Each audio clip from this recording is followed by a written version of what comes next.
One hope can save us now. Our time for history. Brave hearts will win the day. Run strong all the way.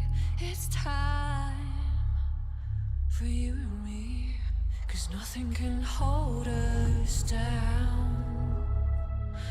On the ground, nothing can hold us down. On the ground, we can be heroes.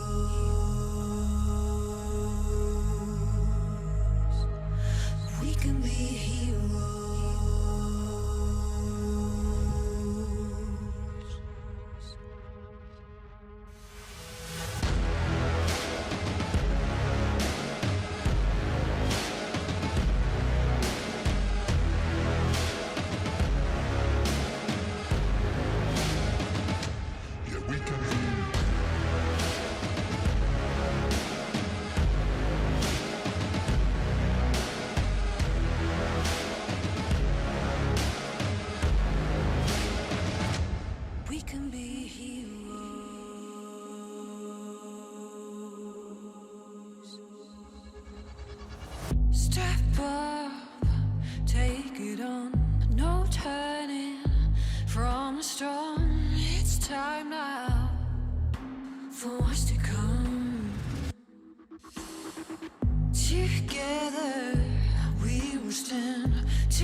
Nothing can hold us down. On the ground, nothing can hold us down. On the ground, we can be heroes.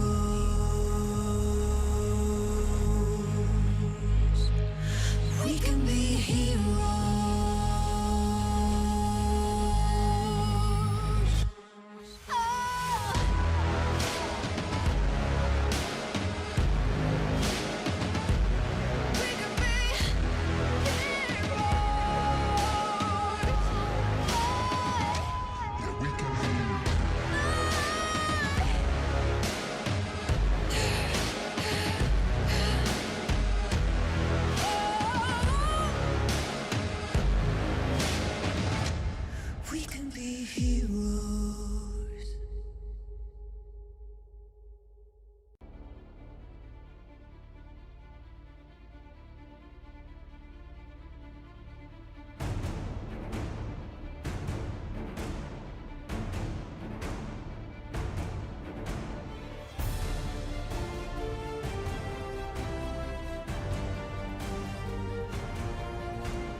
sky fall and the sun turn black, when the earth halts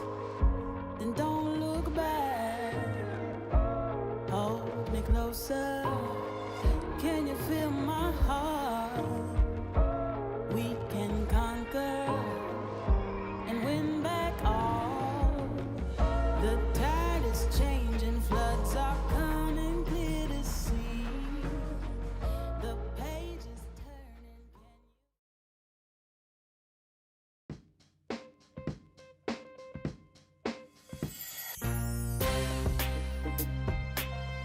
Welcome back, Poggers, to another episode of the POG State. In fact, the final one for the spring season of 2022. I'm Atlas, joined, of course, by Valdez, by Chronicler, and by Wolf, as we go through what is going to be an extraordinarily exciting final series between T1 and Gen G at Kintex with a live audience. Can you believe we've come this far?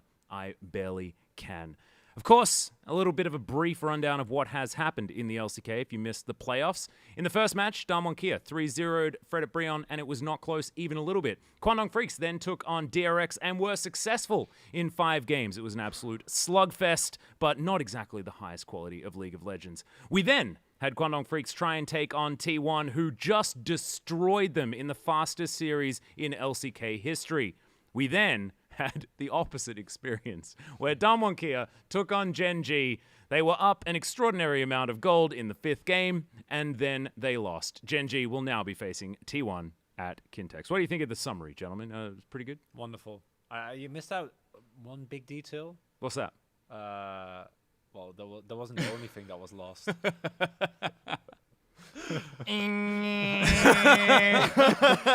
All right, okay. I'll officially announce it here on the POG State as well. I did make a bet with Chronicler while Damwon Kia were up 10,000 gold at about 18 minutes in that 5th game, that if they lose, I'll shave my head. I was going to say that I eat my shoe, and to be perfectly honest, that would have been worse, because that sounds dangerous and extraordinarily bad for my health. However, shaving my hair off is going to make me feel very, very, very sad, and however, will not murder me.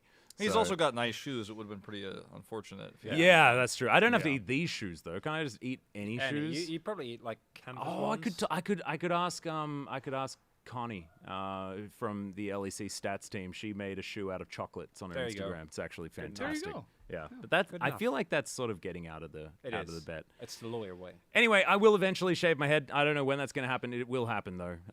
Might be before the finals, might be before MSI, but it will happen before we go into the summer season. So there's my promise. And, yeah. Pain. You okay, Atlas? I'm also making you dinner, so that's nice. Yeah. I know you're not really excited about that right now, but No, I think I'm focused a little bit on the negatives. when it happens, presumably it'll be nice. It's is it a hair growth formula you're putting in the Yeah, I was dinner? going to say, it's like, it's the opposite of Nair. Hell Make sure you eat it after you shave then. yeah. I'm imagining like Jack and the Beanstalk. Can it be beans or like minestrone soup or something? It sounds delicious. beans? Atlas. It can be beans. It can be beans. You are a bit of a beans enthusiast. That's exactly right. First time in a long time we're not going to have Damwon Kia in the finals. They obviously won 3 Yeah. back-to-back, and the first time we're not going to be sending them to an international event. They're not going to be going to MSI after winning Worlds, right, where they went to every single one, got a top finish in MSI, got a top finish in Worlds 2021. It's a different roster. It's not the same one. Khan's not there, obviously. We have a new bottom duo, but it does feel weird to me that, like, when we talk about the LCK for MSI, it's not going to have Damwon's logo on it. It's not going to have Showmaker attached to it. And it might be Faker again, who's going there. It might be Chovy on a completely different team with a super team behind him. So it does feel like because of this, really crazy, like, destiny-changing Game 5, the course of how the LCK will be seen by the rest of the world is actually now changed.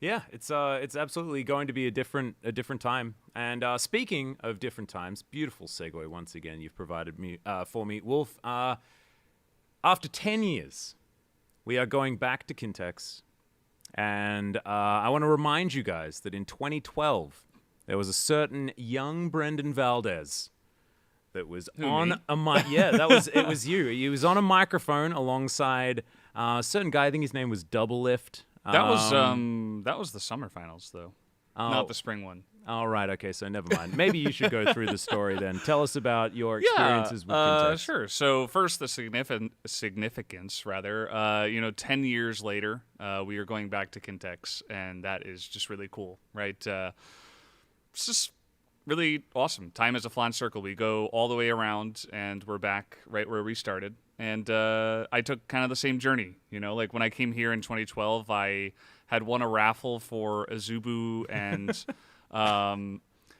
They were the sponsors of OG and the Champions at the time, and they bought a bunch of people like tickets. It was like me and 4 other people, and then from there I watched. It was like a VIP ticket to the finals, and then like a 5-day trip of Seoul and a tour around everywhere. It was really cool, and they bought us like all the hotels and stuff and the whole trip. So it was really cool to win that raffle, and I just remember watching the spring finals in 2012, and we were in the VIP seats, like right in the front.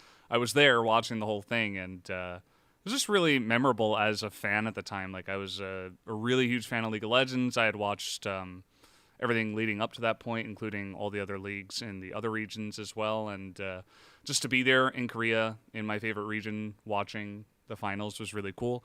And then they needed a sub-in caster for summer. And then I cast a double lift at the finals.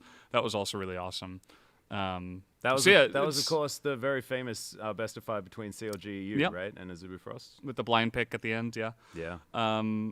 It was a really awesome experience, that whole 2012, and it means a lot to me, and it's going to mean a lot to the LCK that we're like doing this full circle now back, and I was a part of kind of both. I guess I wasn't casting in spring, but still feels like it.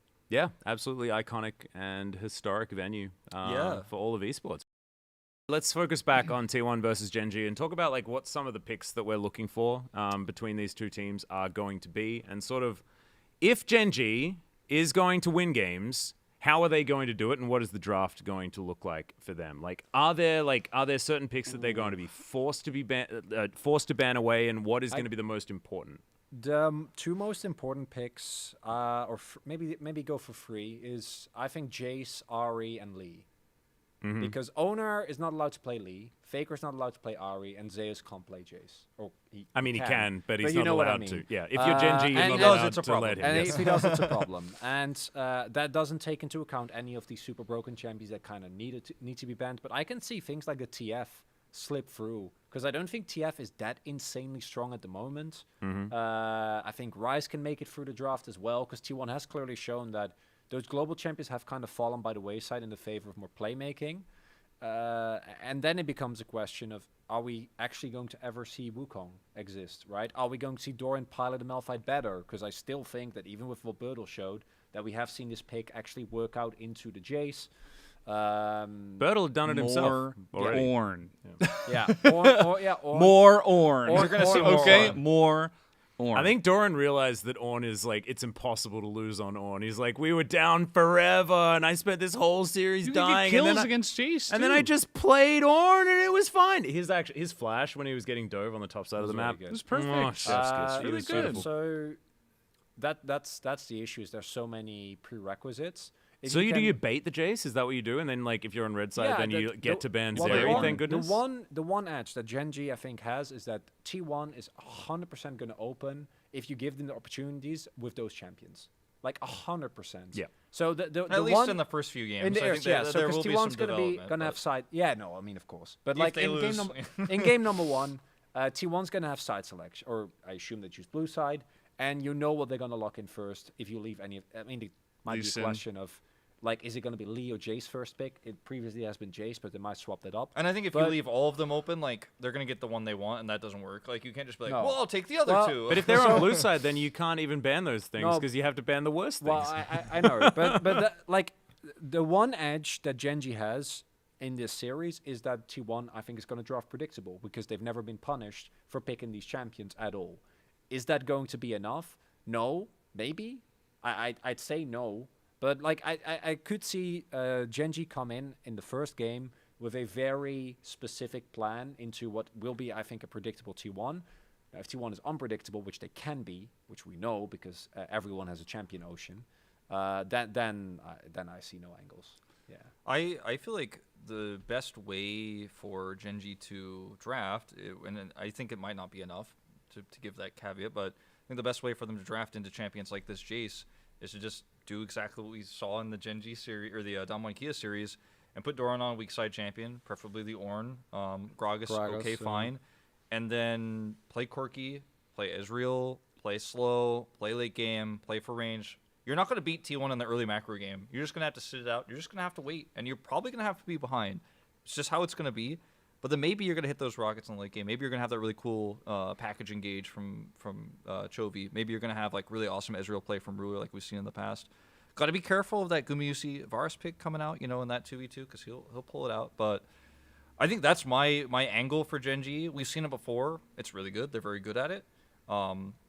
T1 played it against them, actually. Faker played Corki against them in that series where we did have the substitute.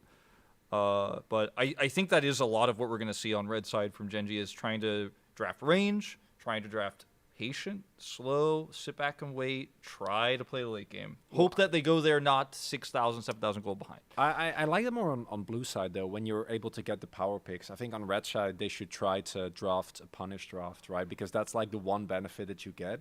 And if you just give over and pick things like Corki without, I guess you depending on what T1 draft, but you can maybe get some counters, but it's really hard because I'm hearing that and like, can you really afford to give T1 leads? Because then they push the leads too far. But then you argue the opposite side and say they go for a really lane dominant strategy where they get maybe a Gragas or a Jace, and they get the Ahri or Vex or LeBlanc themselves, like a strong aggressive pick, bolstered by Viego or something. Like, is Genji really going to be good enough to like get the leads? I think they will. That's fine. But then hold them and actually play them out.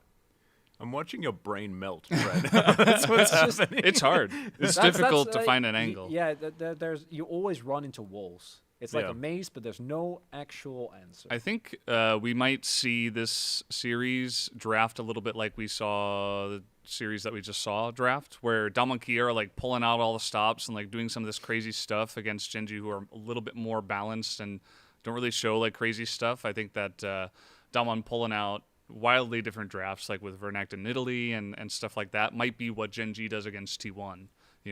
Like try to get ahead of them and surprise them. Like, leave the Jace open and then pick Wukong for the first time in a while and say, like, let's see if you can win lane, and, like, leave you up there, try to win lane, and then we'll win elsewhere. And, like, maybe that's how they get an edge in the early game.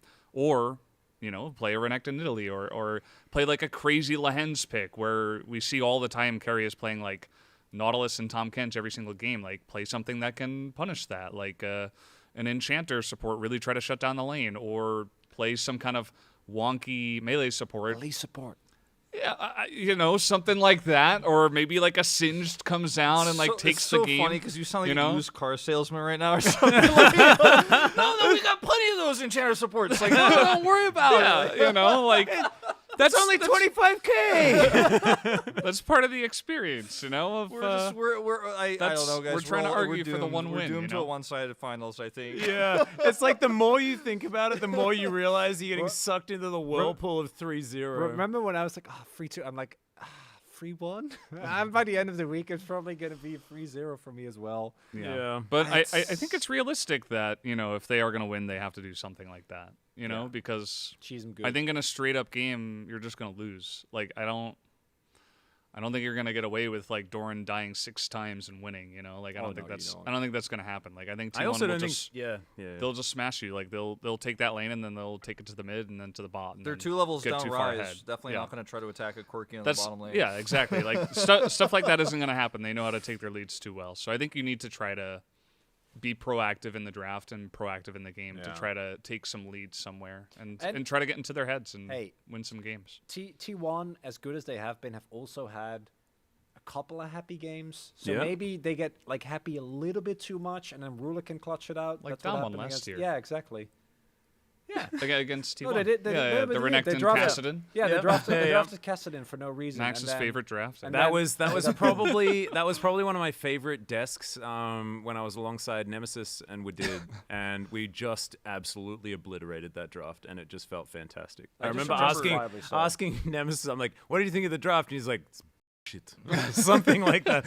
That's my terrible Nemesis accent. I just apologize. remember also, like, we all ran into each other after that game because it was a really long segment in game, and we were all, like, in the bathroom at the same time. We were all just like, what the hell was that? Like, we were all just like, looking at each other like, yeah, that happened. I don't know anything can happen in this series now. Yeah. I can see that happen. I don't think that's unlikely. T1 have been having a habit of getting a little bit ahead of themselves, and like in those. But that was in the regular season, and we Well, saw but- against Kwandong there was none of that. No, I know, but that was. There wasn't any Kwangdong. mid-Kaisa in that True, one. But that was Kwangdong, and again, T1 have coasted by in some of those situations on the fact that they're way better mechanically, and that should not happen.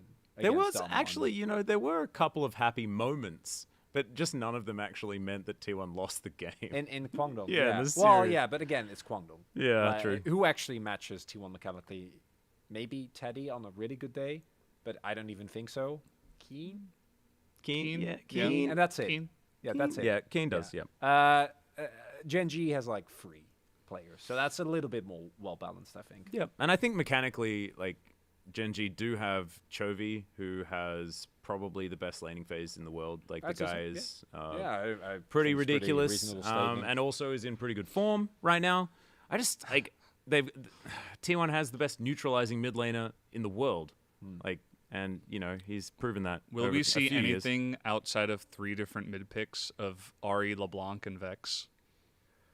Because Hey. these 2 players, like, they Hey, play that every game. Rise exists. Oh, Corki, sorry, Yeah, forgot about TF. him. I think TF will be Corki, getting through a lot. Twisted I, Fate. yeah, like not get picked. Yeah. Yeah, I think so. There Yeah. could be, I don't there think could be Chovy an- wants to pick it, and I think Faker can if he wants to. I feel like don't think Faker they just will. plays like LeBlanc Ari every game though. Yeah, Sometimes he Rise. gets the opportunity to often. So then, like, Chovy's Vex is amazing, so he's just gonna like play Vex as a neutralizer, and then they'll like switch That's it. sides, and then Yeah. yeah. No, one that's- guy will get Ari, I and the other agree. guy will play Vex, and it'll be like, we will see. I think we will see one Victor /Azir game in that best of 5. I think there will definitely be one. That's Not a hot take. Victor No, versus no, Azir. I- I just mean like one of those I can- champions will be seen at I least can see once. it when it's like 2-1 or 2-0, and they're like the draft strategy is just bend 5 mids. Like, Play Victor. Yeah. All right, okay, so we were going to do predictions, but doing predictions for this series is dumb because it's T1 3-0, right? And Mal might say 3-1, but he'll change his mind to 3-0 He's just before we get kidding. to the game anyway. So let's not do that. Let's do our predictions of what are going to be the most interesting champion matchups that we'll see. What's like, as far as like the... No, don't go there. What do you think that's the not- that's not- crazy that's not- matchup's going to be? No, that's not going to be good. It's gonna Like be Echo really versus boring. Elise in the No, bottom it's lane. not going to happen. Jace It's- versus Wukong. It's getting my hope up. Yeah, no. We're allowed to have hope here. This is a Okay. safe hope space. This is I'm hoping Chronicler's that my hair will comfort zone. miraculously not The have to hope leave. zone. We're in the hope zone though. So Chronicler, That is safe smart. space. That Give me is the smart. All prediction. right, I'll just tell you right now. I'm hoping that we don't see any mid Kaisa. I don't want any mid Kaisa in my finals. I don't want to have to cast that. I don't want to look at that What anymore. about I 80 don't wanna carry talk about- Kaisa? AP Kaisa bot, that's fine. That's okay. But mid lane, please, Faker, don't do it to me.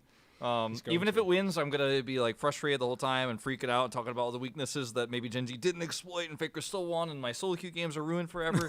Oh, so yeah, no, that's that's horrible. That's my hot take is we're not gonna see it, and it might seem like it's not a hot take, but I didn't think that Faker should have played it in the series he did, but he did anyways, and to mix results. So no Kaisa mid, please. I actually think it's going to be a pretty consistent, if they want to go for a 2-spike comp into Ari specifically. I don't think you can play it into LeBlanc. You can't play it into things like Vex, but into Ari, I think we can. Don't see it. explain why mid Kaisa could be a thing. Well, I mean, I said no. I know. I Do you know what I want to see? Do you know what I actually just want to see Gumushi play Draven? yes. That's what I want. That's That my is the dream. That's main the thing dream. that I want. Okay, hear me out. Game 3. Hear me out. Yeah. Oh Hear me out. god. Ruler picks Callista. Oh, and he gets Dravened in the face. He gets Draven in the face. All right, I thought. But it's not this gonna- doesn't sound it's- like a well, fan. no, site. Sorry, this is the hope. This is the hope zone, Yeah. guys. Yeah, Hey, we're listen, in the hope zone. Get your hate out of here. Space. Wolf are Get outside out the of here, hope zone. Wolf. Okay. Yeah. Callista, And- Draven, yeah. and then Bard. Yeah, and then we're gonna have Chovy's gonna pull out the Warwick mid lane that he's been practicing in solo queue secretly for 6 years. Ignite barrier.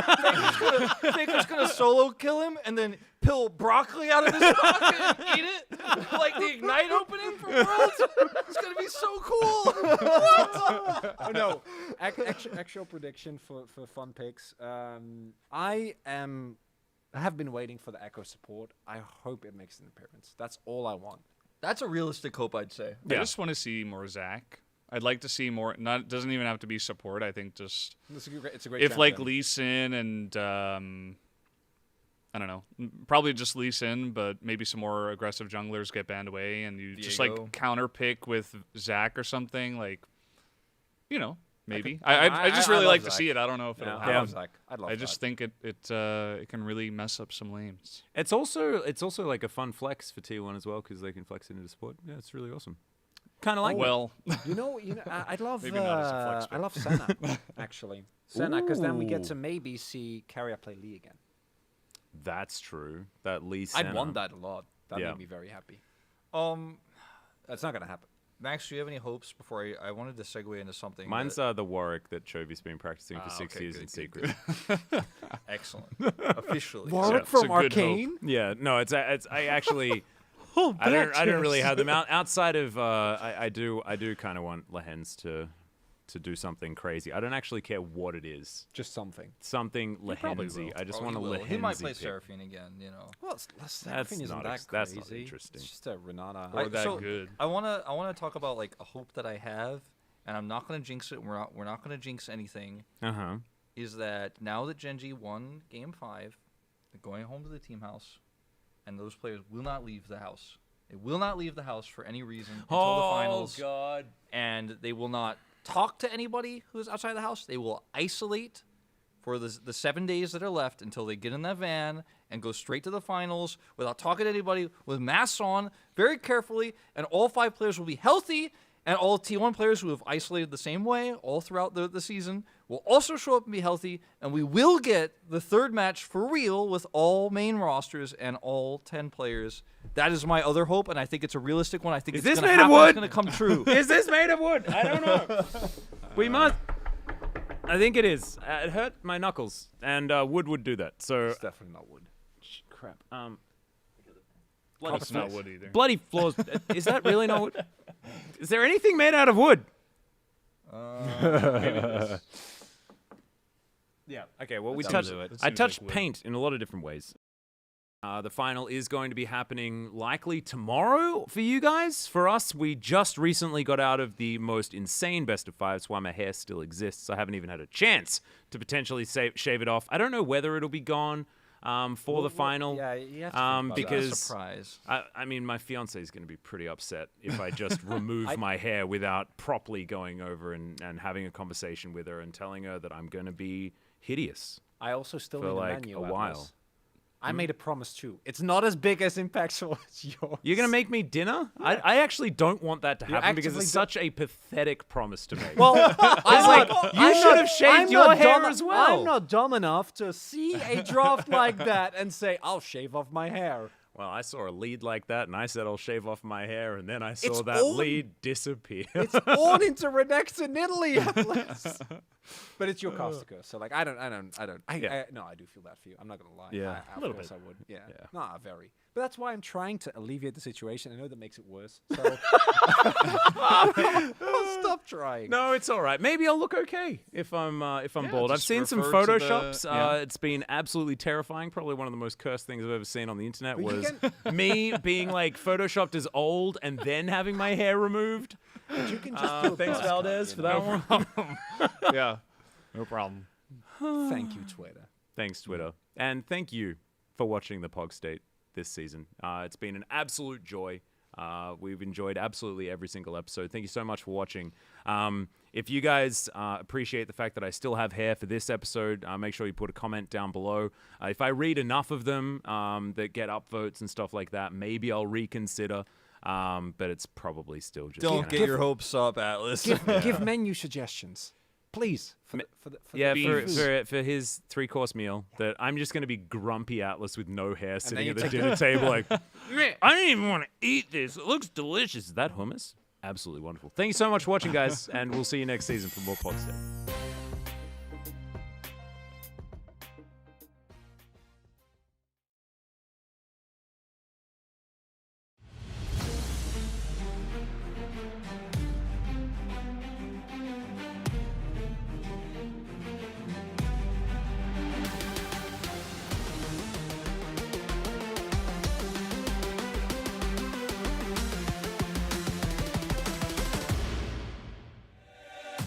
Welcome, ladies and gentlemen, to Kintex here in beautiful Ilsan for the 2020 Spring Final. I am wigless, but actually no.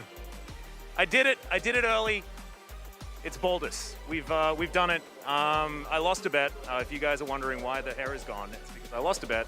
Gen G won Game 5. That's why they're here in this final. And thankfully, I am joined by Nemesis to take me through it. It was going to be with Mid-Beast as well, but unfortunately, he fell ill this morning. But I've got Nemesis here with me. I'm not scared. I'm so excited to be back for yet another final. Hell yeah. Today is going to be a great match. We've got a phone call. Wonder who this is. Hey, what's up? It's everyone's Oh, hey, favorite Joe. LCK CEO, Beast. Just kidding. Max, awesome to see you, man. Wow, loving the new hair. What a great look on you. A true man of your word. I didn't think you were going to do it, but here you are. Fortunately for all of us, the hair grows back in 6 to 12 months, so no worries. Nemesis. Hi. Good to see you as always. Is that Ruler's necklace and a Gen G jersey sticking out from your shirt? Come on, man. Unbiased today. Right down the middle. I'm watching you. Whoa. I heard somebody talking a lot of stuff. Nemesis, don't worry about it. You're Mr. Worldwide. We got this one. And we're going to also break some viewership records. So, we got to get the business going. So you take care of business. Our boys will take care of business. And it's going to be a lot of fun. Hey guys, look, Arnold. all in good fun. Hoping for an epic match today. Congrats to both teams for making the LCK championships. And let's hope for an epic battle that breaks the LCK viewership marks. And to my T1 boys, so proud of you guys. Already made history. Now let's go cap it off the way we know how to. And next time I'm in Seoul, stakes are on me. Let's go, boys. T1 fighting! Thank you very much, Joe, and thank you also to Arnold calling in to wish their teams the best of luck. Of course, the CEO for both T1 and for Gen G.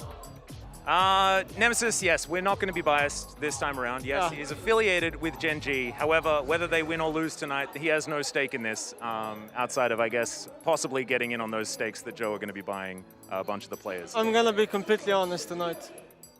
That's what we like to see. That's what we like to see. Expecting some of those predictions to come through just a little bit later, but we're not going to get into those just yet. Let's have a look a little bit into the past and how we made it here. Of course, the playoffs were sometimes extraordinarily one-sided, other times extraordinarily close, and here they are on your screen right here. Starting off, of course, with the DK 3-0. That was, very, very quick. DRX versus Kwandong Freaks was a Clown Fiesta to rival the best of them.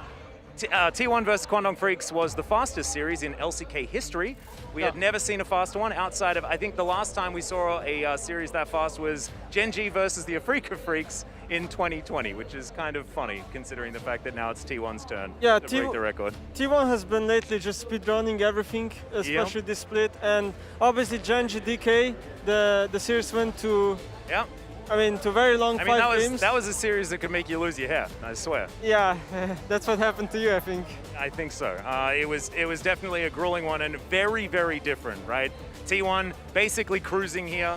It'll be 20-0 if they win this final right now for the season. Oh. 20 matches in a row. They have not lost all year. Like, it's absolutely absurd. It's so hard to do a pre-show because, like, who beats this team? Is it Gen G? Probably not. Maybe first time today. Who knows? Well, we definitely like to see it because I don't even. Okay, I expect that T1 will still win this final, but if it goes to 5 games, it'll be the first time in LCK history that we've ever had a 5-game final for Spring. Spring has just not been that. We can actually bring that onto your screen right now and go through exactly what the history has been, because of course this is a momentous occasion. It's been a decade of League of Legends here in Korea. It all started here at Kintex in Ilsan in 2012, and it was MIG Blaze versus MIG Frost back when, sister teams were allowed and things like that. Back when I was still a kid. Yes. This was definitely before a lot of people's time. I remember watching this on Twitch. I feel like that was just yesterday, but I am an old man. Yeah, I feel like I'm an old man too at this point. When you feel like you're an old man, I need to look at myself in the mirror. Oh no, where'd my hair go?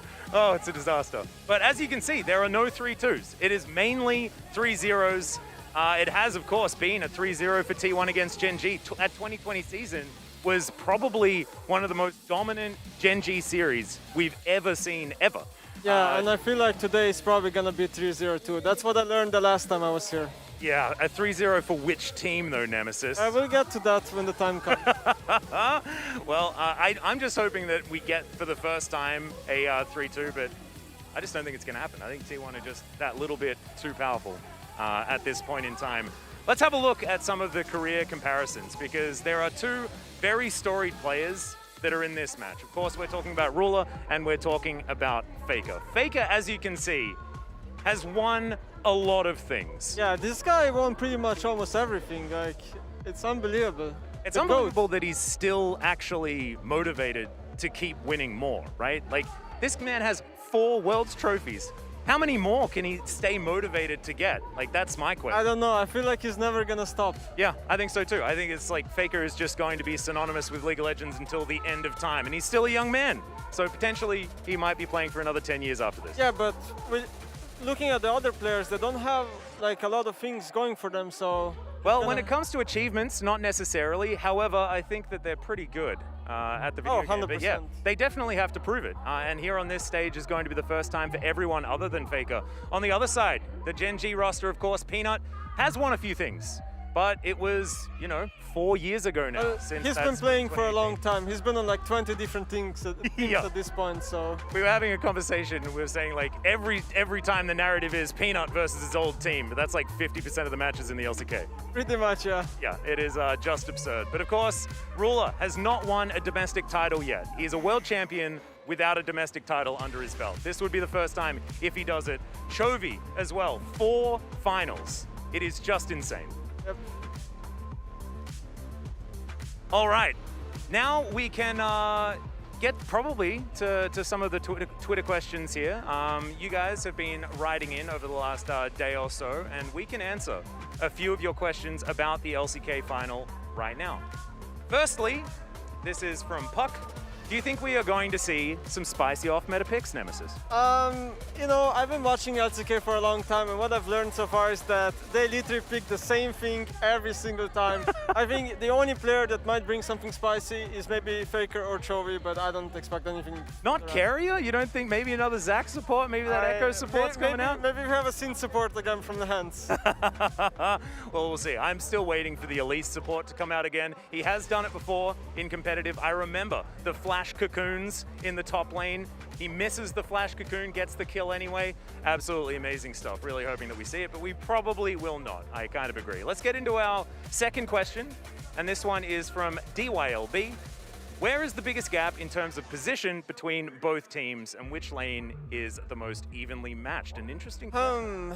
I actually expect the biggest gap to be in top lane today. I have really bad feelings about Doran. He hasn't played well in the last series, and I think Owner is a really... Not Owner, Zeus, sorry. Yes. Is a really strong player. Even in match positions, I would probably go for... Mid lane? Yeah, I think mid lane is pretty evenly matched. I think mid lane is a really interesting one, right? Because you've got Chovy, who's got all of those laning mechanics, and you've got Faker with all of that leadership and neutralizing capability. It's like, it's evenly matched, but it's not the same style, like the same level of skill. Yeah, it's like evenly matched, but I feel like both players play in a very different way, right? Yeah. What about Ruler versus Gumayusi, just to extend that just a little bit? Do you think that's even, or do you think Gumayusi's way better? I don't think it's even. I've had opinion now, like for a long time now, that Gumayusi might be the best player in the world right now. So. Well, I'd say that you heard it here first, but I think there's been a lot of people that have been saying that for a very long time. I think it's just absolutely absurd. Sometimes overshadowed by the crazy guy next to him, Carrier, who's been playing extremely well. But let's go into our next question and get into it, because we are quickly approaching the opening ceremony. Which team or a specific player surpassed your expectations this season? This is broad. This is like the whole LCK. Probably like Brion, right? Hell yeah. They look pretty good, or like they've got more wins than I expected, considering I play with them in solo queue a lot, Yep. and I thought their players are the worst players ever in solo queue. So the fact that they won a lot of LCK games actually surprised me. Yeah, as far as players, I think the Lord Morgan needs a bit of a shout out here. If you want to go on the other side of the coin, I think one of the biggest unexpected situations in the LCK was Nongshim Red Force being Yeah. not so good. Yeah. We'd prefer not to harp on about that one, and let's just talk about ㅣ2022 being a lot better than they otherwise were. There's also the fact that T1 did go 18-0 in the regular season for the very first time ever, so that's also That's relatively crazy. surprising. That's really crazy. It's crazy, but like looking back, it's like, well, obviously, I mean, this team's just too good. So, I don't know where they get these players from, seriously. well, they get them from everywhere, and then this year they gave away all the ones that they didn't necessarily need anymore, and they've consolidated their roster into this amazing one. But it is now time for the coach's interview. Let's see what they had to say about this match. 결승에 오른 양팀 감독님들과 이야기 나눠보겠습니다. 안녕하세요. 안녕하세요. 네, 소개 부탁드립니다. 먼저 최성훈 감독님. 안녕하세요. T1 감독 최성훈입니다. 네. 네, 안녕하세요. 젠지 스포츠 감독 고동빈입니다. 네, T1의 감독으로 부임하신 이후에 첫 결승 진출이십니다. 소감이 어떠신가요? 선수들이 잘해줘서 바로 이렇게 결승에 진출하게 되었는데 관중들과 함께해서 그런지 좀 더 긴장이 되는 것 같아요. 아, 알겠습니다. 스코어 감독님께서도 감독으로 부임하신 이후에 첫 결승 진출이잖아요. 또 선수 때와는 감회가 남다르실 것 같아요. 어떠신가요? 일단 뭐 좋은 팀에 입단하게 돼서 이렇게 결승까지 와서 너무 좋고 아까 제가 부스에 잠깐 가봤는데 네. 선수 시절 때도 되게 그 결승전만의 그런 분위기가 있었는데 네. 오늘도 되게 재밌을 것 같고 선수들도 너무 재밌게 게임할 수 있을 것 같아서 기대가 됩니다. 아, 알겠습니다. 또 T1은 정규 시즌 전승이라는 대기록을 세우고 결승에 올라오게 됐는데 결승까지 이기면 전승 우승입니다. 자신감 있으신가요? 제 생각으로는 저희 팀이 충분히 승리할 수 있을 것 같습니다. 반대로 젠지 입장에서는 상대에게 여러 가지 기록을 내줄 수도 있다. 이런 상황인데 어떠신가요? 어떻게 예상하시나요? 이제 상대가 약간 기록을 많이 써내려 가고 있는 상태인데 저희도 이제 뭐 그런 거에 신경 쓰지 않고 저희 플레이를 열심히 해서 오늘 T1에게 한 방 먹이도록 하겠습니다. 네, 알겠습니다. 사실 양 팀이 풀 전력으로는 처음 맞붙게 되는 경기인데요. 오늘 가장 중요한 라인은 어디라고 생각하시나요, 감독님? 모든 라인이 다 중요할 것 같은데 굳이 하나를 꼽자면 바텀 라인일 것 같습니다. 젠지는 어떻게 생각하시나요? 저희도 이제 뭐 당연히 다 중요하지만 오늘은 승부처는 저도 바텀이라고 생각하고 있습니다. 오늘의 승부처는 바텀이다. 양팀 감독님 모두가 그렇게 말씀해 주셨는데 가장 아무래도 중요한 건 선수들의 컨디션이 아닐까 싶습니다. T1 컨디션 어떤가요, 선수들? 이제 곧 경기를 시작하게 되는데 경기 시간에 맞춰서 최적의 컨디션을 유지할 수 있도록 노력하고 있고 문제는 없을 것 같습니다. 젠지 선수들도 컨디션 좋으신가요? 네, 저희도 뭐 경기 전날부터 계속해서 이제 경기장에 시간에 맞춰서 좀 많이 휴식을 취했기 때문에 오늘 컨디션은 괜찮은 것 같습니다. 알겠습니다. 양팀 감독님 마지막으로 결승전에 임하는 각오 들어보겠습니다. 먼저 T1 감독님. 좋은 경기 보여드리고 꼭 승리하도록 하겠습니다. 알겠습니다. 한마디 부탁드립니다. 저희도 좋은 경기 보여드리고 이제 선수들이 최대한 잘할 수 있도록 제가 옆에서 많이 도와주도록 하겠습니다. 네, 감사합니다. 인터뷰 감사하고요. 오늘 좋은 경기 기대해 보도록 하겠습니다. 감사합니다. 여기까지 감독님들 인터뷰 만나봤습니다. Thank you so much, Subin, and also thanks to Polt and for Score. There, of course, both teams pretty confident. You could imagine Score is probably feeling a lot of weight, but he's felt a lot of weight before in times like this, right? Yeah, he has the experience. He's been here like for such a long time. Yeah, exactly right. I remember what was the final in 2018 where KT were finally able to get Score that championship. You know, it took him a very, very long time to get that domestic title, and now he's coaching Ruler, who's trying to do exactly the same thing. But it's going to be an uphill battle today. It's going to be definitely a really hard one today. Yeah, so what is your prediction? We don't actually have you. The Twitter poll went out just to let everyone know all of the votes that have happened. That will be announced again on the caster desk a little bit later. But Nemesis, what is your prediction? Well, you know, I'm from Genji, and this is totally not biased opinion, but I think Genji is going to take it 3-0 today. No, I'm just kidding. I think it's going to be 3-0 for T1. They're too dominant. I don't think anyone can stop them right now. You know who's the most dominant? Whoever is on our graphics team that was able to change that so extraordinarily quickly. Hats off to you. Absolutely amazing stuff. I can feel that the opening ceremony is right around the corner. Of course, this is absolutely historic. 10 years since we were last at Kintex, and I just cannot wait for it to start. Let's start with the opening ceremony.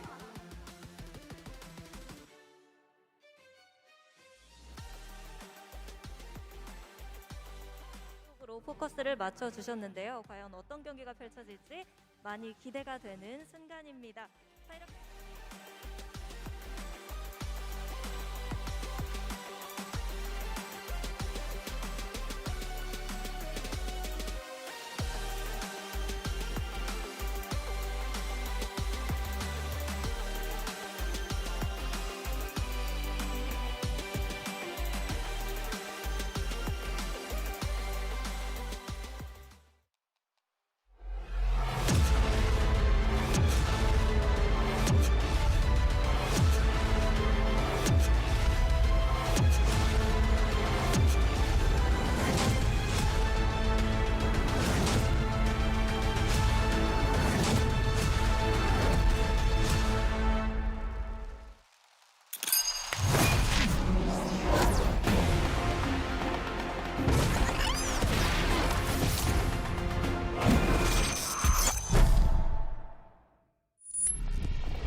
리그 오브 레전드 LOL 챔피언스 코리아 결승전에 오신 여러분 환영합니다.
월드 챔피언스 코리아, 그 이름만 들어도 가슴 벅찬 LCK.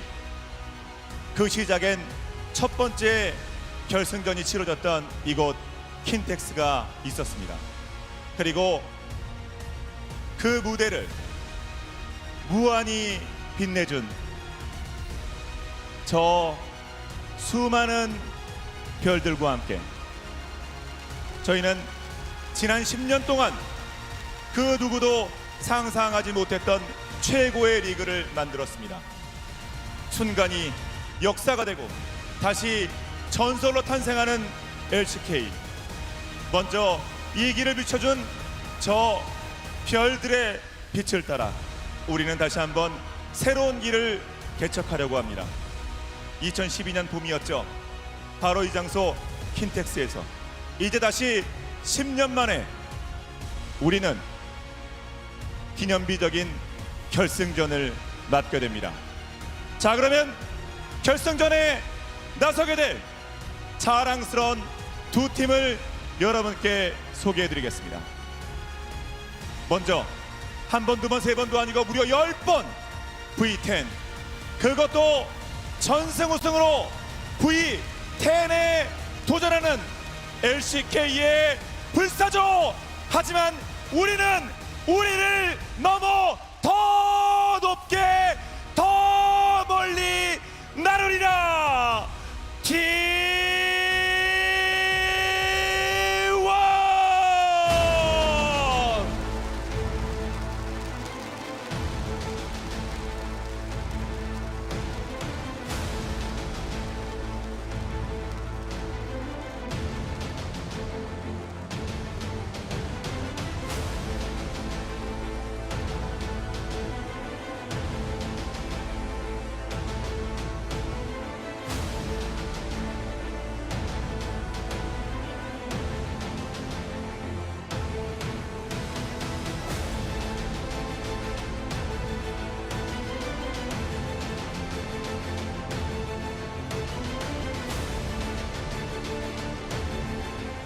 선수도 팀도 준우승의 상처가 컸습니다. 이제 제 결승 단골 멘트 나갑니다. 이번엔 진짜 다르다. 무엇이 다른지 보여줄 겁니다. 지금까지 이런 다르다는 없었다. 폭주기관차 T1을 제치고 새로 열리는 LCK 10년 역사의 첫 번째 우승 트로피는 우리가 가져가마.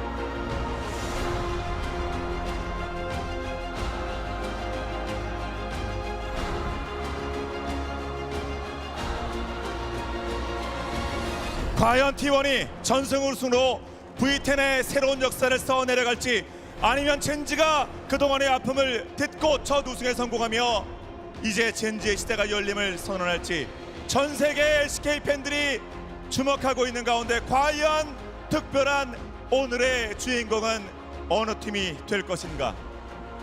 Let the finals begin.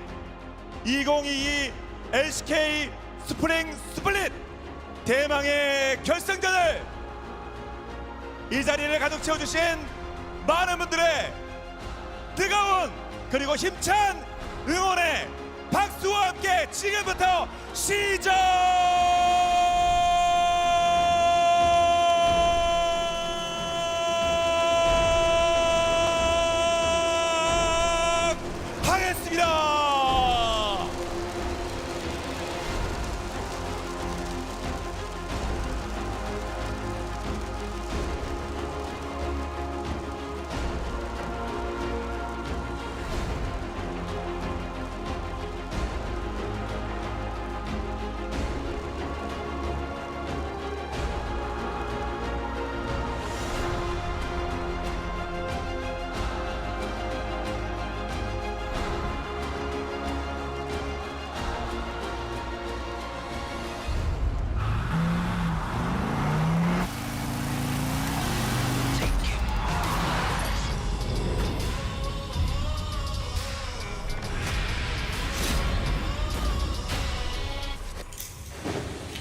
to get revenge on.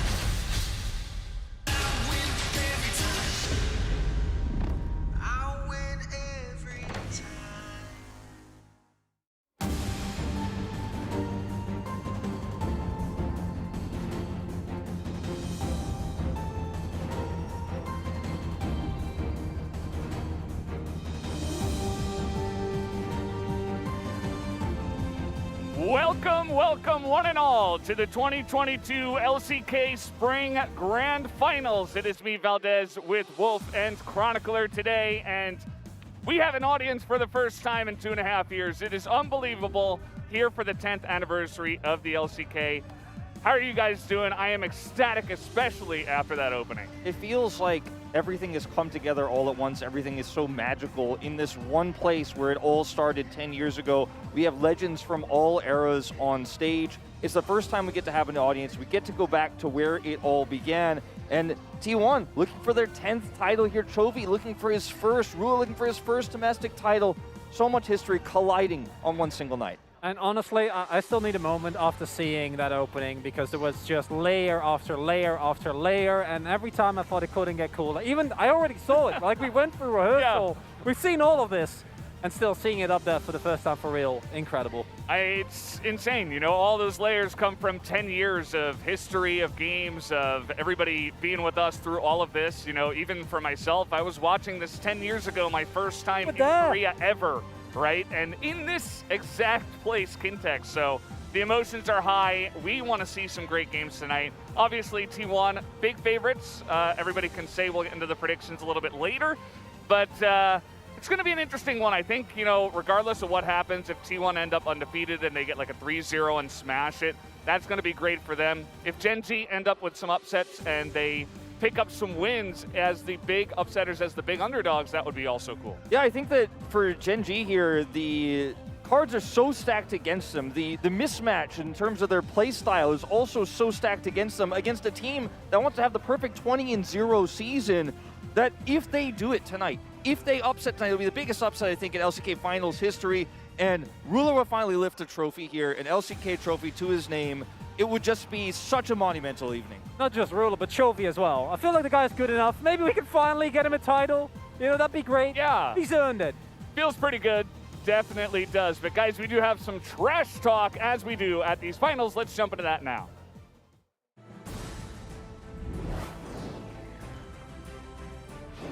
저희가 18승 전승을 하게 됐는데 이렇게까지 많이 이길 거라고는 생각 못했던 것 같아요. 잘했다고 생각하고 있습니다. 진짜 경이로운 기록이라 생각하고 결국에는 결승전까지 이겨야지 그런 전승 우승이 딱 완성되는 거잖아요. 그렇지만 전승 우승은 되게 주기 싫어서 저희 젠지도 우승을 한번 해보도록 하겠습니다. 담원이 올라오는 줄 알았는데 갑자기 또 젠지가 올라와서 띠용했던 것 같아요. 일단 왜 이겼는지는 모르겠고요. 아직도 어떻게 이겼는지도 잘 기억이 안 나고 저희한테는 안 될 것 같다고 생각하긴 해요. 담원 만났으면 3대0으로 이겼을 거라. 옛날부터 질긴 인연이라 해야 되나? 결승에 가면 만나고 항상 결승전에서 많이 이겼던 기억이 있어가지고 그 정도 많이 준우승했으면 이제는 우승할 때 되지 않았나. 이 좋은 경기를 유지하고 얼른 경기하고 싶어요. 제우스 선수가 이번에 결승전이 처음이라고 들었는데요. 저는 3번째거든요, 결승전이. 좀 최근에 경기 봤을 때는 많이 흔들리시는 것 같던데 탑라인전 이제 어떻게 해야지? 라인전에 큰 욕심은 없는데 다른 경기력은 몰라도 이제 결승전은 이길 거라고 생각합니다. 제이스요? 제 제이스 정말 강력하다고 생각합니다. 이름부터 좀 비슷하잖아요. 네. 제우스의 제이스 약간 라임도 맞고 약간 부럽네요. 노란 선수만의 뭐 하나 만들 거 없어요? 마 돌았나? 마 내가 네 친구가 경어치통을 다 깨버리겠습니다. 제가 유일하게 지금 팀원들 중에서는 LCK 우승 기록이 있는데 결승에 너무 오랜만에 와서 좋고 첫 번째 결승전 때보다는 좀 덜 긴장되는 것 같고 그냥 이길 것 같다고 생각하고 있습니다. 그렇게 경력이 길지 않은 선수인데도 불구하고 리신 진짜 두 챔피언 잡을 때는 확실히 뭔가 좀 해야 될 플레이를 잘하는 선수 같아요, 진짜. 제 리신 14승 1패인데 스킬 나가는 것도 뭔가 빠른 것 같고 제 리신은 좀 사기인 것 같아요. 리신하면 또 피나리. 너무 옛날 얘기 아닌가요? 옛날 얘기죠. 핀란드님의 리신도 굉장했지만 이번 시즌에 저희 리신보다는 조금 덜 미치다고 생각하고 있어서 T1 후배긴 한데 뭐 너무 까마득해가지고 대접 한번 해줬으면 좋겠습니다. 선배 대접은 해드리고 제가 이길 테니까 너무 기분 안 나쁘셨으면 좋겠습니다. 과전제에서 수비 선수한테 패배했던 적이 거의 없는 것 같아가지고 항상 잘하는 선수라고 생각해요. 왜 이렇게 오래 잘할 수 있는지 그 이유를 알면 제가 이겼지 않았을까요? 수비 선수도 장점이 굉장히 뚜렷해가지고 잘하시는데 우승을 못 하신다는 게 마음이 아프네요. 제가 우승이 없음에도 사람들이 인정해주고 우리에게 인정받고 있어서 뭔가 좀 아이러니합니다. 그래서 결승에 올라온 상대가 되게 잘하는 팀이고 우승을 한다는 것은 그 팀을 이길 수 있다는 것이기 때문에 저는 그거에 더 중점을 둘 것 같아요. 결승전에서 이 매치업을 하는 게 또 되게 오랜만인데 항상 맞대결을 하면은 되게 재밌는 것 같아가지고 이번에 또 재밌을 것 같아요. 페이커 선수가 결승 당일날 제일 컨디션이 좋고 제일 경기력이 좋았으면 좋겠어요. 잘하는 상대와 경기했을 때 얻는 게 되게 많다고 생각해서 반드시 최상의 컨디션으로 올 거고 꼭 V10 이뤄내도록 하겠습니다. 원래 저는 되게 이렇게 말하면 안 되지만 관심이 없었어요. 근데 룰러 분석을 완료시켰다. 분석은 솔직히 이미 몇 년 전에 끝내놓은 거라서 지금은 그냥 가지고 놀 준비만 하고 있죠. 그렇다고 하시기엔 플레이오프 2라운드전에서 좀 잘못하시던데 이제 뭐 16등분인가 이야기했었던 것 같은데 지금 생각해보면 좀 잔인한 것 같아서 한 2등분? 아, 2등분이요? 숫자 2를 좋아하시는 것 같고 젠지가 콩지라는 별명이 있다는데 저희 팀은 콩이랑은 거리가 멀거든요. 이묘한 선배님도 계시기 때문에 제가 한 6, 7년 정도 젠지에서 이제 몸담아서 일을 하고 있는 것 같은데 아직 LCK 우승컵 하나가 없어서 그게 너무너무 되게 많이 아쉽고 이번에 꼭 우승하고 싶네요. 훨씬 대선배신데 제가 먼저 LCK 우승하게 돼가지고 참 유감스럽게 생각합니다. 제가 올프로 투표 5번 중에 4번이 퍼스트 서폿이 됐는데 다른 서폿들보다 몇 수 위는 있다고 생각합니다. 그럼 리엔즈는 몇 수 아래예요? 한 2수? 캐런 선수 당연히 잘하고요. 잘하고 무리 많이 하고. 리엔즈 선수가 특이한 픽을 하는 거 볼 때마다 나였으면 절대 안 당해줄 것 같은데 라는 생각을 했습니다, 항상. 뭐 저는 챔피언 다 활용할 수 있다고 생각하고요. 잔나, 신지대, 쉔 이런 걸 했는데 그건 아닌 것 같아요. 새채냥이란 별명을 받은 게 제가 데뷔하기 전에 받은 거라서 제가 있었으면 아마 새채냥도 제 게 아니었을까라고 생각합니다. 드림이 별로 안 좋아해요. 재미없잖아요. 저 죽이고 싶어요. 저는 결승전에 갈 때마다 우승을 못해서 도끼를 품고 발전을 했는데 리엔즈 선수는 준우승을 계속 하셨는데도 실력이 막 엄청나게 느신 느낌은 아니라서 이번에는 제가 우승하겠습니다. 제가 결승전을 많이 해봤는데 쉽지 않더라고요. 하여튼 거기에도 이제 우승 못한 선수들이 많은데 너무 유리하다고 생각 안 했으면 좋겠습니다. 우승이 한 번도 없어서 절실할 텐데 이번에도 상대가 T1이라서 힘들 것 같네요. 어차피 우승은 T1. 욕심이 너무 많은 것 같아요. 9회도 진짜 많은 거잖아요. 그만 홈수가셔도 될 것 같습니다. 젠지가 준우승 다 합치면 13번이라는데 좀 생각보다 많네요. 이번에 지면은 18번 되는데 정말 욕 나오는 그런 숫자일 것 같습니다. 이 우승컵 하나가 되게 간절하다고 생각을 해서 이번에는 꼭 우승컵 들고 싶습니다. 살면서 기회 몇 번 안 오는데 다들 우승이라는 타이틀 쟁취했으면 합니다. 제가 9년 전에 킨텍스 결승전을 앉아가지고 봤거든요. 근데 제가 다시 이곳에 와가지고 결승전 한다는 게 굉장히 큰 의미가 있는 것 같고 그만큼 더 우승하고 싶은 것 같습니다.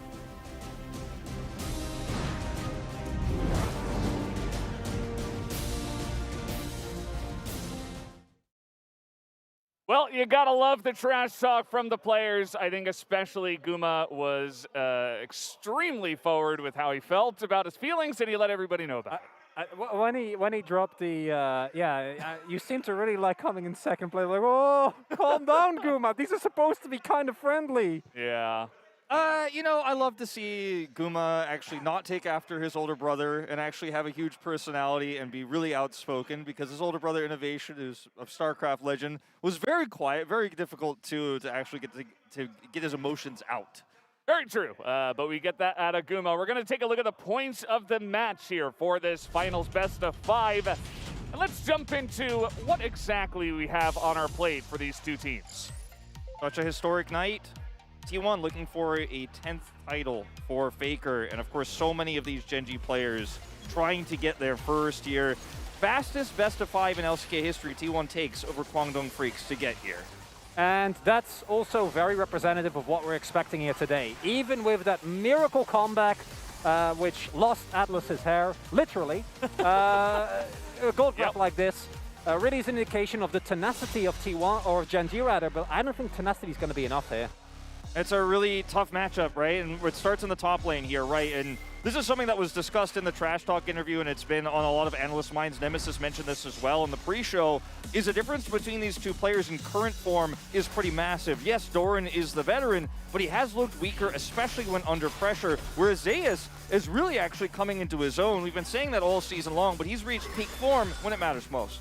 Key thing to me is that Zeus, even if he falls behind in lane, will be very stable going into the mid to late, going into team fights, whereas Doran has a tendency to die like 5 more times. Yeah, and, you know, they've been able to use that to their advantage against a team like Damonkia, but again, against T1, it will be difficult to lose anything and hope to come ahead in this one. Obviously, Doran has had his fun on this champion and many others in the past. We're just hoping that he's at tip-top shape here for this finals. Jace priority between these two is definitely going to be pretty massive. But let's talk about the jungle matchup now, because Owner is playing his second finals. He was defeated, of course, by Damwon Kia last summer, but he actually didn't get nervous. He kept his composure, and he said he feels very calm going into tonight's matchup as well. But he's up against a player who's won titles, the only player on Gen 2 who actually has picked up 3 across 3 different organizations, including his opponent's team. As good as a split I think Penis has had, he has had a lot of ups and downs. Whereas for Owner, everyone has a few bad games every now and then, but it's really hard to find him, especially when he's playing his trademark Lee Sin. We already talked about, he himself mentioned it as well.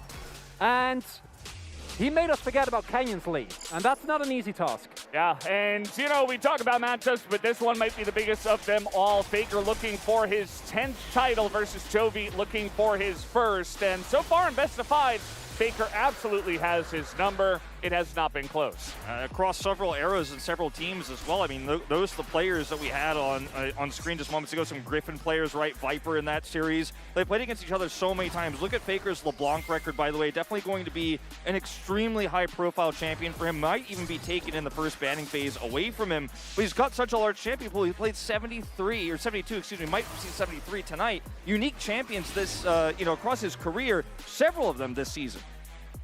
And whereas the biggest role of Chovy over Faker has always been the laning phase, this is the one split where Faker's laning phase has actually been extremely consistent. But on the flip side, if you look back to those key plays that were found by Chovy that we're going to be looking at right here, this catch on Canyon might be the game-winning play for them. If this charm doesn't hit, maybe Canyon can kite it out. Maybe they get the Baron after all. And he has been working so much to have a bigger impact even outside of the laning phase. Yeah, and that's the thing about Chovy, you know, he is a fantastic laner, but he's also got some of the best hands in the game. So, you know, he's not as consistent, I suppose you could say, as Faker in this split specifically, but the guy, he can pull off some pretty insane stuff. Now, what's most concerning, I think, is the bot 2v2 or Gen G here. This is where Gumayusa and Keria have the most duo kills in the bottom lane. Keria and Lehens have a pretty big champion, Ocean, both of them first and second, only separated by one champion here, that Zac that was played by Keria. But if Ruler falls behind in this 2v2, or if there's a poor laning trade and they actually can't get prio on that first Rift Herald, which Gen.G has given up a lot, that's where T1 snowballs lead so quickly, and it's often decided by a win, a key trade in the bottom side. Keiria's roam timers have been so incredibly good this split, and while he's been bolstering a really big champion, he doesn't need it. He can just play Nautilus and still 1v9, still rack up the POGs, and with Guma by his side, a year ago, Guma at times had issues turning laning leads into actual impact on the game, and ever since that has been fixed, he's just been in a split where both Ruler and Def played incredible, the best carry within the LCK, and that's just so hard to imagine Gen.G being actually able to match that, even again with how good Ruler has been playing. It's just it's kind of insane. You know, Ruler and Lahen's a fantastic bottom lane. Lahen's has played his fair share of weird stuff, but hasn't been as dominant as Keria. And Keria even said it himself in the video. He's like, yeah, I think I'm a couple tiers higher than Lahen's right now. And honestly, I'm not really one to argue with him here. Yeah, I really am not as well. He's the split MVP, and the first support to ever pick that up. And take a look at some of Ruler's stats here and some of his champions. He's played a lot more diverse champions this season than he has in the past, and I do think that if they want to move away from bottom side, we might see him play, as we saw Duck Dom attempt, you know, something like the Ziggs, something like the Ezreal here on the bottom side, his Xayah, which he had a very fantastic performance on as well. Definitely something to look at as we head into these first few drafts. It's going to be kind of insane to see if they can do anything against especially Gumayusa and Keria here. So glad we got through the points of the match. We do also have some predictions that we will get to here in a moment, and most of them are as you would expect. And let's take a look at them right now. Yeah, I mean, more 3-1s I think what people would expect. Atlas Valdez and myself going to 3-0. Chronicler though, you get in faith that Gen.G will take T-Sun. T-Sun as well, yeah. I can see, again, I wanted to pay tribute to Gen.G and how good I think their split has been, and there he is. There he is. Jonas there he is, Strong. Yep. He doesn't care. Doesn't I mean, care it's not even like a 3-2 or a 3-1. No, it's 3-0. not close. And it is about as far away as a lot of us would expect the possibilities could happen here for, you know, Gen.G, because a lot of people are saying, you know, 3-1, even a 3-2 in there, you know, a couple of games that Gen.G can pick up as a best of 5. Who knows what they have prepared. But no one's really expecting the 3-0. The 3-1 prediction is the most common. Most people think that T1 will actually drop a game. And I think from talking to a lot of analysts, most people think it might be the first one as well. 87% of fans didn't quite hit the 90. I was talking with you guys before the podcast. I was like, I think it hits 90. Yeah, you were closest. Still, massively the fan favorites as well. The crowd is cheering against you as Gen.G on stage between games when you walk out of that booth. You know that the crowd wants T1 to win, overwhelmingly favoring them tonight. And it's a tough ask, especially for a team that has had so many second places, as T1 was very happy to point out throughout the entirety of every piece of content that we see. Yeah. It's hard to imagine Gen.G getting it done here, but what a story it will be if they can. Yeah, absolutely. I think that's the biggest thing, right? Because out of all of those second places, you know, including the ones against T1, this will be their most difficult matchup yet in a finals, I would say. I agree. Going up against the team that's undefeated, Zeus Owner, Faker, Gumayusi, and Keria. You know, what doesn't this team have? Well, I want to say as well, a cool call out to return to booths on stage as well here from our production, having T1 on stage here. But what don't they have? That's the question that Gen.G has to answer tonight. Where are the holes? Where are the cracks in the macro? Because we are just not seeing it right now. What they haven't done is play this Gen.G. And that's what I'm excited about, because every single time in the LCK there was subs, and as much as I love challenger players, I want the real deal. I want actual Gen.G taking on all 10 players are going to be here tonight. No substitutions, no shenanigans. Just a straight up matchup, and this is going to be one of the big question marks for me coming into his first offline finals, and a huge venue as well, because Gumayusi clearly doesn't have nerfs. He is made of steel. And the rest of the team has had a lot of experience, but especially walking on, I saw Zeus being a little impressed, I think, with all of it, and who can blame him? Yeah, and Owner has already proven that he's not nervous, and yes, there were no fans in the live audience last time in that matchup against Damwon Kia, but he was not shaken. In fact, made a lot of crazy plays in that series. We welcome their opponents, Gen.G, on the other side of the stage here. I think the big difference between these two teams right now is actually that in era overall. Yes, Faker is the greatest player of all time, most titles, etc., and he is in the middle of the stage for T1, but the team around him has mostly younger, newer talents. Whereas on the side of Gen G opposite, Tovi is the newer guy who's coming up in terms of successful generations, but then you've got Doran, who's got a lot more experience than all of those T1 guys. You've got Peanut, who's got 3 titles under his belt, and Ruler, a world champion who defeated Faker himself in that 2017 Worlds Finals. But they haven't been able to get that same success domestically here against these new players tonight. Almost feels like a passing of the torch. If they can't get it done here, will they ever as they start to age, right? I mean, this is just a question Gen G fans have to ask, because if they can't do it here, you know, it's not going to get easier. These players are still developing, the T1 players on the other side. Yeah, that's a really scary point you make, Wolf, because, you know, can they go even further beyond? I'm sure that's a question a lot of people are asking about how far is that T1 roster going to go. But, yeah, I mean, in terms of nerves, I would imagine that the guys on the side of Gen G will be a little bit less nervous, especially because there's a lot less expectation on them. You know, you're talking about the fans, you're talking about all the analysts. Almost everybody predicts them to lose, and that just means you can come into the finals and say, we'll give it our best shot. If we lose, I mean, it's T1, they're undefeated, right? There's no pressure on them, and we have seen in the past, and again, I don't see it happening today. T1 have been such an incredibly well-rounded team over the course of the split, but I think back to the World Finals. That still hurt me, where everyone's like, oh, T1, DK, that's the real finals. Yeah. And we all know how that one ended, so main thing here for Gen G is to try and use their underdog position as best as they can. They will have blue side. They did win the coin toss, so going into this first game, they actually have first pick priority, and here we go. It's time.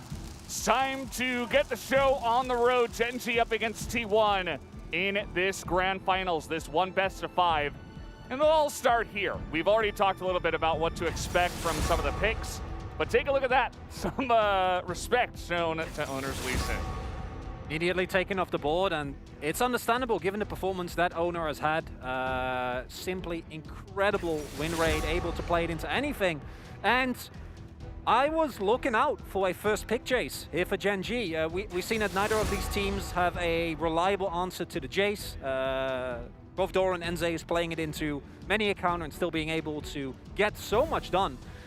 And instead of trying to deal with that, that is going to get taken off. Caitlyn still open. Hecarim still available, though I don't know if Peanut wants to go to that particular pick after what happened in Game 5 of the semis. Yeah, there's a lot to unpack here for Gen G's open champions right now, because Caitlyn's still open, as you mentioned. The Karma's still open here. There's a lot of ways to control the bottom lane for Gen G, and will Ruler take a priority AD carry like the Caitlyn to a 2v2 matchup that every coach is saying this is the most important one right now on the bottom side, with the expectation is Gumayusi and Carrier are the stronger bot duo, strongest so far this season in the 2v2 in duo kills, and it will be the Karma to pick up for lane prio control.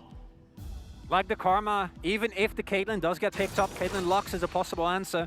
We have seen that Karma allows you to still pick Jhin, pick Azrael, and just in terms of sheer prio, be able to match the pressure that comes out. Gumayusi, he doesn't care about that and still locks the champion up immediately. The Rise here is something that T1 actually have kind of dropped on the priority list in favor of things like the Ahri, but with that being off the board, we'll be going back to that, and the potential for T1 to try and find early leads, leverage them with the Rise, and get those early plates that they are so incredibly good at finding early. So this goes back to what I was saying about Ruler. Don't try to force the 2v2 to be in your favor. Take a Karma Ezreal lane where you're not going to have too much pressure. In fact, you can put some pressure on in this lane, but you're not going to be trying to get 2v2 kills. You're going to be playing for late game. You're going to be playing for your range advantage and your scaling. Now, into the Caitlyn, range advantage is something that you could argue Ezreal has at times with his Qs, but just generally speaking, play for Ruler's late game carry potential in team fights and don't actually try to win that 2v2. As the Lux you were calling for earlier will arrive here. There's a lot of playmaking potential between the Rise and the Lux here. Setting up bindings, those Realm Warps can be so impactful in the early parts of the game. Not to interrupt the draft, but every single time T1 pick a champion, you get the boomsticks in the audience clapping together. So just you know, kind of let you know how the fans are feeling right now about this finals. Yeah, can give you a little bit of insight into that. Love this Corky ban. Yeah, it has been a pick that Chovy has actually gone back to with such great efficiency. The draft that they already have, especially if you bolster it with Gragas as well, is extremely obnoxious to play into. As the Galio, an often seen counterpick into the Rise, now also taken away. TF also being banned in the first rotation. So a lot of the common answers that we do see picked up will not be given over here to Gen G, and Jungle Pool is getting whittled down as well. Yeah. But there is still the possibility of a Jarvan into an Ezreal. Not expecting they'll go that. Zinzao, even though he's dropped in Prio, would be an option as well. I think that for the mid lane, there are so many options still available for Chovy in terms of late game scaling that pair up with this draft so incredibly well. The Azir actually has a lot of kill pressure with Volibear and is going to be very strong in the late game if he actually gets there, which is the expectation with this Ezreal Karma draft so far. Nocturne gonna be locked in. Someone gets hyped about it. And this is a pick that works so extremely well with the CC they have to set up. Importantly, we saw the Trundle hover, whereas it's a good matchup into the Volibear specifically. Into an Ezreal, it always feels pretty unfortunate. Arcane Shift denies so much of the power. And the global pressure that you have with the T1 composition, with both the Paranoia and the ultimate from the Rise already bolstered by those aggressive lanes, is going to be a nightmare for Gen G. Unless they can find the shove back, right? Unless they can match. And with Ornn, they're saying no.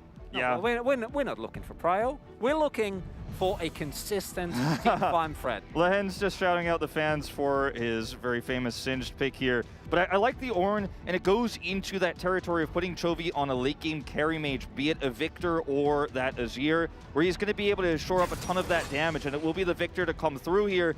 Volibear loses some power in this draft, but can actually get you through the mid-game pretty well at those power spikes, set up some stuns, survive through those first few Drake fights, get to the late game, get those ornaments online, and Gen G's late game comp is looking fantastic.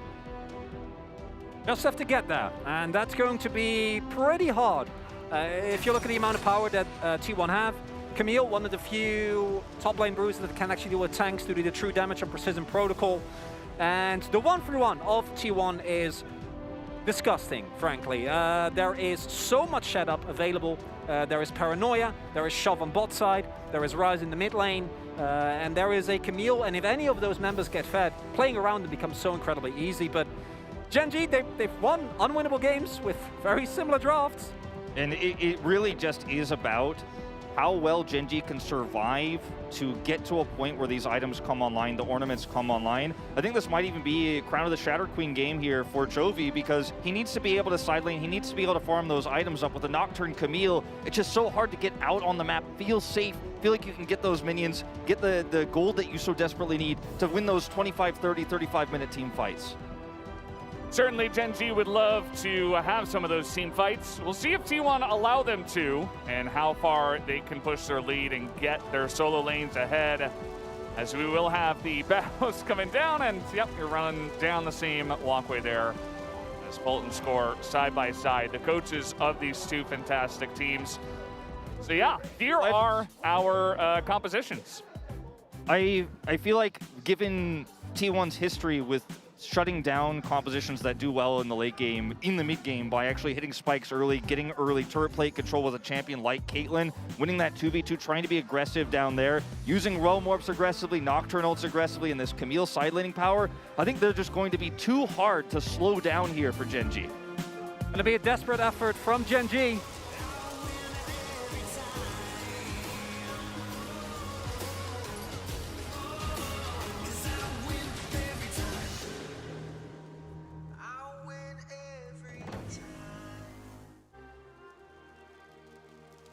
And here we go, on to the Rift for game number 1. I didn't even realize how perfect that song is, by the way, the lyrics. I win every time. Every time.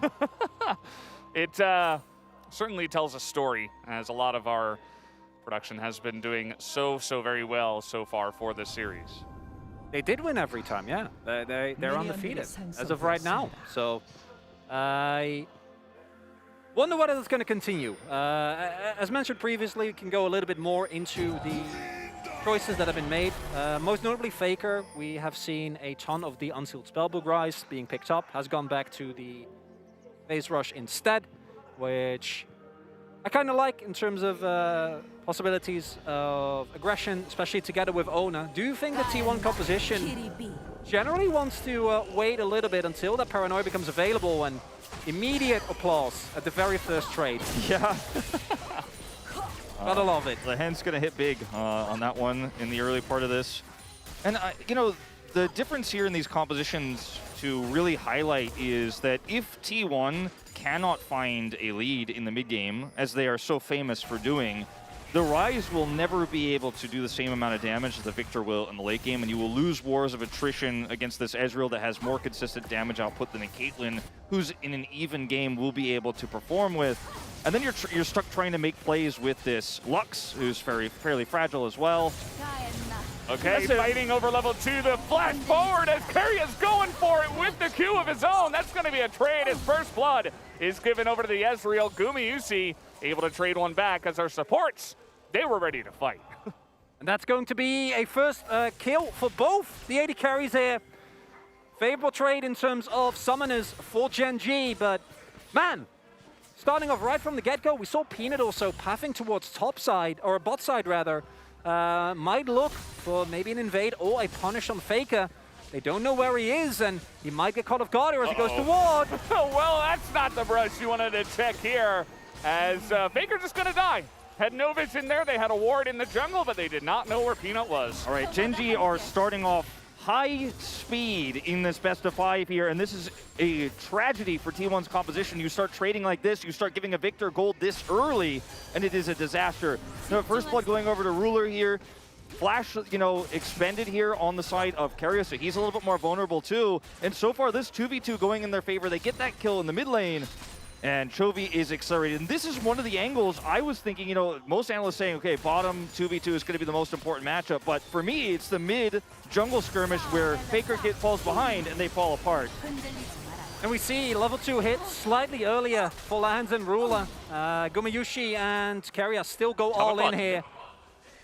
갈게. I think he's coming. He's going to come down. I'm going in, he says. 잡을 것 같은데. And that's a really easy setup. We got him. Nice. 뭐 요 정도. Just like that, basically, is what he's saying. Yeah. They keep doing this.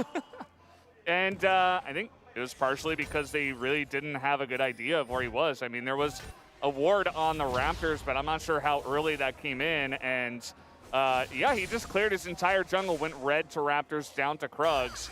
As now Keria is looking to poke, I guess. I think the read from T1 was that as he pulled the Raptors into the brush, he then moved upwards towards his blue side, skipping Krugs, which we see very often, but instead went for a full clear bot side, wasn't spotted, possibly looking to maybe assist, set up a play on that bot side, onto Gumayusi and Keria, but then 2v2 happens, and then he was able to move back up towards that mid lane regardless.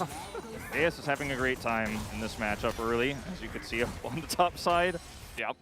It's just how it's going to go. At least Doran can itemize against this from lane.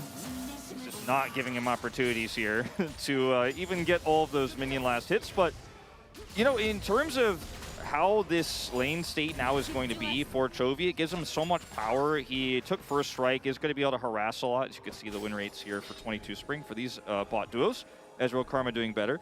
But now Chovy is in a position where you can actually pressure Faker, where you can actually push him out of waves, and usually Rise's power in the early game is actually having perma-prio. Not going to be the case in this early game. Note also that Owner has just been power farming. Wants to get to 6 as soon as humanly possible, as you do on the Nocturne.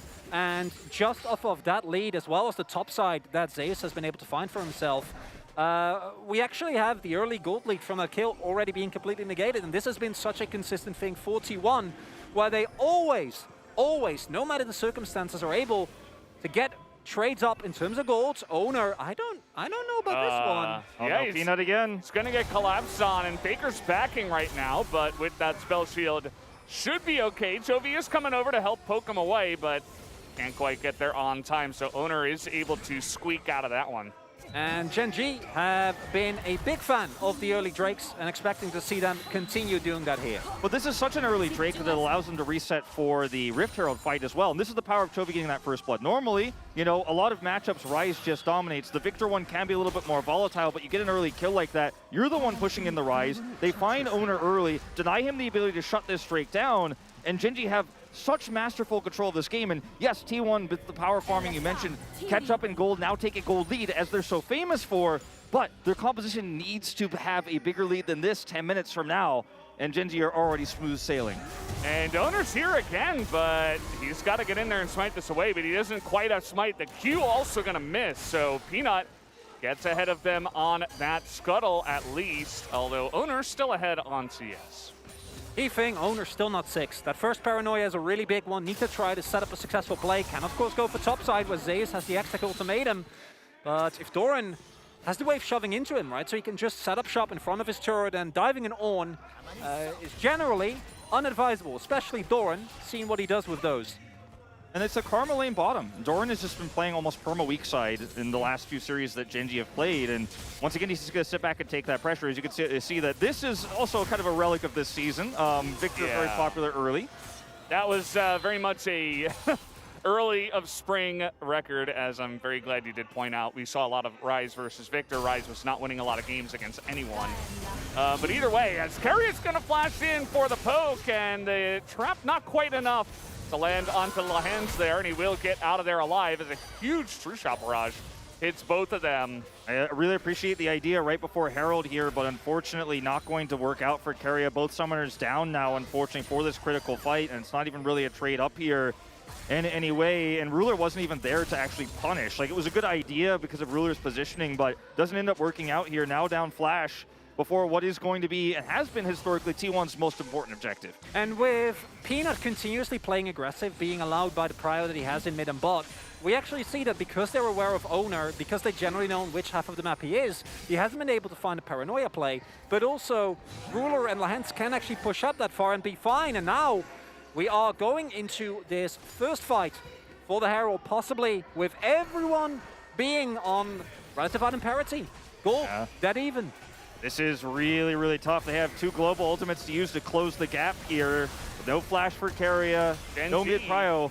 Yeah, they already have this pretty low as we stand, and they're going up against an Ornn. Let's see if T1 can do anything, as the Ornn will come through, as a big knock-up now from Doran on the top side, but you can see the rest of Gen G just going to leave Doran to die. They say, nope, we're not going to be able to help you here. And so Gen Z do get the kill on the Rift Herald, but they cannot pick up the eye, and T1 take the fight. Great fight here from T1, utilizing their ultimates as they all come online here. And this is the type of fight that T1 always takes on Herald. And Gen G, yes, they got a pretty explosive start to this game, had a great early game, but the composition still isn't quite online yet to hold on to that Rift Herald so tightly. Zeus is really playing with fire, but actually a good calculation, knows that he should be relatively safe, although will he calculate that Peanut is up here to help out? Doesn't look like Peanut can get there on time. Not even with the Void Barrel when Peanut hasn't backed in quite a while, still sitting on only Coalfields, and don't want to take that risk. And I thought that the setup was definitely a possibility, but crucially that paranoia makes it so hard for Gen G to actually coordinate in this fight, and I'm pretty sure that's a big reason. We see Doran going very aggressively, the rest of his team, they literally don't know, right? You can't see T1. Yeah. They're not able to actually know if that ultimate lands. Can we follow up? Because of that, T1 get the early fight win there, and Guma, even with that first blood going over to Ruler, is getting more and more fed now. A lot of paranoia users, you know, a lot of Nocturnes would actually go onto the backline carries there, but that's what Gen G was hoping for in that choke point. Oh, they're going to dive deep, and nope, they just go onto Doran, collapse him, cut the team in half, and really hard to communicate in situations like this. That's the part of the power of paranoia. It's not just shutting down side lanes and getting on top of the backline. It's just straight up blinding your enemy team. Yeah, and it matters too for the composition of T1, because if they had, you know, like a I don't know, a Hecarim or a Vex alongside of this, then maybe you could dive in as a team. But Owner has identified that at this point, okay, I'm just here, you know, throw it down. I'm not really going to dive in. My team can't follow up that well, especially not yet, especially before Camille doesn't even have an item. That's the main thing. Zeus later on, I'm sure he'd be happy to join his old pal Owner for a dive into the enemy backline. Camille one of the very few top laners that can reliably lock down a slippery pick like the Ezreal. But for now, that is not going to be the case just yet. But it's, again, that coordination that works out really well for T1. And coming into today, we were expecting Zeus to have an edge in the matchup. And yes, it was a blind Ornn from Doran. He's going in for this one. I don't think he's got a queue up in time to really chunk it down. So that's Hextech Ultimatum gone. Right before some teleports are up, but of course 3 minutes or so until the Unleashed teleport is available. Critically, if Gen.G get a 2 Drake advantage with this composition, they could just sit back and wait. It's going to give them such a huge edge, especially because it's going to be a critical Drake, either Mountain, Hextech, or Infernal here. So very important for T1 to actually deny this fight right now. Then Zeus, of course, teleport coming online just now, but it's leashed, so it won't be able to actually come in at the last possible second. It doesn't have ultimates. This is essentially a 4v4. And with the vision being taken by T1 in the river and Preshow in bot side, Faken also getting in a mid, it's really hard for Gen.G to actually contest this. They have to walk into the poke of Guma, of Carrier, and if they slightly overextend, immediately Owner will pull the trigger, Faker can realm warp in, so if T1 wanted, they could keep that hold tight. But it looks like instead they're gonna choose to give this one up, and I can see the logic behind it. Not enough Preshow. Yeah, well, yeah, but they also instead get more control on the top side of the map. I don't know if that's a great trade, especially with Infernal Rift on the map. Yeah, and it's top side for a Rift Herald that spawns in 2 minutes, and its second Rift Herald plates are going to be gone. Not that critical. Root connects. Yep. No follow-up on that one. Guma not quite close enough. And yeah, definitely a choice that T1 decided to make, you know? Yeah. As instead they are going to try to highlight this top side as here comes the paranoia. It's 3-on-1 and Doran does not have any hope as Faker will eat a lot of those turret shots, as will Owner, but the kill is still there. It's a faster Ornhorn. Maybe you turn this one around. One of the most difficult champions in League of Legends to dive is the Ornn, but it's a very late Horn coming out from Doran. Waits till the last possible second with the flash. And as a result, will go down. So T1 do not give this Drake up for free, but I think the 2 Drake lead is much more valuable here. Between the hook shot and Faker's instant root, it's so hard for the Ornn as well to actually find the second activation on the ultimate. And Peanut, he gets to play. He's Hextech Ultimatum is available now, and Peanut, you're not going to be able to ult out of this one. Don't believe that Karma will help either against this much lockdown. We just saw these 3 in the top side, and they do it again to the Bear. Lots of greed here from Peanut. Grabs a plate, but will give over a lot more gold to T1, really keeping them in a lead in terms of that gold advantage right now, because 4 kills to 2 and a 900 gold lead. Yeah, it looks great now at 14 minutes as plates fall off, but in 10 minutes time, you're going to need a bigger one than that. At least this dive is successful, and as you mentioned, there's so many ways to shut down the second activation. He has no chance here to pull that one off. But the 2 Drake lead is what I'm really most concerned about, because now Gen.G can just avoid taking fights. Again, there is no vision coverage on top side. They invested teleport as well. And Gen.G, one play is not going to be a breaking point for you. Like, you can let them have it's fine.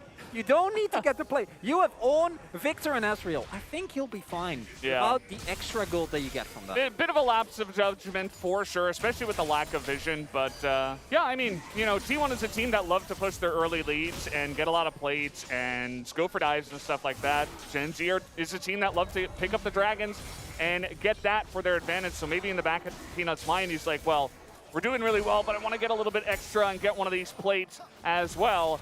But definitely a little bit of a mistake as we return here to the game. Interestingly, even with champions that generally have extremely high priority, the Lux and the Karma, or the Lux and the Cade rather, the Rise, and the Camille, no plates were actually picked up by T1, and that's not something that happens, and it does tie into the overall laning strength, which is the one thing where I think Gen.G has just been almost unmatched in the entirety of the LCK. It's more about what happens as soon as these turrets start to fall. When the map starts to open up, that's where I get more worried. Who's diving who now? As Zeus went a bit far, thinking he had Owner on the backup of the gank as Flash comes in and Toby will take down the Camille. Bloody game here in game number 1 of this series as T1 are going to try to damage this mid turret but won't be able to get any permanent damage. I say that. It's a cannon wave. That's going to be first turret blood over to the side of Ruler, solo down in the bottom side. So At the end of the day, Gen G going to take a gold lead and enjoy this very much. Yeah, they're going to take Zeus off the map as well, costing him some critical farm. You can see that's denied there on the top side of the map. And, you know, right now he has a massive lead because in the early game, Camille will crush the Ornn. But over extensions like this, you cannot afford. And the idea here, you can see the ping on Nocturne, is that I'm going to actually collapse. We're going to end up winning this exchange. But Jovi's here. They don't calculate this. The timing is also very poor. Zeus does end up getting flashed on here by Chovy. 300 gold goes over. They, with this prio and the knowledge that Nocturne is top, get first turret bottom side. And you can't be trading objectives like this as T1 with your opponent's composition being much stronger in the late game. In addition to that, Chovy getting more gold is so big for the composition of Gen G, even though he's going for a low damage build, as we've seen Chovy do in the past. Please no Lich Bane, Chovy. I still remember that one. No Morellos. But jokes aside, Everfrost has a lot of value into a large part of T1's composition, which is that top half, all very short range. Going to be forced to go into what is going to be a monstrously fed Victor with Gathering Storm. And in the late game for T1, the margins becomes less and less. And unless they're able to utilize Gumayusi very well and crucially pick up this Drake, T1 is looking kind of rough here in game number 1 because Sword Point with Infernal against Gen G's composition, that's not great. That's what I was going back to earlier when we were talking about them leaving the Drake up, because it was going to be a relevant one no matter what with Ocean Cloud start here. As it's spawning now, Gen G do not have to fight this, but they've got a little bit of control over the bottom side.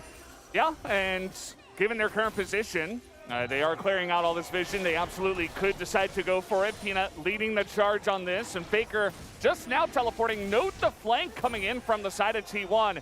They've got a Camille and a Rise behind him. And has to be so careful. They're grouping up to check.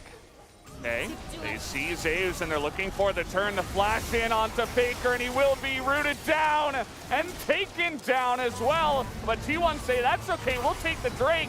Zeus, though, also going to be taken down here, so Gen G pick up a couple of kills, but T1 do get the Drake. This is the affording that you have when you have a 2 Drake lead. You don't actually need to win the Drake, but if you win the fight, you get the gold, which is more valuable because all time is on your side. And this is a uncharacteristic mistake in coordination. Zeus goes over the wall, retreats, Faker's still going in. T1 is completely split while they're holding the Drake. Peanut might lose his fight with the Grump respawn time, but the gold that was gone into the pockets of Gen D there, again, really big. And yeah, you don't get Soul Point, but you're still able to get so far into the amount of scaling. We might have a play here. Oh, not the teleport I was expecting. They call it off. You can continue, Chronicle. Well, I mean, that was the point, right? Scaling good for, there you go. For Gen G. It's important to note. I'm loving the setup from Gen G here. The amount of vision control that they have, combined with the fact that Faker has no flash, means that him and Zeus are basically caught in no man's land. There's no one to help them. The hard engage is more than enough, and once this death ball really stands and you don't find backline access, there's not that much for you to do. Once the fight actually starts for T1, and it's on even footing, it looks way harder. This is a question we had for T1 when they faced Gen G at full strength for the first time. Maybe, we were speculating, many were, would this be the first time T1 has a real disadvantage in a series like this season? In a real high-profile series, not just the best of 3 when they're going for the perfect record, but in the finals, right? And in this game, they're only 300 gold behind, but the composition is screaming massive advantages here for Gen G. And T1, they needed to have a bigger lead. They needed to be able to hit Gen G when they are brittle. But as you mentioned, the death ball is coming strong. Oh, the root comes in, and in fact, Doran will not be able to respond to that, lasting a little bit longer than he thought. That was an Ezreal with the red buff and flash. So if Faker overstood his welcome, he would have been dead. If only he had no threats. Would have been able to hit him. And the one thing for T1 that is important to still keep in mind is that this comp punishes overextension. Here we go. This is the side lane play that we expect, and stopwatch is good, but it ain't that good. That's going to be the kill given over to Gumayusi. As I finish my sentence, T1's comp is still incredibly good at punishing mispositions from anyone. Between Zeus, Ona, and Faker, if someone is pushing in a side lane, even just a little bit too far up, as we see here, you can immediately get taken down. The kill goes over to Guma as well, and Guma being fed is so much more safe, brings so much more longevity than the rest of T1, because barring Zeus, Ona, and Faker at this point getting kills doesn't really provide you with that much. But Guma remaining fed means that no matter what, if he can survive in late game team fights, he can still carry. Yeah, he has to be him, right? And this is why I wondered, you know, in the draft, would we maybe see Crown of the Shattered Queen on Chovy? Because it might not have saved him in this case, but would have had a much higher health bar when that stopwatch goes off. Maybe they turn it. Either way, you know, in this composition, he cannot really farm, which is why it was so critical for him to actually get ahead as he did early. See, in the side lane, even in the safe side lane, where he's not even past the halfway point, you're very vulnerable as the victor here. And the key thing is, with T1 keeping Gen.G on their toes, it's exactly what we expected, which is T1 have suffered more in this game than they have in many a laning phase, which in of itself is a huge testament to how good Gen.G is playing. But it's when the map opens up that T1, their consistency really shines through. That's why they're undefeated. It's not because they always win every single lane. It's because they're able to find the game-winning plays. And even though Gen.G's composition skills amazingly, that remains a viable threat. Yeah, it's really true. And I think T1 are going to show a lot more of that, you know, regardless of the current state of the game or the compositions. They will be looking for plays, and they might just skip Peanut here, as he will have to ult away just to survive. And with the Drake coming up here in a minute, will he have that ready? I'm not so sure, as now T1 have position around this river. He's going to have to back here as well. Took way too much damage there, and this means T1, as you say, will have prio. Look at the control wards placed around this Drake pit. There's nothing they don't know. There's even one here in the mid lane, guaranteeing that there's no flank angle Gen.G can take. And this is T1, which is so harrowing. Their punish plays, even when their composition is starting to fall behind, they will punish Peanut. Now a second time, overextending onto their setup vision. And the setup for this fight is incredibly important, because if Gen.G gets it, they're on soul point, they're looking incredible. If T1 can start stacking Drakes, then the scaling conversation really changes as well, because the amount of damage that Zeus and Guma are going to do is not really fair. Want to do a quick Velda stopwatch check, because there has actually been picked up multiple in anticipation of this fight, which again, whoever wins this has a really good position from here on out. Oh, the flash, but that is going to be Ruler with the quick cleanse, as he does have to use that though before this goes off. And now Carrier with no flash for his own engages. Gen.G stalwart here in the river, trying to put up a wall and avoid it. Zeus goes over the wall, just leading the charge, ready to fight. Choke point control, but Chovy wasn't here, so he can't actually get that death ray damage through. T1 will actually spill into the other side. Now they've got to be wary of the Zeus flank once again. All right, setting up another kind of wall here. We got traps coming out from Gumayusi, and you do not want to get headshot by this Caitlyn right now. As Zeus over the wall, they're looking for Chovy. He doesn't have his stopwatch anymore, but the damage from the backside of Gen.G is gigantic. They're able to take down both of the divers on the side of T1, but that is going to be the Dragon going the way of T1. So a crazy fight, but T1 get another Infernal. Insanely well played from Gen.G. That Doran zoning off the entire back half of T1. Now as the divers go in, there's no follow-up, but the Drake still goes to T1, so now Gen.G, they need to push for this Baron. Yeah, they're going to push for it as fast as they can. They've got a ton of damage here. And, you know, with T1 having this ward here, it's so valuable. They know exactly where to run. Realm Warp is available for Faker. We've seen those in some LCK finals recently. Oh boy. Here we go. Are they going to contest? I think they have to. Are they just going to Realm Warp into this one? I don't know. That's We've seen that before too, as okay, they're going to go on the backside here. They want to take a fight. As immediately a headshot from Guma. That's going to be one kill. Gen.G get the Baron, but they get nothing else. As T1 are on the chase, Faker leading the charge. He's going to get that bounce onto both of them, and at least Chovy will go down, as they are looking for more. A triple kill now for Guma, and that is going to be the ace into the hands of T1. Gen.G, this first game, have been both extremely proactive, but also greedy in the objective takes like this. You know, we've seen so many times Peanut getting caught when he grabbed that first plate, dies immediately afterwards, clearing vision around the Drake, gets picked a second time. And in these fights here, where you're trying to rush down Drake, you have to be wary of T1's ability to turn on a dime using this Realm Warp. And if you don't have that ward removed, if you don't have vision control, maybe your best option is to back away, because T1 will come over here and punish. Now 4,000 gold the lead. They are poised to actually potentially take this game. The scaling argument, you mentioned it earlier, Carly, because it is Infernal Souls now, or Infernal Drakes they're now stacking, is not necessarily a one-sided conversation. And while this looks like it's not working out, with the immediate lockdown of the enemy backline, Carrier, Gumayusi, and Faker can't join this fight at all, it's still a success. because Peanut is dealing with Zeus. Peanut flashes crucially there. If he is a split second earlier and is actually able to get that Drake, this sequence might not have happened, but instead, they feel the pressure. They lose the soul points, and they're like, we gotta do something. We gotta do something. Yeah. They overextend into this. Everyone gets taken down, and it's exactly these type of decisive, swingy plays that T1 have shown us so many times throughout the entirety of the split. It's T1's composition, the ability to collapse quickly. You have a Realm Warp, and you notice where he placed it was behind Gen G. It was not a, I'm going to stop this Baron. It's nobody gets out alive. Nobody survives at the end of this scene. Faker has learned in his many years of Rise, has had some really good Realm Warps and some not so good ones. So that one definitely goes into one of the really good ones. Do have to agree. Because if you Realm Warp right on top of them there, you probably just all die anyway. So just a really nice response from T1. They knew immediately that was going to happen, and they get there just on time. Also note the itemization from both Zeus and Owner. Their job is just to create space for Guma. That's it. They both went for extremely early Guardian Angels. We already saw Zeus's proc in the previous fight. We see Owner now have it as well. And the amount of time that they buy means that Guma can get off more autos, more autos, more autos. And when he is close to an Infinity Edge and 7-0 at 27 minutes, pretty good. Feels like it's working out pretty well. I think it's a that strategy. I think it's an okay game plan. The other thing for Gen G is their composition has no pick, no lockdown really whatsoever. They could defensively, of course, Ornhorn. There's the Volley Bear, but he's not going to, at this stage of the game, be able to survive long enough to actually get on top of this Caitlyn.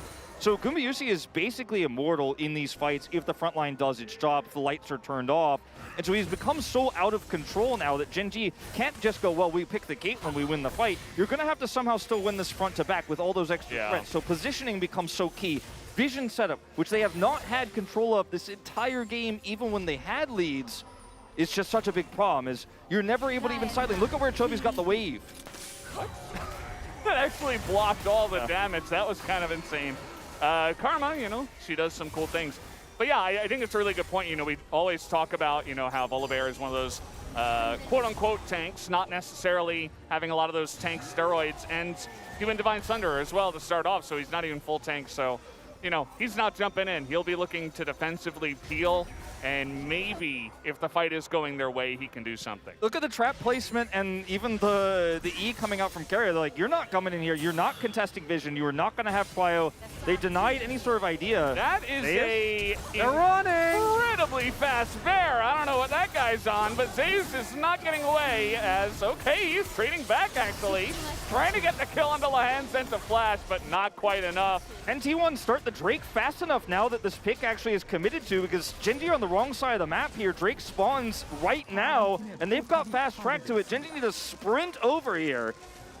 Teleports available.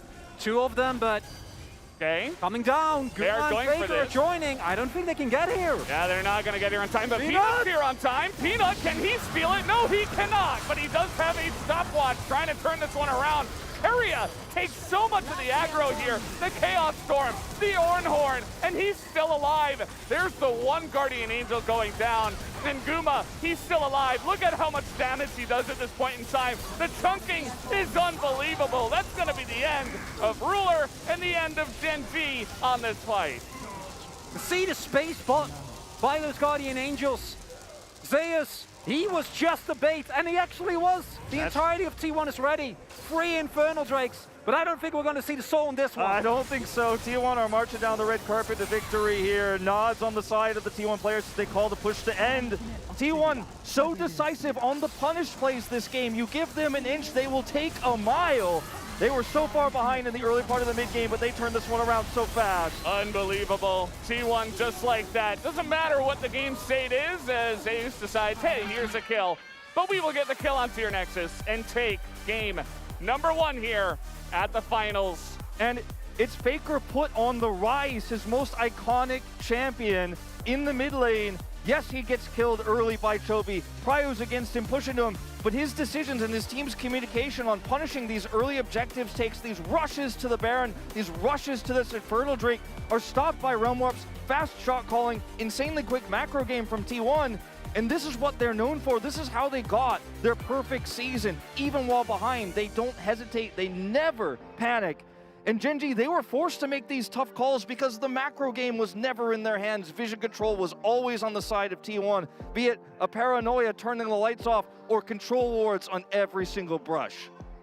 And there were a couple of key moments where you can imagine a Gen.G winning. Had Peanut maybe not died, had he gotten that Drake. There are so many what-ifs here, but there's been a season of what-ifs for T1, and somehow they never go the way that any T1 opponent wants them to go, and we're seeing that here as well in this first game.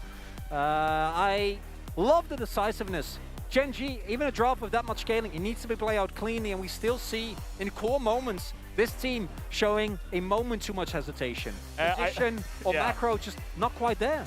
I love that we talked so much about nerves and, you know, the huge crowd and all these young players here, and then Gumayusi comes into game one, he's like, yeah, sure, I'll carry you guys. Yeah, like, no biggie. Who's Faker? No, it's me, Gumayusi. Like, I'm here to carry. I got 10 kills, and, you know, he wasn't necessarily setting up all the plays. There were a lot of great picks in the side lane. Really got to give a lot of credit to Faker, to Owner, to Zeus, to setting that up. But Gumayusi, he took all of that feeding, and he was like, yeah, sure, you know, I'll just carry that last fight, and it's totally fine. Notice how much damage Faker outputted. He did his job tanking and frontlining so extremely well. The GAs you mentioned, Chronicler, were huge, but Faker on tank Rise opened space up. Chovy was always under threat of a Nocturne, of a Camille, of the Caitlyn damage. He actually is only 100 damage ahead of tank Rise with, you know, a fairly utility build, to be fair, on the Victor, but I think it really tells the story of how well T1 controlled fights that were so one-sided. And for itemization, there was also the Shirelias, full hands. You have an Ornn, you don't need the extra mobility that it provides, right? It feels good to go fast, but imagine if you had a Moonstone, if you could actually keep those health bars a little bit higher by just those extra seconds of time. In addition, as you pointed out, Chovy not actually outputting that much damage, even though he was one of the more fat members. The game just spiraled out of control, and T1 got ahead of it like they always seem to do. Some things do not change as we are done with game one, and we will take a break and be back after the break.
뭉쳐 잡아볼래?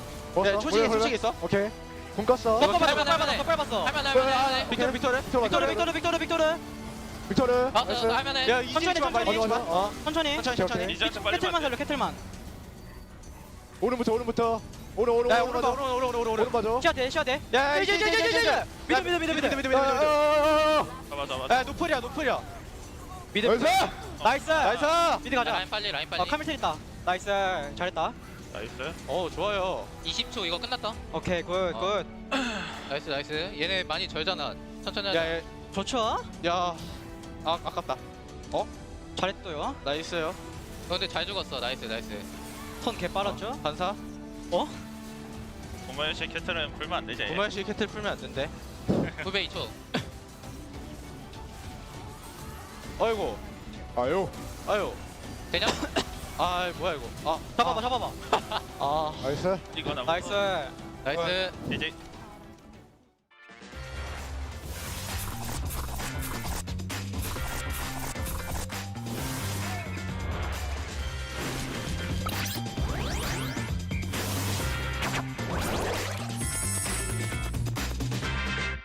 네, 안녕하세요. 결승전 두 팀의 불꽃 튀는 자존심 대결. 스프링 롤 파이터 MC를 맡은 저는 다니엘입니다. 아, 반갑습니다. 안녕하세요. 저는 단다니엘입니다. 반갑습니다. 외모로는 전혀 뒤처지지 않기 때문에 전혀 위화감은 없어요. 자, 어쨌든 저희 오늘 함께할 이제 분들을 저희가 소개를 해야 되지 않겠습니까? 먼저 만나볼 팀입니다. 바로 T1입니다. 예. T1. 아, 좋아요. 아, 여기 벌써 기세가 뭐 엄청납니다. 여기에 뒤질 순 없죠? 젠지! 그렇지! 좋아, 좋아! 자, 그러면은 여기 모인 이유를 설명해 드리도록 하겠습니다. 각 팀별로 저희가 팬들에게 선물할 굿즈를 양옆에 드릴 이렇게. 거예요. 네. 만약에 패배를 하게 되면 그 선물이 다른 팀에게 넘어가는 방식이기 때문에 팬분들을 위해서 양 팀의 선수분들이 열심히 싸워서 오늘 반드시 승리를 해야 됩니다. 주장들을 네. 저희가 한번 모셔보고 각오를 좀 들어봐야겠죠? 오늘 선물 꼭 따가서 선물 보내드리겠습니다. 아, 좋아요. 괜찮아, 이거 때문인 줄 알았어요. 네, 자, 네. 그러면은 여기 질 수 없죠. T1의 주장 우리 페이커 선수도 한 말씀 부탁드리겠습니다. 아다나 화이팅! 우리 좀 밀리는데, 젠지가. 그러나. 아니, 뭐해? 졌잖아, 이미. 낚였네. 팀 나갔어. 준비되셨나요? 준비되셨죠? 네. 자, 그러면은 스프링 롤 파이터 지금 시작합니다. 자, 그럼 여러분들이 첫 번째로 바로 펼칠 싸움 인물 퀴즈입니다. 저희가 보여주는 사진을 보고 3초 안에 그 인물이 누구인지 말씀해 주시면 됩니다. 그냥 이 판 해보고 못하는 사람 나오면 다음 게임부터 그거 하는 걸로. 깍두기 뭐야? 이게 적팀인데? 그거 아니야? 어떡할래? 야, 뇌정지가 좀 많이 올 것 같아. 형이 못하는 사람이. 잘하는데? 나 고수야. 나 첫 바다부터 틀리면 어떡하지? 바꿔. 자, T1 준비되셨죠? 자, 이제 퀴즈는 다 준비가 됐습니다. 시작! 정답! 조세일. 정답. 울프. 정답. 광키. 정답. 데프트. 정답! 다시 돌아서. 필템. 정답. 빅다니엘. 정답. 아, 여기서 갑자기. 진짜. 누구세요? 누구세요? 누구세요? 누구세요? 누구세요 나왔습니다. 네. 누구세요 나왔습니다. 보기 있게 잘했다. 현준이 몰라. 누구야? 모른다고? 어떻게 몰라? 자, 어쨌든 T1은 실패. 루퍼 선수를 틀렸어요. 젠지 준비되셨어요? 그럼 도란부터 가보도록 하겠습니다. 첫 번째 문제. 도브. 하필 도란에서 도부네요. 도구고요. 네. 앰비션. 정답. 자, 앰비션까지 맞췄습니다. 아, 저 누구야? 정답. 정답. 때 보여요. 네. 김동준 해설님. 정답. 테디. 정답. 코어 장전. 정답. 조비. 너야? 난데? 다음. 권웅. 다 왔어요. 3. 아 진짜 이거 이러지 마. 와, 이거. 3. 아 진짜 이러지 마. 와, 이거. 진짜 이러지 마. 와, 이거. 아니, 현준아. 너 뭐하는 사람이야? 뭐하는 사람이야, 현준아? 사장님인데. 아니 이거 사냥 시작입니다를 모른다고요, 도란 선수? 네 연봉 좀. 지금 웅성성되고 있습니다. 아니 키가 너무 났어. 진짜 몰라. 아니 무슨 이거 너무 났어. 대본도 이런 게 나올 수가 없는데 기가 막히네요. 이번 상품은 그대로 가고 다음 퀴즈 때 그렇습니다. 저희가 2배로 선물을 걸도록 하겠습니다. 다음 배틀은 이번엔 인물이 아니에요. 챔피언을 맞춰라. 이거 못하면 롤하지 마, 롤하지 마. 그치? 나 열심히 한다. 나 진짜 열심히 나 한다. 진짜 열심히 할 거야, 난. 나 지금 약점인. 그렇죠. 나무야. 나 이거 최악체 할 수 있어. 세 문제를 먼저 맞추시면 승리하는 걸로 네. 가보도록 하겠습니다. 첫 번째 문제 나가도록 하겠습니다. 문제 주세요. T1. 고현 씨. 뭐야 저게? 뭐야 저게? 뭐죠? 이거는 정답! 이걸 진짜 너무 훌륭하네. 까지 해야 되는 거였어? 나 그냥 이 정도만. 그렇습니다. 정답은 티모였습니다. 자, 네. 일단은 첫 번째 문제 앞서 나가는 T1이고요. 네. 문제 내주세요. 오! 우와, 씨. 센데? 좋아. 정답. 야, 잘한다. 정답! 들어갔어. 아니, 들어갔을 때 찢었다. 웃음소리밖에 안 났는데. 그러니까요. 자, 그러면은 벌써 2점이나 지금 맞췄기 때문에 그렇습니다. 자, 바로 네. 세 번째 문제 갑니다. 갑니다.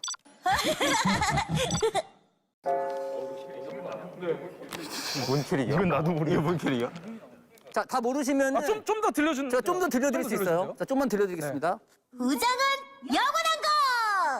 우정은 영원한 것. 우정은 영원한 것. 렌즈 알아요?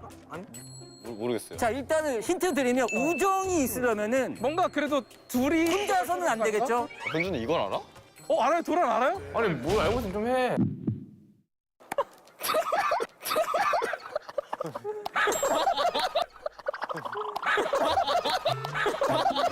뭐야, 바꿔는 거야, 뭐야? 동사죠, 뭐야? 아, 좋았어.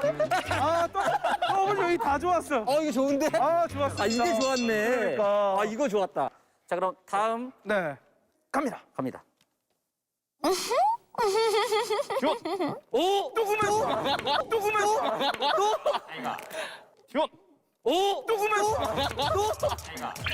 야. 진짜. 야, 좋아. 좋아. 아, 잘하네. 이거 진짜 인정. 그만이 잘해. 잘해. 상대팀인 젠지도 감탄을 하면서 박수를 쳤어. 이거는 인정이지. 상대팀도 박수를 치고 있어요. 구마이 선수 뭐 소감이나 이거 시즌. 네, 세 경기 다 POG 받아서 기쁘고요. 난도 피어지. 결승도 이기도록 하겠습니다. 이거 좋다. 이렇게 되면은 이제 챔피언 마치기는 T1이 승리했습니다. 축하합니다.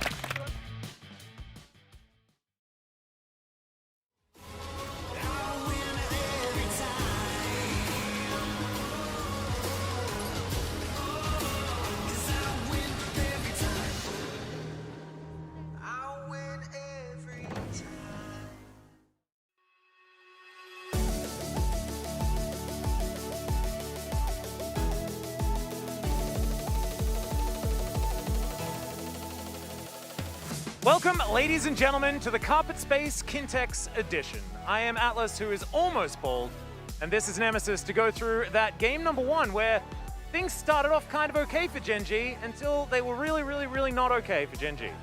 Yeah, Gen.G picked the scaling comp and they actually managed to go through early game, but then they heavily misplayed the dragon fights where the game got decided. Yeah, and actually it felt like every single one of those fights just didn't go the way Gen.G were hoping.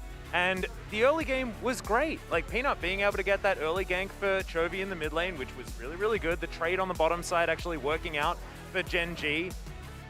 I had some hope that we were going to go to an extended series, but the way that T1 played out a composition that shouldn't have necessarily scaled as well in the late game was kind of absurd. Yeah, they got 2 dragons early too, but the dragons weren't the most beneficial ones, and the game really started when Inferno Dragon spawned for both teams. Yeah. And this is where Gen.G actually managed to win some fights, but then they threw them back at T1. Yeah, they certainly did. And having a look at the draft here as well, we actually had a lot of questions when it came to what was going to be the first pick priority for either side. The Karma coming in first was kind of what I was expecting based on what was still left available. Was anything surprising to you as far as the draft? There was nothing surprising, but I would say Gen.G picked a lot of magic damage for my taste, because usually Volibear can't hit really as a champion because he becomes like a tank later on. And Ezreal also has some magic damage, and the rest of the team comp is pretty much magic damage only. So that was kind of worrying for me. Also, their champs need a long time to scale, and they don't have many tools in early game. Yeah, although the early game was actually fine as it turned out. I was very scared about this Realm Warp as well as Paranoia combination, where pretty much you turn all the lights off and then a Rise comes in from somewhere unknown. So T1 had a lot of tools, but what it came down to in the end was Caitlyn went 7-0-1 before the last fight, and honestly, there was nothing that could happen. Let's bring up our first replay here, which is going to be one of the later Drake team fights. We can't do too many highlights, but this was one of the opportunities for Gen.G to get Soul Point. But honestly, Peanut kind of just forgot about the Drake and then flashes late for it. Yeah, so basically T1 engages into Gen.G, which is actually exactly what Gen.G wants, because T1 should be waiting Gen.G to engage into their traps, but instead they engage into them, and because of that, Gen.G takes actually over the fight, but Peanut just flash smites pretty much too late. The Dragon should have been Genji's, in my opinion. And then instead of that, they basically just run to Baron and they start Baron, and they just don't do it fast enough. I mean, items just aren't there. Chovy is also itemizing very defensively right now, so the damage isn't there. And then T1 just, even though Genji manages to get the Baron, T1 basically cleans them right after, and the fight goes into T1's favor. It was actually beautifully orchestrated as well, with the Realm Warp from Faker, demonstrating that T1's mobility around the map is actually just really, really high. Because I kind of like the idea of going for a Baron after this. It's like, oh no, we lost the Drake, but if we can get a Baron, we might be able to extend a lead. But with Ruler going down here at the end, quadra kill for Gumayusi, it really just felt like things were over, because then the conversation becomes about, well, who gets onto Caitlyn and how can you ever hurt her at all? Yeah, Caitlyn just got way too many items, way too fast in the game because of those kills. I mean, Gumayusi is really popping off the entire game. Monster performance, and yeah. It's just too hard. Let's have a look at the final team fight here, where things were wrapped up. It was basically a bit of a victory road for T1, but they were also able to make this one work really beautifully in, once again, a 4v5 situation where just Peanut goes for an attempted smite here. This is going to be third Drake for T1. But now just look at Guma's positioning. Yeah, so Peanut, unlucky, doesn't get the smite in, and then the fight breaks out.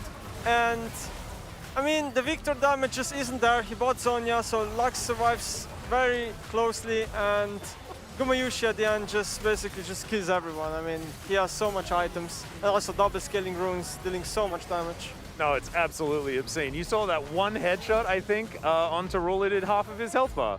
I think Ruler would have liked to have been one of the Ezreals that built Frozen Heart, but he's not one of those in this particular game. He needs damage, so it's understandable. The team comp needs damage. Yeah, and also he didn't have a Mythic, and so how were the ornaments supposed to go into the Ezreal as well, even as the game was going on? I was actually very curious about what he was going to pick up, but it didn't even end up being a conversation that we could have, right? Because they just didn't get to those items, weren't actually capable of making it work. And it's just really, really weird that that Ruler would be, that Gen.G have this scaling composition and then aren't able to make it work. I think maybe game one of a best of 5 is playing into it just a little bit here, the apprehension and the pressure, possibly getting to Gen.G in this game. Yeah, I think Gen.G actually kind of misplayed some of the fights, even though they should have went into their favor. For example, the 2v2 in the bot lane, if the hand just flashes the Lux Q, and then he would basically leave and Kira would just die. So the trade would go into Gen.G's favor, and also Ruler basically just steps into the trap right after, which is like really uncharacteristic mistake, I would say. It was just nerves going into the players, I think. No, exactly right. And I think that there is certainly some nerves playing a part. I'm hoping that in game number 2, the players will have sort of relaxed a little bit on this stage. Getting used to a new environment is definitely very important.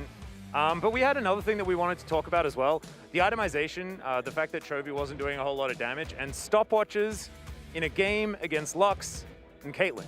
Yeah, buying stopwatch into Lux and Caitlyn is really bad in general, because when the stopwatch goes off, Lux is probably gonna spell you right after, and Caitlyn's gonna trap you, and then you're gonna probably die anyway. Also, your team comp is lacking damage, you have double scaling runes, and so Rabadon would get a lot of value and free. He would also get an Ornament from Ornn, so Rabadon would get even more AP. And then Victor ultimate goes off even after you die. So basically, even if you die as Victor, you will still do a lot of damage because the ultimate is gonna stay basically for the full duration. Which is why I think Chovy should have just went full damage build this game. Especially when you've taken Everfrost, and you know, as far as Mythics are concerned, it's not exactly the highest damage in comparison to some other options. So I'm right there with you. I think that it was potentially a little bit of a mistake. And assuming Gen.G is going to choose blue side, I'm kind of assuming this. We don't necessarily know completely what they're going to choose, but assuming they choose blue side, what are going to be some of the adaptations in draft that you're looking for? I mean, I think just maybe more damage. I would say more damage, especially more physical damage. If they can play it, I'm just kind of worried that they put Dorn already on a tank first game of the series.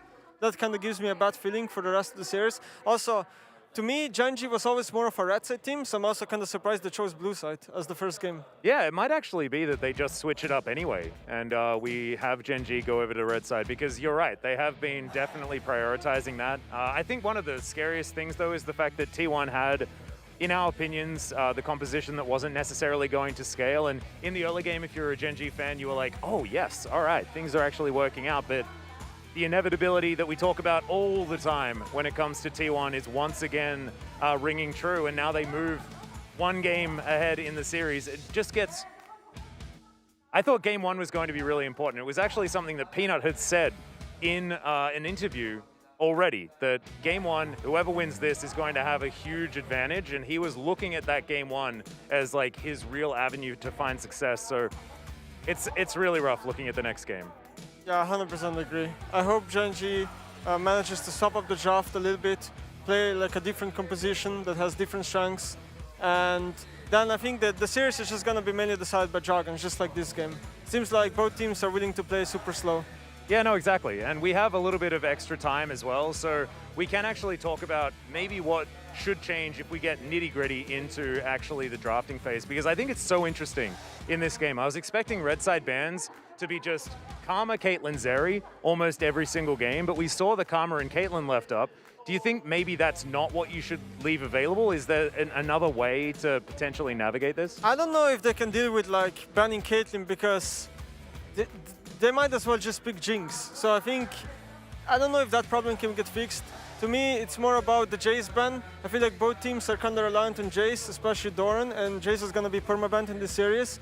So maybe looking at another AD champ in top lane might seal the deal. Yeah. I wonder if they can play Gangplank. I think he would fit this series really well. I think Doran has got a few games on the Gangplank. Zeus hasn't necessarily stood out to me as a Gangplank player, but we were having a discussion about the Gangplank possibility and some Pirates on the top side, and that could have certainly been an avenue that they could go, adding extra damage, adding zone control. I like that idea as well. We do also have word of something that Gumayushi said during the drafting phase, saying that he was like, how dare you leave open my Caitlyn, as he insta-locks it as first pick. I mean, he's got them right. Like, what a performance this guy put out this game. And I'm actually really excited to see what he does next game.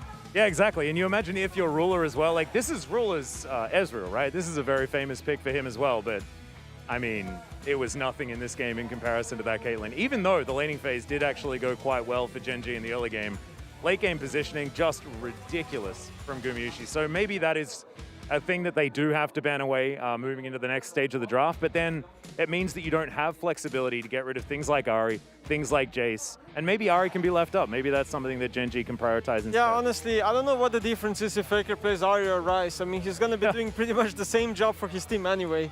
Maybe banning some other roles is more important, especially because I think this meta in competitive right now is actually just AD carry centric. It's been like this for me for a long time now. I think AD carry is like the primary role of the game. This is what the teams play around. So maybe banning ADCs would be just a better fit. Yeah, and at least getting rid of some of the most powerful ones. So maybe we do go back to the Caitlyn's being banned. Maybe we also make sure that we keep banning Zeri and things like that, but it might just be that we focus on the bottom side almost completely and have a free-for-all in the top side of the map, which I think would be a whole lot of fun. What's your opinion about Jace counter matchups, though? Because leaving that up is, I guess, another option. Yeah, I guess if you want to go the easy route, you could just play Malphite into it, which is what most teams do.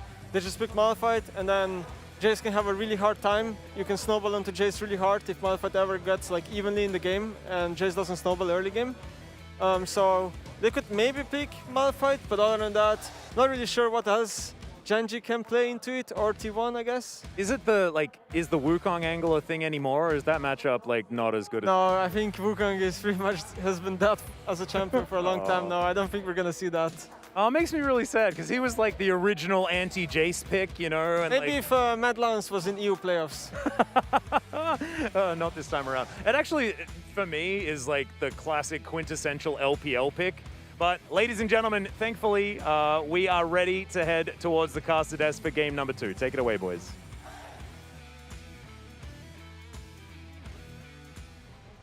Thank you, Atlas and Nemesis, for that wonderful breakdown. We got to hear the ins and outs of that game and their expectations potentially for game number 2.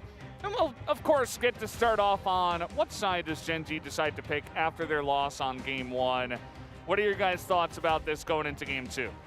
Well, I think it's no surprise Genji picks blue side, even though they have been, as Nemesis mentioned, a team that has preferred red side in big series like this. Historically speaking, it's a different roster and it's a different meta. But as Nemesis said, the AD carry priority that you get on blue side is so high right now. Plus, you can, of course, take some other priority picks in a meta where there are so many S tier champions that you can lock in that first spot. I think that's what every team's going to pick in a loss. As good as Zeus' performance was, especially in the second half of that series, I don't think that him getting a lead was the problem. So putting Doran on blind pick yet again, which to me would be the main reason to go to red side, so Doran can get a counter matchup and maybe get more done there, isn't really worth giving up the priority that you already talked about, Wolf. So blue side to me still makes the most sense. Maybe you go for a cheesy draft on red side, maybe you have a Hail Mary in case that the second game also doesn't work out, but the Ornn, scaling as it was, I thought did perfectly adequate. Got dove a couple of times, but it didn't really impact. And on a Gragas, he will probably do something similar. That's what I expect him to go towards. But as Guma said himself, let's take away the Caitlyn from him. Because as good as his Jinx is, that Caitlyn just, it's so oppressive. Yeah, I mean, you're looking at now Gen.G on blue side for the second time, so they banned out Lee Sin, Jace, and Ahri the first time around. You know, you don't really want to give Ahri, as we see it there once again, Gen.G, our blue side. You don't really want to give Ahri over to Faker. Maybe you just try to leave the Jace open, ban the Caitlyn instead, and first pick the Jace and hope they can't counter you in the top side, but I'm curious what direction they'll go. Can I sell you a weak side pick that's good into Jace? It's Malphite. Yeah, I mean, it was mentioned by Nemesis earlier. I think that leaving Jace open is definitely something that could be done here for Gen.G, and you know, playing around Jace. You know, if you can get the tempo advantages that Gen.G found actually in the early game, early to early mid, you could play around the Jace very well. I thought that one of the big standout potential picks could actually be Chovy's Ahri. In fact, on blue side as well. Leave that one open, take that one for yourself. Allow Chovy to have that carry playmaking potential that Victor just didn't allow for in that last game. And if we continue to see late game scaling style compositions for Gen.G, the mid game decision making, the vision control, the side laning is going to have to be a lot better than what we saw in that first game if they're going to want to be able to win those late game team fights with an advantage. Well, we're getting into this one once again. Game 2, Gen.G once again on blue side here. Let's see what we start off with. So Jace is not the answer, say Gen.G. They don't want to play it. They don't want to first pick it at least because they know that Zeus would absolutely pick it up. So they will take that off the board again. And with the Jace still being left open, I was going to say, I don't know what draft changes we're going to see. It could actually be leaving the Ahri up and first picking that on blue side, as you pointed out, Wolf. Wouldn't mind that adaptation. Give Chovy a champion that, as much as he did well, played proactively on the Victor, a combination of the build and also the lack of CC and playmaking that the Victor has available for himself didn't really pan out too well for them. First pick Lee Sin, maybe? Also an angle. Yeah. But there's the Ahri. Ahri Jinx is such a strong pickup here for T1. Hecarim is banned, so you don't have to worry about playing the weaker side bottom as Guma Carrier here into the Hecarim. Rise also an angle. It won them the last game off of the ability to speedily rotate around the map. And Rise will offer you a similar style of power, as Nemesis was pointing out, in terms of setting up picks, also being a utility pick himself. It can actually save your backline. Is it going to have the same sort of damage or pick potential? But it can oftentimes, with better follow-up poke damage, get Jinx excited. And that is going to be one of the keys here with T1. Ahri, though, does go to Chovy. And I am very excited to see how this one goes. More playmaking through all aspects of the game than the Victor allowed. The LeBlanc was the obvious other option. Lee LeBlanc has been very, very popular, but I'm happy after the Gen.G Dom Kia game in particular as well, with Chovy had such an incredible performance coming through. This has been a ruler mainstay. This was definitely the expected pick to see in the second phase here, as the Nautilus pick will go over to Keria. And as you mentioned, when we were getting into this series, we could play a wide variety of champions, but you give him the good old Nautilus, and he's going to carry on it. It has the ability to shut down Ahri's dashes, Lee Sin's dashes. Survivable under turret here with this Jinx if dives do come towards the bottom side. Very awesome defensive pick here for Keria. In addition to that, Keria's setups have been so good, his roam timers have been impeccable, and it's something that, depending on what Gen.G picks here, they might not actually be able to reliably punish, especially with the threat of the Rise also in a side lane. Key thing here, I was actually expecting Gen.G to go and ban out some jungle champions because you are probably going to walk into an R5 counter pick anyway. R5 Renekton is definitely an option, although I don't expect you want to go for that. Renata, of course, has been a very popular response within the LCK into the Nautilus specifically. Has had varying success, and I don't love it with the Genji team comp. I would be shocked if it's not just a Leona for lands. Augment the already good pick, give them a form of non-committal hard engage. And also, as mentioned previously, if Keria actually does roam on this Nautilus, which he loves to do, with Xayah and Leona, you can actually punish and try to dive. What are we going to get here on the top side for Doran with 2 top bans for the punishing picks of Renekton and Kennen, right? Like, what are we going to get here from Doran that he needs this much safety? It's once again going to be the Nocturne, it looks like here. Gnar, I think, is a really strong option for Doran. It's going to give him, obviously, disengage opportunities, some really strong potential to set up team fights in the later parts of the game. Diana is going to be the pick here for Owner. A bit of a throwback for him. It was super meta when he made the finals last summer. But there's so many other options here in terms of side laning that Doran could pick up here. But for the moment, the Akali will be hovered. A lot of backline execute potential here, but this composition is extremely fragile. Very low health bars here, no traditional tank. The Lee Sin will be able to do a little bit of that for you, but all it takes is one big ultimate in a crazy team fight, and you can fall apart so quickly. Alistar going to give you a little bit more follow-up for this. You can set up engages with him, pick that single target, and win a 5v4. You also have a lot of utility with this Ahri into the Diana, if you can charm through. And the Alistar instead of the Leona. Interesting prioritization. We have seen Genji and many other LCK teams often default to the pick Alistar as a tank. Do you think he has more power? And that will be a look for Zeus. That's not a fun matchup for Akali, I can assure you that. Certainly not going to be, and it is going to be so much pressure now on Doran on the top side of the map here.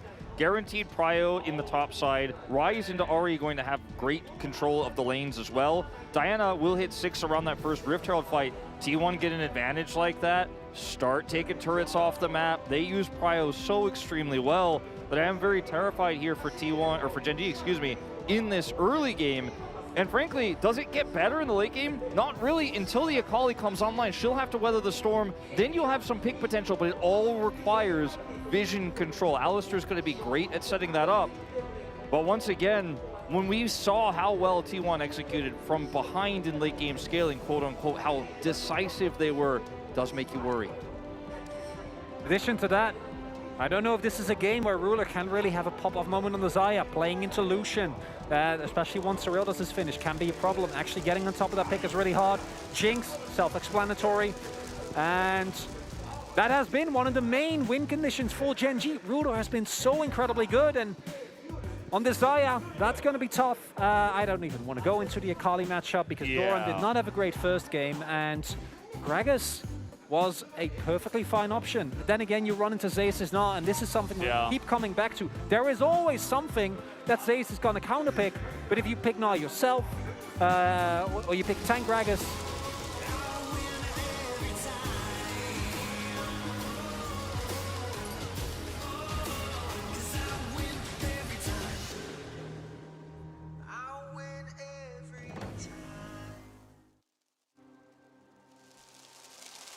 As we are very excited to get onto the Rift here for game number 2. No time to waste. As speaking of which, we are just fighting on the top side, 3v5, but that is going to be now Flash used by Keria, so he does not have that for the bottom lane. Notice the groove up here for Genji on top side. If Zeus gets a kill on Doran here at this level 1 fight, the game actually basically ends. So yeah, it's actually really important that Genji actually kind of escorted him there to the top side. They do have a ward up there now, and he is going to be able to get away just fine. No summoners burned on either side. Nice aggressive attempt here for T1. Especially because Keria has Hex Flash. Yes, of course. Out Velda, so who cares? Doesn't need Flash. Flash is overrated anyway. Yeah, Hex Flash is better. It's got Hex Tech, you know. Good pitch. Yeah, good pitch. I like it. And crucially, Doran also not going for Flash. As Teleport Ignite, which in terms of all-in pressure is actually going to help it a lot in this matchup. Did go for Conqueror as opposed to Fleet, so is going to have a rougher time, which it was already going to be in the early laning phase. But if he gets caught and he has to like use an early teleport, which is why I like that I see own a path towards topside, because an early punish on Doran is so debilitating. Repeat ganks are an absolute nuisance, and due to that topside invade and everyone from Genji showing, T1 actually was able, Guma placed his Trinket Ward here, and this time they will actually know where Peanut is going. Oh man, max range hook as a follow-up from Lahens, who is level 1 Alistair. But this is push going over right now to the side of T1 in the bottom lane, and I mean, this is just insane that, you know, last time Keria had to play the Lux, you know, quote-unquote had to, because he was with the Caitlyn, but now we maybe get to see him on his best pick, and it's already going well. I mean, arguably the strongest support right now in this meta because of the utility he brings defensively, but also... Only 10-0. Yeah, 10-0, by the way. Owner 2-0 as well on this Diana pick. You know, one that was more commonly seen by Canyon. As Peanut is going to come up here and try to punch. There is no ward here in this brush, but Zeus will show the respect. Yeah, he did see him hopping over the wall there with the one in the river, so it is enough vision for Zeus to just get away, and that is very important. I think it was a Ghost Poro that was shown there. Might have been another ward, but at the very least, play not working out, and now possible invade here. Oh boy. Faker is here in the top lane at level 3. Doran at level 2 does not have much, and Owner's here as well. It's going to get into a Shroud. Zeus does take the one hit there, as now Peanut getting into the mix, but it's 3v2. So T1, they don't go for the dive or any kill, but they're still denying a lot here from Doran. Pings onto Chovy's Ahri rotation over. Chovy will not be able to come over here and make any sort of impact in the skirmish itself.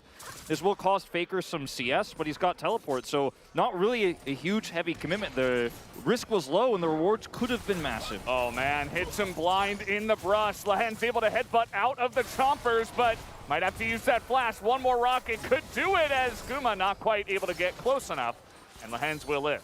Look at the restraint from Lahens and Ruler. No heal used, no flash used, no summoners at all. Oh boy, well, they're gonna need it now as he gets hooked again, somehow, through the minions. Not even sure how he mixed that one in, but that's just Keria things. Just Keria, casually 20-4 on the Nautilus. Yeah, quick Casticus. I'm very sorry, that was on me. We're very good at that this split, as is known by Atlas, losing his hair. Ooh. Doesn't know. Doesn't know. He has flash. Doran has no setup. Yeah, this is going to be rough. A little bit low on the mana here is Zeus, but he has enough to dash, as now he will flash, and the miss on the Q means that Zeus will be okay, but he does have to expend that flash. A lot of pressure is removed here, though, from the lane. I do really like this gank timing from Peanut, because if Zeus is just a little bit greedier, as you often are in the early part of this matchup, trying to force mistakes out of Doran, trying to push that wave into the turret, harass his health bar, keep it low. If you make one mistake there, then suddenly Doran's online and this matchup becomes a lot more comfortable. Still get the flash here and still relieve a lot of that pressure. In addition to that, it opens up a possibility, or more of a possibility at least, for Doran to actually find the level 6 all-in that he's without a doubt going to be looking for. Without all-ins, this matchup is not very fun, and works two ways. Both takes away Zeus' pressure and also enables, to a certain extent, if he can find a Doran, and he needs the help. As expected, is already pretty far behind, and this early Hex Drinker from Zeus is going to help so much with the damage that Doran can possibly put out. Yeah, it's just a big mainstay item. We see it all the time on, you know, Corki gets it in the mid lane to survive against a lot of AP matchups. If you know the guy is going to look for all-ins, buy Hex Drinker, and that's exactly what Zeus is going to do. He's going to have pressure regardless of him losing some power in his, you know, in his attack damage early on in the game. Now, obviously, Rise got outpaced in this early game. Faker's having some problems keeping up with Chovy's CS because he did make that early roam happen towards the top side of the map. As this isn't a great win rate, but more on that later. But Faker is once again being put on the back seat, right, of this mid matchup because he's trying to play more utility. Chovy got a little bit of extra freedom, is going to come back to lane now, but it's not a big enough of a lead. Like I said, it was a fairly low-risk play here from Faker, to where Chovy doesn't actually have ultimate control like he did last time, doesn't have a kill under his belt. And I think that Chovy with this Ahri pick is going to have a lot of playmaking potential, some pick opportunities on, you know, a very squishy composition from T1 here as well. Look at this, no teleport for Doran, and Zeus is freezing the wave right in front of his turret. That's going to make things really difficult, especially with Peanut sitting in the top lane, he has fallen behind the CS of Owner, who is going to be hitting level 6 and will be looking to make some plays. Yeah, with Peanut puffing bot especially, Doran is not really going to have a safety net, so he can either try and get the crash and then maybe die, or he can not get the crash and not get CS. And both options are not great, as we might have a bot side play here. How does he keep hitting these? As now, we are going to have the Realm Warp coming in. That's going to be one dead Genji member, as down will go Ruler. And no more follow-up from Faker, as Lahens will at least be able to walk away. And I didn't think it was going to hit. Clearly, Ruler didn't because he had flash. VOD walks out of range because they see that play as that's the Shuriken. Yeah, that's the entry here for Doran. He's got R2. He's looking for it potentially, but he does not dive. As he says, here, Toby, you take it. You've got enough damage. He's got a Hex Drinker. So Toby gets up there and picks up the kill. A Hex Drinker there, rocking, and it was really close, actually, as Toby's just barely able to take him out. As, oh no, Lahens. No flash, no ability to get out of this one. You see Keria is just trying to give over the kill now to Gumayusi, who is excited, which means Peanut, of course, will not be able to do anything on the backside of that. So now you've given over Gumayusi control of the lane. He's going to be able to pick up some plates. He's already nearly got a 20 CS lead over Ruler. And we talked about what Ryze can do for a volatile bottom matchup. This is now a Jinx getting a huge lead on Azaya from great hooks from Keria. The Realm Warp timing is here from Faker.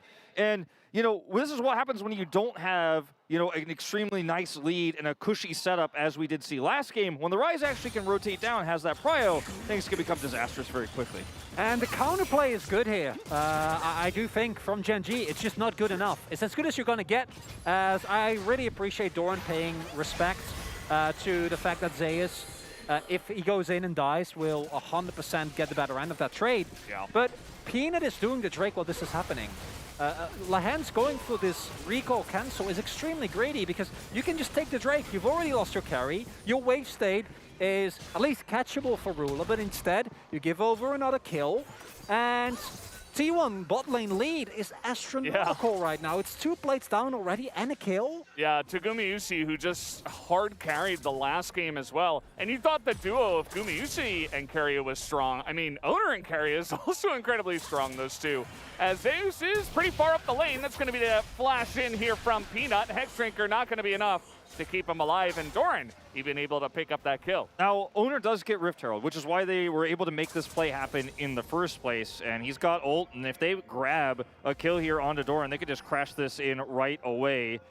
Peanut will be able to escape here unscathed, though. But the idea here is great for Gen G. The punish is solid, but is it enough? Because T1's bottom side is so ahead, and they can shore up you know, some of the other issues around the map, which are very minimal, with this Rift Herald. As Shovi's going to get a charm, but who cares? Lahens, man. Yeah, Lahens is in no man's land right now. I mean, he was able to spot Owner, I suppose, but now probably going to have to use that Unbreakable Will. He is surviving for an incredibly long amount of time, but I don't know how much CC this cow can survive through. So down he will go, and that's another kill, this time over to Zeus. And in addition to the early game struggles that we've already seen, Lahens on Glacial Augments. Pre-6, you're a lot squishier, which we saw. But post-6, you have your ultimate. That should be enough, but it's not if you're that far into the enemy jungle as Keria. Yeah, he's just looking for more. Not able to get that one, though. Toby able to land the charm, and Keria will be taken out. Zeus now going 1v1 against Doran. That rocket not going to land, and Zeus will survive only because he's got some peel from his team. Yeah, they're going to be able to save the turret here for a little bit longer as well. Zeus is pushed back, but T1 with such massive leads here in this early game. Prio in every lane. Who is going to find some value elsewhere here when T1 committed so heavily? But it's moments like these where you could see that Gen G are on the same page. They know where T1 are, and they know where they could punish this, you know, fairly inexperienced top laner. But these plays don't trade back the value you get, and this is extreme greed here from Lahens. Like, look at the map. There's nobody even remotely close to him. No, I assume that his play was to move back and try to find a flank angle, but you need coverage. You need to know where they are as they do pick up the Drake. I just want to highlight, I hope we get the replay, Jovi's flash here. Like, that is so clean, because if he gets hooked, this play doesn't happen, he just instantly dies. So that's actually a really big play, because it's one of the very few good things that has happened for Gen G. But they're losing the cross-map traits. As you pointed out, Wolf, extremely consistency. and trying to go for desperate plays with Lehens being that far behind enemy lines without knowing where owner is a really big risk that I don't really feel like you need to take right now. Right? You still have a lot of angles. Even if you get later into the game, your backline access is amazing. Yeah. Zeus isn't having the greatest time. As I say that, he is still 450 gold up, so that's not great. He's doing all right, you know, and Doran was not in the position to rotate over. No one was, frankly, to actually set for those setups that Lehens was potentially going for there. We'll never know. Maybe if he ends up winning this series, he'll get asked about it. But, you know, if you're making an aggressive play like that and giving over gold and, you know, just coming up empty, it's just furthering T1's advantage that they have in this early game with these lanes. Faker...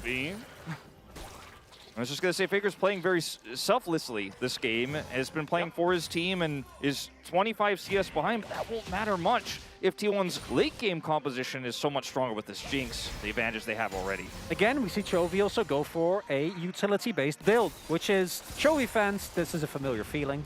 Is it utility picks? Is it utility builds? He goes for both champions often, but it does mean that even if he does hit the charm, presumably going to go Horizon focus, he becomes extremely reliant on actually finding his skill shots, finding his Everfrost and his charms to actually do reliable damage. And the one upside here is that while Doran is behind, he has not been completely shut out of this game, has been able to pick up a kill, and has now just now finished his rocket belt as well, so should be able to, at some point, join fights, but just use his teleport towards top, right? Genji, there's a chance that this is a Cloud Drake. A Drake which, while Atlas loves it, not as much utility. Yeah, I mean, it's important that you pointed out as Lehens is going to be okay. He is the cow. But on their composition, they have a lot more damage this time around as well. So I think that Chovy, with this lead, he can go for a little bit more utility. We'll see exactly how far down that line he wants to go. You know, if we see Horizon focus and then like a Sonya's again, then maybe it's a bit egregious, but I think it's okay. He does have the biggest lead, and obviously he's doing Chovy things. He has 160 CS here in 13.5 minutes and the 2 kills, so maybe he should have just gone for full carry build, but curious to see how this is going to line up with the composition in mind. Well, it's really interesting you mentioned that because, hold that thought, Keria does not know. Oh, very nice. You know, yep. Insta flash. He should be okay. He's looking for the follow-up play. This is 2v3, but they have the Realm Warp eventually coming down. The Rise and the Diana, Faker and Owner looking and leaning towards that bottom lane. Hey, Lehens here.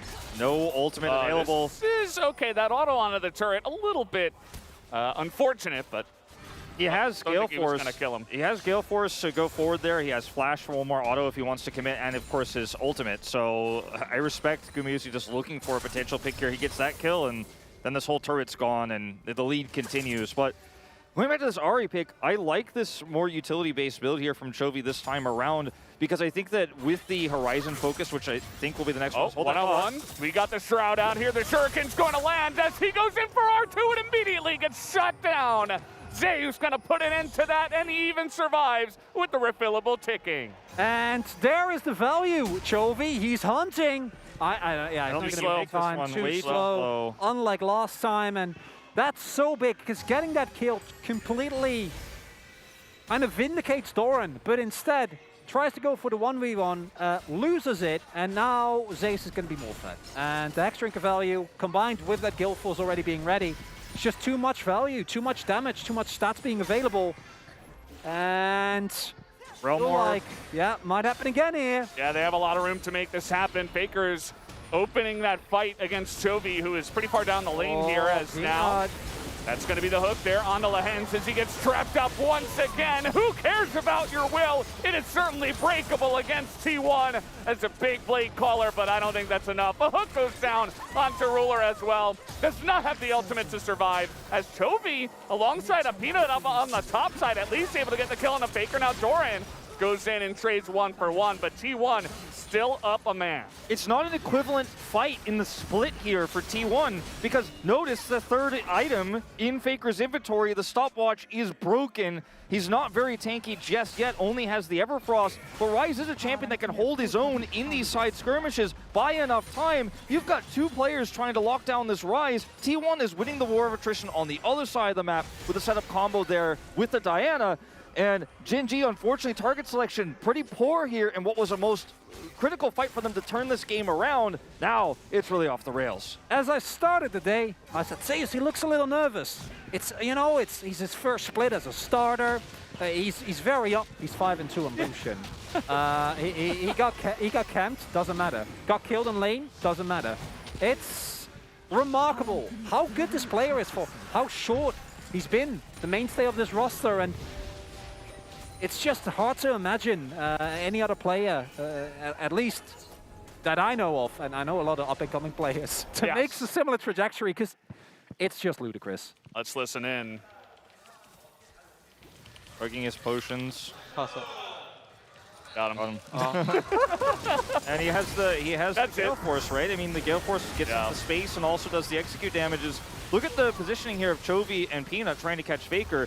In their defense, there's no way for them to come down here and turn this fight in the choke point. But T1 are slowing that down in the 1v2, also holding aggro on the Rift Herald. Oh, a little bit early there on the hook was Keria, actually. It's now Doran able to survive, and Doran will be able to pick up the kill. Zeus looking for more, and he will get it, but that's a kill fed. A huge 800 bounty given into the hands of Ruler. And it's most important, it goes to Ruler. 800 gold to this AD carry who's so far behind. He needs this gold so much because these charms with this utility build from Chovy aren't going to do it alone. He needs to be there to do the damage. Remember the last time Ruler got a big shutdown in the game they were behind?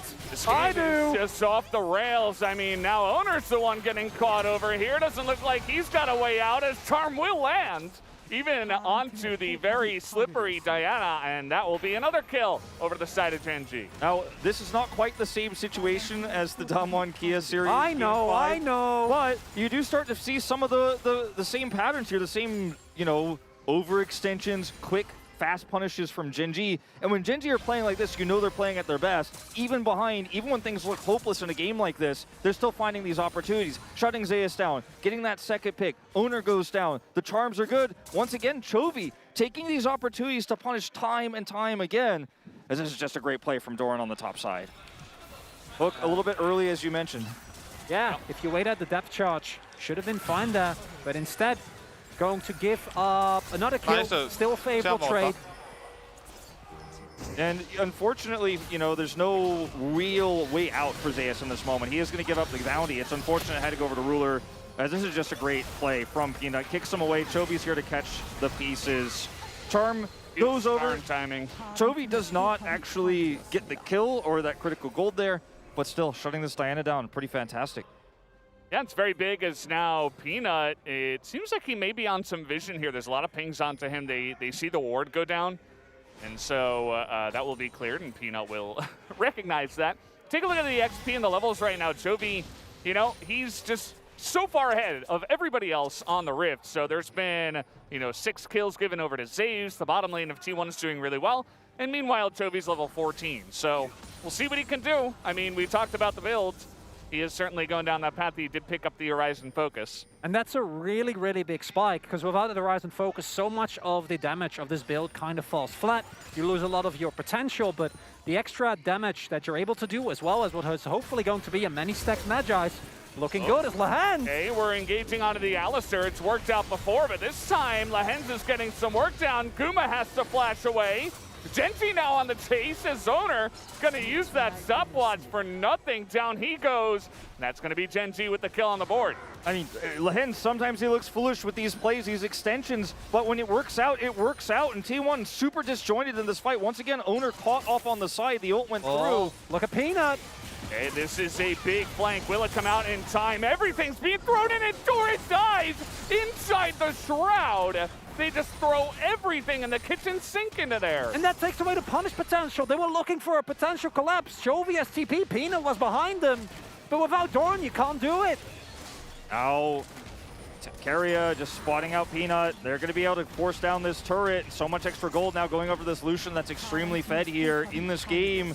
And Genji had an opportunity. There was a window here. The punish play could have been phenomenal, but they're still a little bit too slow. As moments like this, the attempted punish from Owner onto Lehens is actually a great headbutt play, has his ultimate available, and then you see Chovy, once again, always ready to catch the serves that are given to him here by Genji, but this play leads to Genji trying to set up a second one, trying to start to really allow T1 to fall apart. Look at this. It's just too much damage.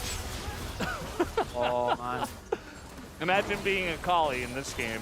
Not very fun. He's got a stopwatch now. Yeah. Well, I like that item. We'll see how it works out for him. But, yeah, you got to be careful. I mean, there's just an insane amount of poke on the side of T1 as Guma has got to be careful. He was forced to flash and actually took the brunt of, I think, the pain from Lehens in that last fight. Really did. As Lehens' flash traded for Guma's flash is amazing. I would like Genji to just get Soul points. I know it's not the most popular Soul, but it's a good option to play for nonetheless. They are not looking like they will. Yeah, sitting here and doing nothing is not going to be it. As Keria just puts him in the dumpster, and now Ruler has to run away, but there's a Realm Warp right on top of him as a big blade caller does come in, but Doran's losing the fight as well. As now front to back, the Jinx, the Lucian, they can kite for days. They will only be able to get the one for now. Faker able to flash away from those very nicely and does force the flash away from Ruler. It should be T1 being able to secure this Baron. They've got the choke point set up and they have enough damage to do this. And it's moments like these where you try to set up punish plays, get punished yourself. And they're going to try to steal this. It's not going to happen. Yeah, I don't know about this.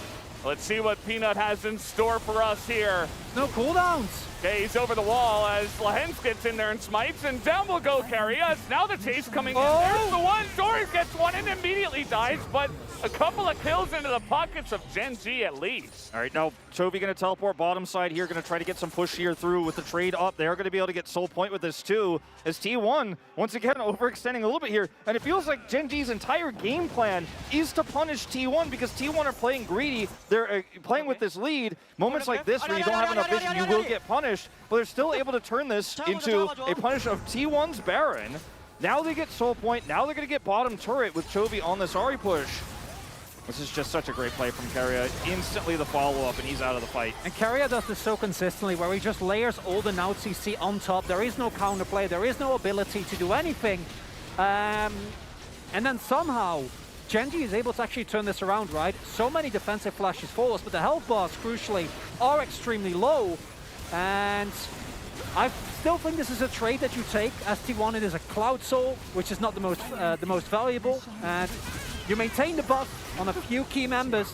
Both Zeus and Owner actually make it out. And they get the turret, as I was mentioning.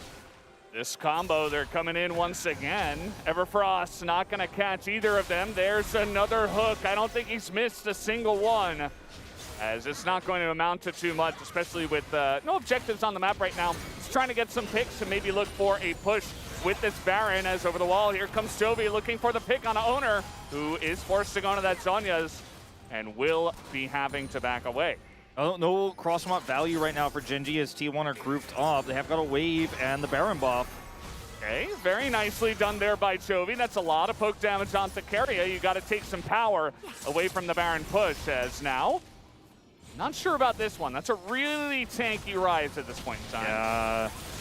Keria once again the target. Yeah, they're going on in, and look at the poke damage. Chovy just not here. Teleport now coming in to the jungle, trying to help out Keria. Now the Hens nearly gets poked down, and actually it's a kill onto Zeus, as Ruler somehow able to take them down. Trying to put on that carry pants once again. All right, Faker's in this brush. They didn't allow it. Oh boy, that's another hook there on the door, and Keria though hold up, the one that has to take the brunt of this, as he will get healed up and immediately go down. T1 are just pushing this so hard. We asked the question so many times, will any team be able to stop this T1 when they actually step over the boundaries of what we expect to be possible in League of Legends? How far could you push this? How many fights could you win down a member? Keria's got no mana, he's so low on health. And Genji have punished them so many times this game. And this is a negative Baron power play for T1, and that's not something we see very often. Generally, they get Baron, they end the game. It's immediately game over, but it is Ruler on his Zayat that just gets kill after kill after kill. Doran what actually turns out to be an elaborate bait. Flying very close to the sun, but it's working out nicely because the amount of gold that's going into Ruler's pocket has been instrumental for Gen.G in the past. Now hitting his free item spike on this Xayah level 16 for Chovy as well, that is playing so incredibly impressively, and even though the gold lead is still there for T1, a Cloud Soul on Gen.G's team with this much mobility, this much outplay potential, could possibly spell some troubles for T1. Yeah, it certainly could. And remember last time we talked about how when Gumayusi got out of control on Caitlyn, there wasn't really any way to lock him down or shut him down. Not the case this time. They've got Alistar, they've got Ahri. Obviously, Ruler's Feathers can even lock him down, as we saw previously. They've got Lee Sin, they've got Akali. Like, there are a lot of ways that if Gumayusi dies first in a fight, flashless, he doesn't have cleanse, right? That he just straight up dies, and the fight is kind of unwinnable for T1 after that. Yes, they have Illusion, but he's going to fall off big time in the late game. Very fragile carry. And this could be, if Gen.G can keep doing this. They've got an angle, but Keria is going to spot that, thankfully, for Gumayusi's life at least, because that could have been a very nice angle to get on top of that. He won Jinx. No vision here, and they just will not be able to walk into this brush. Would love to see Cyrildas here for Zeus as well, provide more utility. Has picked himself up, the Collector as well, and ever since the changes, of course, going to shoot way more bullets with that calling, with the extra amount of itemization that he gets here. It is going to come down to the fight, though, and if you look at the cooldowns, basically everything's available for everyone, right? No flash on Chovy. It's actually big, gives him a lot less reach, but he's still been able to consistently find backlines as Peanut. There is no one there, Peanut. Hey, Peanut's there. I don't know about this. Well, that's true. But right now, in that moment, Zeus doesn't know that no one is there. And there's no vision here for T1 around the Drake. So if he sees Peanut, he has to walk away because he doesn't know that Peanut's here alone. This actually gives them a pretty nice setup here for Drake. They're going to have the prio. T1 have to find an angle here. This time, they don't have a flanking Camille to come around the other side. Chovy teleporting in. Yeah, might need to be a bit more straight up from the side of T1, but now Gen.G have clawed their way back into this game. They are fighting over vision here in the river, and it is just the Cloud Soul. But there's not really much else to fight over right now. There's no Baron for 30 seconds, so T1 can't just run at that just yet. Oh, Ruler's damage with this item spike, so incredibly strong. A Sax Drinker as well for some extra defensive capabilities. Gen.G, love it when they can kite back, but the prio isn't really there for them. They don't have that much control. Okay. Unseen, he's so far away though. T1 respecting him. Zaves spots him, and there's the Cloud Soul given over to Ruler. As Lehens takes a ton of damage, but at the end of the day, Gen.G, they pick up a big objective. As now T1, a team of 5 looking for this, but there's the charm on the Faker. Where's the follow-up damage? It's only Chovy, and Peanut's not able to get on in there. Doran is going to have to go back and is going in. I mean, this is so risky. So risky. This is crazy. As now the turn comes in and Keria immediately gets blown up, and now over the wall goes Peanut. A huge kick into that back line, and that means that Doran's got some room to move as well. Ruler gets on in there. Zane's gonna stand up to him. What am I watching? As he went a little bit too aggressive there onto Zaze, but he will eventually be taken out. And Guma, the only one left here on the side of T1. Is trying to get out of a Gromp and get out of here, and it looks like he will get away with it. Chovy on the chase, but isn't able to find him here in time with the angles. But this fight is so easy for Gen.G to set up because they're trying to hold Baron aggro. Faker has no health. Keria goes through, but there's value in the Horizon focus. The charm comes through, and Gen.G get an easy cleanup here. They have so much cleanup when the health bars get low. And that could have been an easy pickup. Gen.G crucially displaying the back end of the fight because Gumayusi gets kicked into what should have been 3 people, but instead Doran is too in the enemy backline. Zeus is getting chased down, actually finds a counter kill as well, and the amount of damage this man is able to output on Lucian is ludicrous. But Gen.G is still winning skirmishes, and as long as that continues, this game is wild. Now 2 stasis available for Chovy, who's nearly hitting level 18. The guy is doing inexorbitant amounts of damage. He just flexed over to the Zonias after starting one needlessly large rod, realized, hey, I am the carry of this game. I am going to have to get so deep that Ruler can actually get that damage, execute that target. Lands his positioning suspect at first in this game, but he has baited so many critical plays, and Keria has been more of a liability than anything else in this game because he's so squishy. Uh-oh. Speaking of squishy, uh-oh.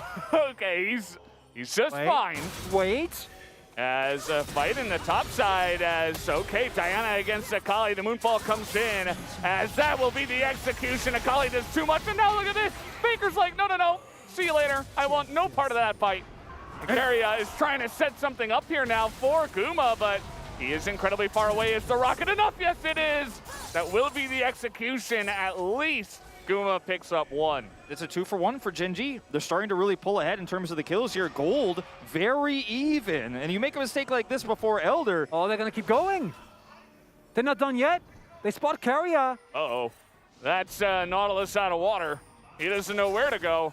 And he's got a nice little hook. He's buying a lot of time, but at the end of the day, it is 4v1. So Keria is taken out, and now, do you look at the Baron again? A lot of teams have had trouble with this in this series. The key thing here for T1 is how much they stole. Get the counter pick on Doran and run Gen G around for so long that now Zeus can teleport in. Ona's running over. Faker has teleport as well. No Realm Warp, but no vision here. They spot Chovy and Lehens. Doran doesn't have TP. Oh, this is a really nice engage though. Chovy looking for more. The charm not gonna land, and there is Lehens going in, trying to get the pick. Chovy desperate to get somebody, but a massive rocket in the face of the rest of the Gen G members, and Chovy is left alone. Guma is looking for even more, but they didn't even get Chovy just yet. Doran coming on over here, and nobody dies. No health bars low enough for Doran to actually get executes here. Can he get Guma? Oh, he's looking for Guma. He might be looking for both. He gets the one, and that will be the two. Doran able to take him down both. I don't even know if that's enough tempo to do anything on the map. These teams just keep killing each other. They just keep killing each other, but this is critically the value of this Maw. For Zeus bought so much time here. Still, Doran comes over, and this is anyone's Baron to take. The Baron is like, please, someone, stop, stop pulling me in both directions here. I'd like to go to someone. This Keria has to I'd like to away. know what I'm up to. Yeah. Realm Warp is up for Faker. Okay, here's the follow-up engage. Keria in a lot of trouble. Down he does go, but it is time bought, as the Baron will be stopped, and Keria's sacrifice is not for nothing, but they will restart this here.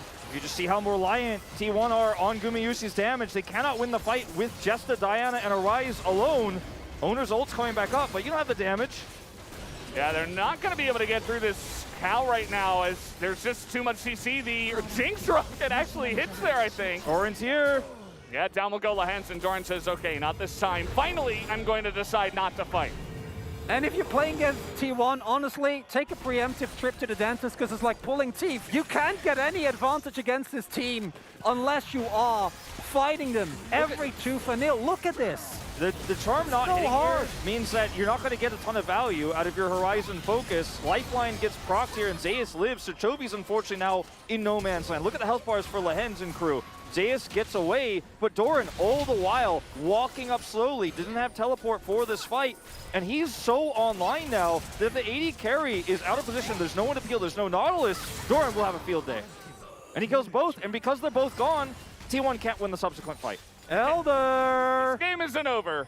We've seen our fair share of Elder flips in the LCK and in Challengers, as that is the combo into Doran, but the damage not quite there to take him out just yet. Zeus is going to get taken down. In goes Owner, gets a big engage this time. As over the wall goes Faker, but it's directly into this lethality. Xayah, everybody's desperate to kill him, and Ruler will survive. A double kill now for Chovy, and Gen G have wiped the slate clean and might just take the game.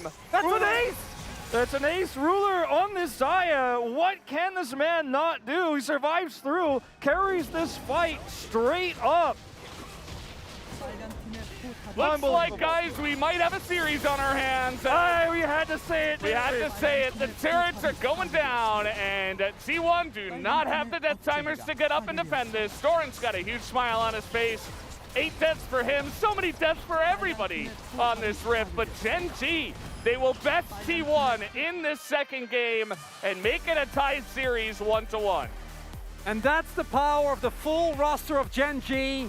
And it might hint towards this series becoming something else than what I think so many people, including all of us, were expecting, which was a one-sided T1-led affair. Because in this series, or in this game rather, Gen G matched them at every point.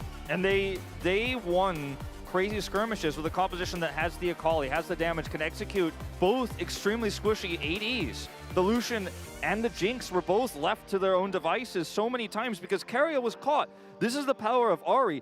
Ahri could take out the Nautilus, and so many times Chovy was there. You're trying to hook me, I'm going to charm you first, I'm going to kill you first. Now there's no defensive option, there's no way to shut down this Akali. She has free reign, no one can lock her down.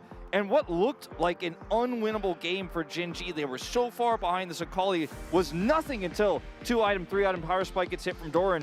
He has 8 deaths that game at the end of it, but he won so many of those critical late-game scrappy fights that T1 opted into. I think if T1 had just sat back, played more passively, played more defensively, this could have been their game to take, maybe a 2-0 lead. But they challenged Gen G in a way that I think Gen G was very happy to defend. Forcing fights around these objectives. And it highlights T1. Where you always beat Gen G is how you move around the map, how you set up. Not trying to force mechanical fights. These guys are really good.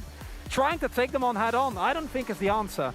Yeah, I don't know what got into both the teams in that game, but at the end of the day, I think it just favored Gen G. You know, if you're going to scrap over and over and over and over like that, you know, Keria is going to end up dying 8 times and Dorn will end the game with 10 kills. Like, that's just kind of the way it's going to go. It ended up just going into this crazy state of fight all the time. And that's not necessarily what both these teams are known for, but Gen G's composition, I think they took all that skirmishing so well, and they were just able to handle it really well as players. I don't think Chovy is going to get the Ahri again. I don't think he's going to get it again this whole series. See what side T1 chooses. Maybe Faker takes it himself, but huge defining champion in this game. Doran did not get tilted. He did not choke. He came up big when they needed him most.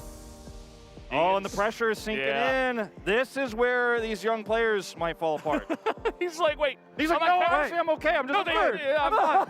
Just taking a break. Okay, guys, we are going to go to a quick commercial break, and when we do come back, we will have, of course, the Analyst Carpet Space once again with Atlas and Nemesis. So don't go anywhere. We'll be right back.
보자 이겼어 천천히 나 왔고 일단 천천히 라이드 야 내가 가져 징크스 나이스! 믿음 끝내 야 나이스 아 진짜 우리가 훨씬 잘해 맞아 우리가 훨씬 잘해 아 뭐야 훨씬 잘하니까 진짜 이거 우리 수만 얘네가 노림수만 진짜 좀만 덜 당해주면 우리가 무조건 이긴다 맞아 이 판도 우리 충분히 실수 나왔는데 맞아 근데 결국 우리가 더 잘해서 그냥 서로 실수 많아 우리가 더 잘해서 이긴 거야 어느 누가 실수 덜 하냐 싸면 돼 우리는 오늘 안에 고쳐야 돼 그래 이겨 고치자 오케이 나이스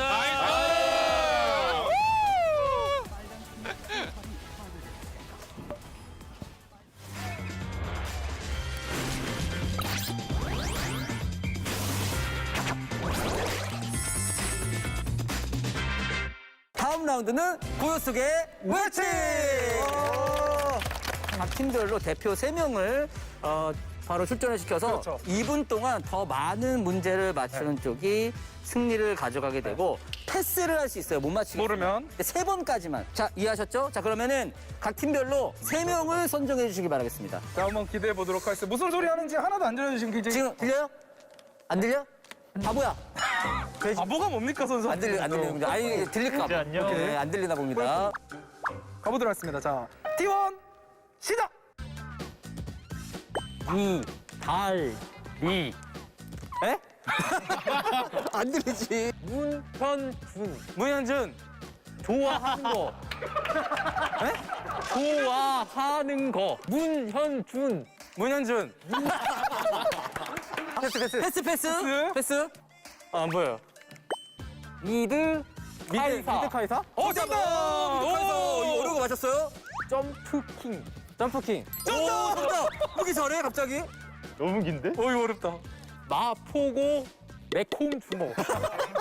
뭐야? 자, 패스 3번까지 가는 겁니다. 패스. 아펠리오스. 오, 정답! 이런 건 잘 맞추네. 네. 이거 반칙. 네. 빨리. 문제. 시간 없어요? 불러. 구독? 선수. 3, 2, 1. 끝났습니다. 세 문제를 맞췄습니다. 자, 그러면은 젠지의 고요 속의 외침 출발! 시우야. 이지훈.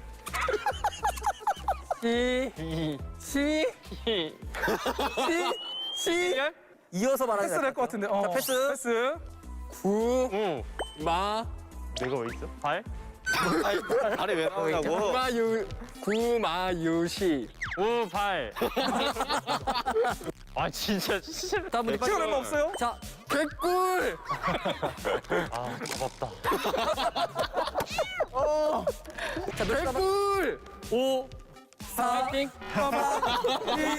1, 투비와 피더. 근데 진짜 어려워요, 어렵기는. 네, 많이 아쉽게 됐지만은 어쨌든 승부의 세계는 냉혹한 법이죠. 그래서 T1이 3문제를 맞췄기 때문에 T1이 승리했습니다. 축하합니다.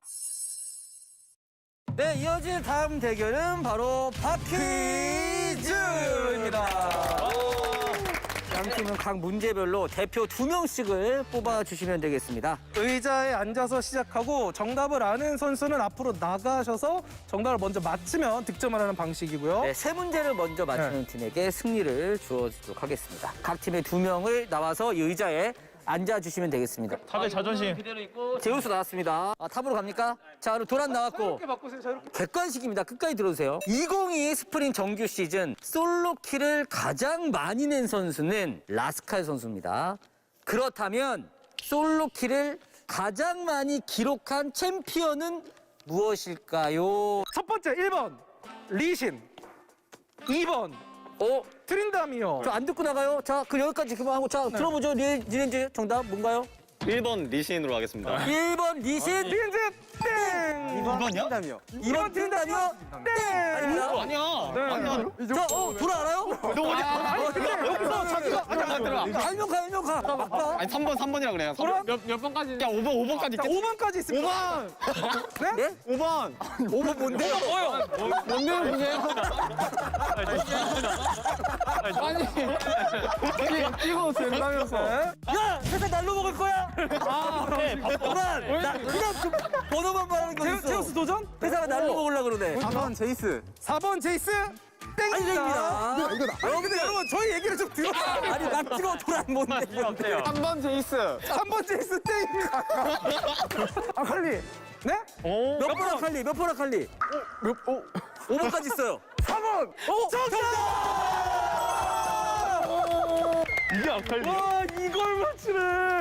오너 대단합니다. 자, 그러면은 다음 문제 갈 텐데 바로 바톤 듀오들이 나오네요. 2022 스프링 정규 시즌 최다 킬 2위 챔피언은 징크스입니다.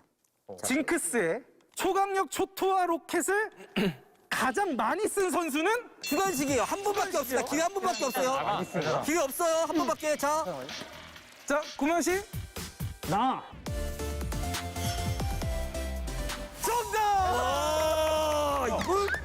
이거 좀 멋있네. 진짜 많이 썼어. 왜? 오, 바로 맞췄어요. 이거 혹시 룰러는 뭐 말하려고 그랬어? 저도 저 말할라 했어. 나 심심할 때마다 썼어. 심할 때마다 썼다. 네. 이미 티원이 유리해요. 네, 분발을 해야 되는 시간인데 자, 이번에 새로운 선수들이 또 앞에 포진돼 있고 자, 그럼 새로운 문제 한번 내보도록 하겠습니다. 빗돌림이 내주시죠. 하면 긁혀. 고란이 나섰어요. 적극적으로. 적극적으로 갑니다. 자, 이번 스프링 정규 시즌 최다 데스, 최다 어시스트를 기록한 챔피언은 리신입니다. 자, 그렇다면 음파를 가장 많이 사용한 선수는 누구일까요? 돌아. 기회 한 번이에요. 틀리면 없어요. 오너. 나 아닌 것 같은데? 아닙니다. 나 아닌 것 같은데? 자, 다음. 페이커. 천천히 하세요. 캐니언. 아닙니다. 자, 다음 초비. 피넛. 아닙니다. 나 알 것 같아. 이것도 맞춰요. 크로코. 한 번 더 갈까요? 한 번 더? 다시 한번 리셋. 힌트 필요 없어요. 자, 여기가. 네? 표시가. 아닙니다. 도라 괴로워합니다. 도라 괴로워합니다. 나라는 표정. 그러니까 습관성으로 나온 거 아니에요? 옴플릭. 아닙니다. 자, 진짜 몇 명 없어. 이거 조금 이쯤 되면. 캐리어. 엘린. 정답! 엘린입니다. T1이 승리했습니다. 축하합니다. 최종 승자는 어쨌든 T1입니다. 이게 또 팬분들에게 선물을 드릴 수 있는 거기 때문에 굉장히 좀 뜻깊지 않을까 그런 생각이 드네요. 오늘 기선제압은 한 것 같고. 근데 이거 이기고 결승지면은 쪽팔리니까 결승 열심히 해보도록 하겠습니다.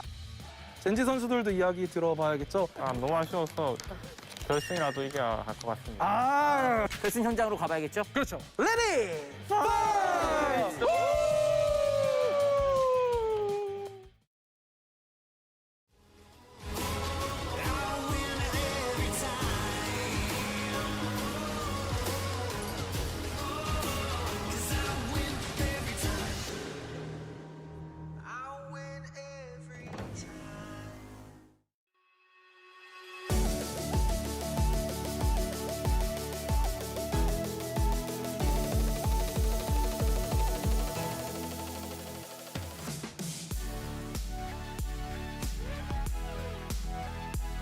Welcome back, ladies and gentlemen, to the Kintex Carpet Space. I'm Atlas, joined by Nemesis, of course, to break down the game number 2, Gen G victory. I think it's on my hands. I think we have one, right? Yeah, I think my prediction is no longer 2-0. It's no longer.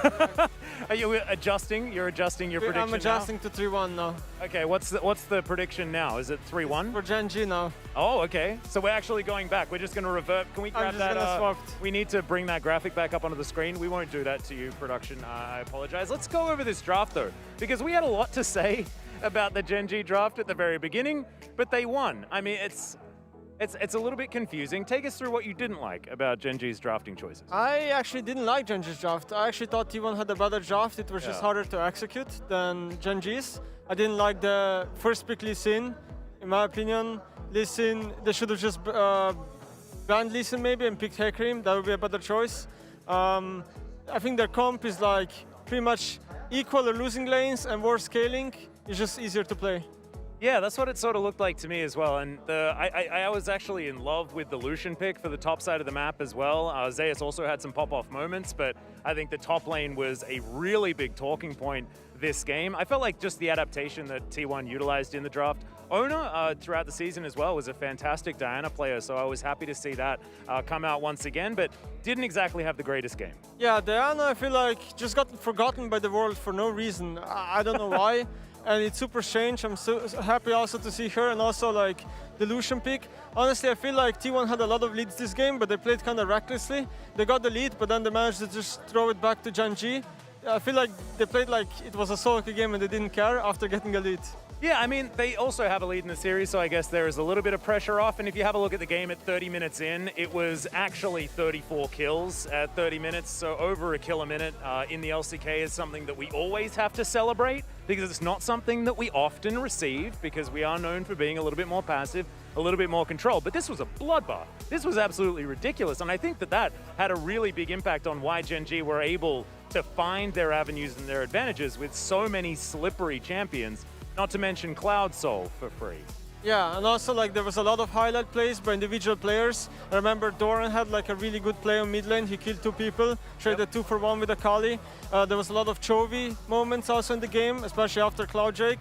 He really played with opponents with mobility and charms. And also Ruler with Xayah Feathers was also really impressive. Yeah, let's get into our first replay though. This was actually back in 16 minutes, and we really do need to talk about the fact that T1 did have a lot of control in the early stages of the game. There were about 1 billion different replays that we could have chosen this game just because there were so many kills, but I think this was the first most important skirmish that was happening because it was happening in multiple fronts as well. Really shows the chaos. Yeah, so this fight is a win for T1 in my opinion. The fight starts really well for them because they pick up the hands for free and then they basically just keep engaging because they have number advantage. There's a topside fight happening on Faker. Faker's getting 2v1 here by, I believe, Peanut and Chovy, and it's just worth more in the end for T1 because they get more kills.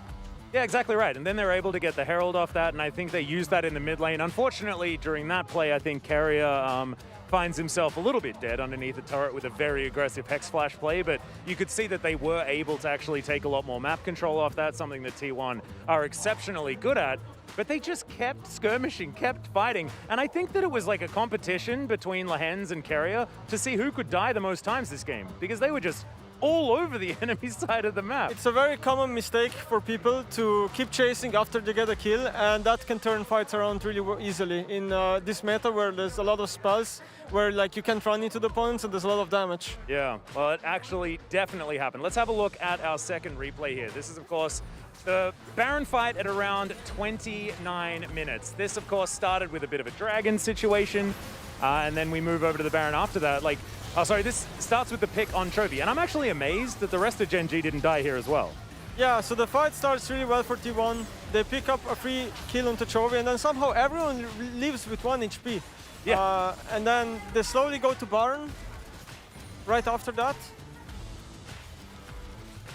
Yeah, and they move up to the Baron here, and we'll speed it up just a little bit, and then this is where T1 make a mistake that Gen G made in game 1. Yeah, this is the typical classic barn throw that happens in competitive, where people started basically way too early into the game, where items are not there yet and the sustain is not there yet.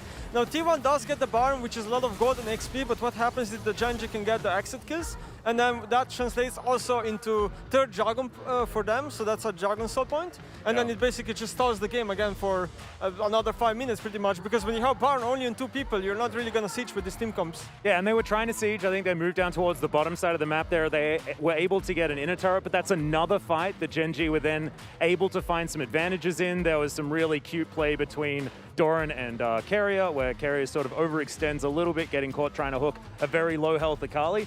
And I think we need to recognize Doran in this game because honestly, over the last few series for this guy, and he has been very emotional in the past, he just hasn't looked his original self, right? He's been on tank duty, he has been taking a bit of a backseat role, but this game was about his Akali, and honestly, if he didn't get kills and get ahead, it's probably a loss. Actually, he had a pretty rough start too. Faker roamed top lane, level 3 to his lane, tried to shut him down. Later on, he also got solo killed, so he had pretty rough game, but he managed to kind of come back. Yeah, and also Zeus, I think, got that solo kill towards that top side as well. Yes, he was taken down in the end by Chovy up there, but it was really, really bloody. And I think that at one point in this game, Zeus was like 10-4 with like 1 assist maybe or something like that, but he was on the Lucian, kind of a one-man army, but we had some gripes with the build choices. Yeah, Lucian bought Collector Turret, which I thought was very strange. And then he didn't have pretty much Infinity Edge the whole game. And then he went Last Whisper Fort, which should have been his third item, so definitely really strange choices. Also, people must not forget that Lucian is not a hyper carry. Even when Lucian gets a lot of leads, it's very hard to be a hyper carry like an AD carry like Jinx is. No, it's very true, but let's get into our next highlight here. This is, of course, the last one, and This felt like a bit of a celebration. They managed to get the Cloud Soul, and honestly, I feel like Gen G played with this Cloud Soul really, really well because they were just so fast. And Yeah. actually, no, we've got another highlight after this. This game just went, it was just fights everywhere. Yeah, so Genji here got the Cloud Soul for free, which allowed Chovy to basically get this really huge HP burst onto T1. And then T1 goes for this Baron play, which honestly doesn't make much sense because they never have enough damage to finish the Baron. And then basically a fight breaks through and Kira just instantly dies and the fight is just favored for Genji. Yeah, and the way that Doran actually played this one out as well, landing the Shuriken onto Zeus, leaving him there, killing Faker, and then using the backflip, really was able to get a lot of damage. Wasn't actually able to win it out completely in the end there, but the amount of a ruckus that he was causing in that fight, plus Peanut's kick, absolutely beautiful to see. But it doesn't end there. There was just so many skirmishes, and I feel like when you do have all of these assassins and all of these highly mobile and pick-based champions, it benefits you. And we were looking at the Gen G draft thinking this is an LCK game, but if they're going to play all LPL style, then this kind of draft kind of looks better. Yeah, I also think Cloud Soul played a huge part in this game. My man, the mobility that this Soul provides you on ultimates and even overall is just crazy. And we could see how well they kited T1 and caught T1 like off guard multiple times this game. Exactly right, and that's why we brought you on the show, because of course you will talk up the Cloud Soul, which I can't get anybody else to do on this show. Absolutely fantastic stuff. Let's get into our final highlight here before we move forward, and this was the kite back by Ruler. This was honestly when Gen G started to get a really noticeable advantage, but they also played this one out very well. Yeah, this is basically a random fight, just breakthroughs in the river. And T1 pretty much goes in way too much into Xayah Feathers, into Ahri spells, and then Akali on the flank and everything. And the fight, Genji just clean sweeps them. Yeah. We were actually having this conversation in the back room, talking about the fact that this game had been all about Chovy and all about Doran. And as soon as Gen G has a series like that and Ruler is kind of forgotten, he's probably just going to win the last team fight because it's not in your enemy's mind that they need to shut down this guy that is, you know, games are called the Ruler ending for a reason. Yeah, and Xayah also builds very cheap items because they're lethality, so she managed to reach full build pretty much at this fight, which is where she spiked really hard. Yeah, and I kind of want to talk about the series as a whole after this one as well, because now we'll have T1 that will finally get side selection in this series. They should be able to move back to the blue side. A lot of those drafting questions that we had are now going to be asked to them about what the priority picks are going to be, and I think blue side is going to be very strong during this series. But I also think the play is probably going to change after T1 suffered a loss here. What do you reckon? Yeah, I would like to see Faker moving away from Ryze. I just don't think this champion provides as much value as people might think. As much as Run Warp has value in competitive play, Ryze just got nerfed super a lot. Even though he's like tanky, he doesn't really deal a lot of damage. I think he's not as strong as he used to be. If he plays something like Ahri or LeBlanc, I think he will have a better impact. Yep, well, we'll see what happens as, ladies and gentlemen, it is time for game number 3. It's a best of 3 series now. Take it away, boys.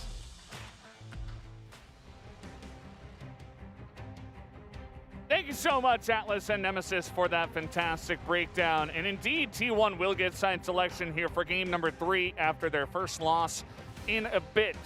Especially in terms of weeks. So we'll have to see how they do bounce back from that. I think definitely everything was let loose in game number 2, and I think they'll have a slower take to game 3. What do you guys think? I generally agree with the takes of Atlas there going into this. I think T1 will slow down a little bit. I think that they will play more around their macro win conditions and not on scrappy team fights, especially in a comp, into a comp like what Gen G had. You put yourself at so much risk. And if they had played things slower, I think that they closed that one out. I think they have a 2-0 lead right now. We're looking at Gen G on their last legs, but Gen G stayed solid. The tenacity that Doran showed, which has been a rarity for him at the end of this season, was something that I did not expect, honestly. And I thought when I saw that Lucian pick, I thought, ooh, this is going to be rough. But he fell behind and then still did not hesitate, did not choke, played the Akali so extremely well. Ties into what we've been saying about both of these two teams, where when it comes to Gen G, I think they can match anyone. When it comes to raw mechanical power, there's a reason why players like Chovy have been heralded for such a long time. But when it comes to trying and fight with that, why would you? You don't need to as T1. You are a team that, as you pointed out, can play it slow, but at the very least should play it cleanly. You can still go for very big tempo swings.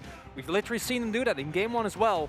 But continuously, mechanically trying to skill check Gen G just isn't the way to go. I think T1 is just going to identify that as well, make that decision. I don't think Carria's going to take every single hook he can find anymore.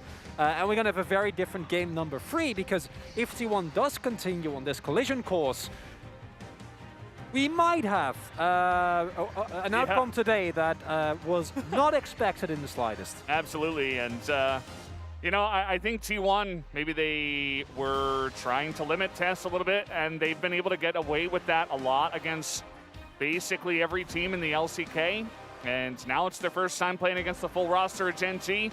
I think a lot of the times in that game, they were just like, no, we'll just engage and we'll win, and it'll be this and that, and we'll just run away with the game. Like, we'll just take the Baron, you know, we'll just sweep everything up at the same time. But so many fights, Gen G were surviving. Everybody was playing it so mechanically well that T1 weren't getting those kills that they're so used to. And then they got frustrated. They were trying to force Barons. And it just wasn't what T1 has normally been doing this entire split. So I think it'll be a big wake-up call for them coming into Game 3. And, you know, something we talked about is Gen G have no pressure on them. They are the underdogs, even though they are, as a whole, a more veteran roster here. And T1, pressure's on now as we go into the draft for Game 3. You have your side selection, blue side. You have first pick priority. I'm going to go out and say something bold. I think if T1 lose this game, Gen G will actually take this series 3-1, because the shift that you already have going to a tied series right now, plus Gen G taking a win when you have side selection, might just be too much for some of these players to recover from. And Gen G, I mean, they are definitely feeling themselves a little bit as the Rise ban will actually come through on blue side here for T1. If we do get the win, I'm gonna upstage you, Wolf. I think we're gonna go to the first Game 5 that we've ever seen. I think these two teams are too closely matched for either of them to suddenly take the overhand. But you actually mentioned this yourself when we were backstage, talked about the lack of Coma, which has been such a big stabilizing factor. These are young, inexperienced players, and as well as T1 has done, I mean, I say inexperienced, I don't know if you're inexperienced if you made it to semis at Worlds, but relatively. And Zeus wasn't there, so it's something. And for the first time, it's been up. And if he was feeling a little shaky, not too great about his Lucian game, those nerves immediately going to be gone, because this is the best Jace in Korea. Yeah. One thing I will say, though, is that if Gen G are leaving Jace available for Zeus, they have a plan. Yeah, and you can't just leave this and not have a plan. I mean, the Ahri is still available. Twisted Fate and Rise, of course, off the table here. But there are so many different champions that can shut down the Jace. So take the Lee Sin, of course, with one of those champions. But I don't think the Malphite comes through here at this stage, as this would be extremely high Xayah priority over Jinx, and it's going to get locked in. Also, not taking away the Ahri. And that's honestly into specifically Diego Ari's coming through. Yeah, I was about to say, like, into specifically Jace. The Xayah is purely comfort for Ruler. The one downside that the champion has, it's really hard to play into poke. It's really hard to play into range.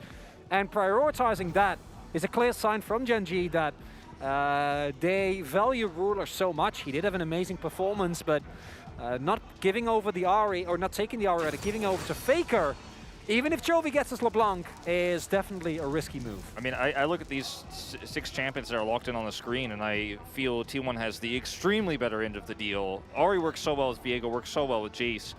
I think you have to ban now Jinx as Gen G, because you already have somewhat of a range problem. There's so many ways for Jinx to get excited. You already have good poke and pick. I think if Gen G leave open the Jinx here for Gumayusi, it is a huge mistake. A bigger one than I think they made early. Hey! Sorry, Chronicler, no Malphite in this finals. They respect it. I'm fine with it. I'll take it. Gragas then as well, presumably, because otherwise you just are for a Gragas here, and you're still feeling completely fine. I've seen that pick work out very, very well. For Doran in particular as well. Yeah. I think it's definitely the right call. Ornn doesn't feel as great in this composition for Gen G. That's a couple of bans here towards Keria, and I mean, we've said this before, the guy is the champion Ocean. I understand the Nautilus ban, but the Zilean ban, very unique, very interesting to me. They're gonna go Kench then, right? I think they very well might, and I mean, it's a pretty easy Jinx angle here. You have so many ways for her range to abuse Gen G. If you protect her well, you know, against the LeBlanc, which is the one way that she could potentially be picked here, then how do you win these fights as Gen G? They're going to pivot to the Camille here into the Jace. Can be a very powerful matchup with the Camille to get advantages in. Can be somewhat volatile. But, I mean, it's a really easy Jinx angle here. Jinx Kench, like, as you were saying, as I was saying, like, I feel like this is a draft gap by a large margin here for T1. They have everything they'd ever want. It's comfort for these players on every pick. Like, how do you walk away with a W here, Gen G? The Camille, especially with the Kench face up and knowing how much Carrier loves it, takes away so much. Because actually, if that Kench is not available, and it's a Nautilus instead, Gen G have so much backline dive that they can actually utilize extremely well. And if you add the Yuumi to that, like, the amount of playmaking potential is Gen G saying, we want to play exactly the same game as the previous one. This is going to be scrappy, this is going to be explosive, but this is so much comfort for T1 and a champion that literally counters so much of the aggressive playmaking from Gen G in that Kench. It's T1's comp has range, it has pick, it has poke, it has it has pretty much everything you could ever ask for. And in those scrappy fights too, Jinx gets excited, Diego gets resets. Like, this is once again going to be on, I think, LeBlanc and Xayah, Chovy and Ruler to actually carry this game. Doran can side lane, he can start pulling T1 around the map, but I don't trust that this Camille is going to have macro control against this team, T1 in particular, whose macro has been so magnificent. One big thing is that Yuumi can be a big difference maker. I do think, as we saw, into poke comps and into reset comps, pick has so much value. Yeah, it's really kind of insane. And I think what Chronicler said about trying to play into what worked in Game 2 might just be the biggest thing, because on paper, in this meta, Wolf is right. Like, I think that T1, they get the draft of their dreams, right? There is so much for them. And Gen G give up a lot by saying, we found a solution. We found an answer. Let's do it again. It's just so high risk. But in all three games so far, I think we've all given the nod to T1's ability to set up plays, get ahead. We've liked their draft because it is T1.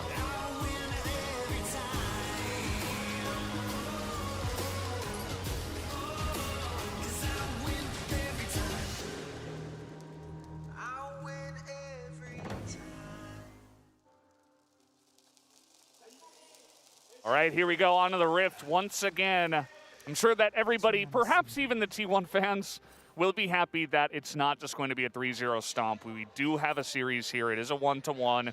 Only 3 potential games left to go to crown a champion of spring. And at this point, now that Gen G have proven themselves with the win, it could be anybody. And giving it some more FOD. The Yuumi not only good into the Jace, but also into those reset champions. And with that pick, as much as I think it can still be a liability in the laning phase, because if you haven't seen Carrier's Kench before, think of it as Leona, but also Kench. He somehow does both. Doesn't make a lot of sense, but truly the things we've seen, kind of ludicrous in that regard. And if you don't shut down this Gen G composition in the mid game, which again, they have every tool to, and you actually reach late, even with the amount of comfort that T1 have, I can see angles for Gen G. If you can play the fights a little bit slower and utilize the healing from this Yuumi, that's... Faker he says, I am the OG LeBlanc. I'm so sorry, Chovy, I'm going to crab your clone out. It's being a fairly even trade at the end of it, but really do appreciate the angle that Faker took there and the early electrocute proc.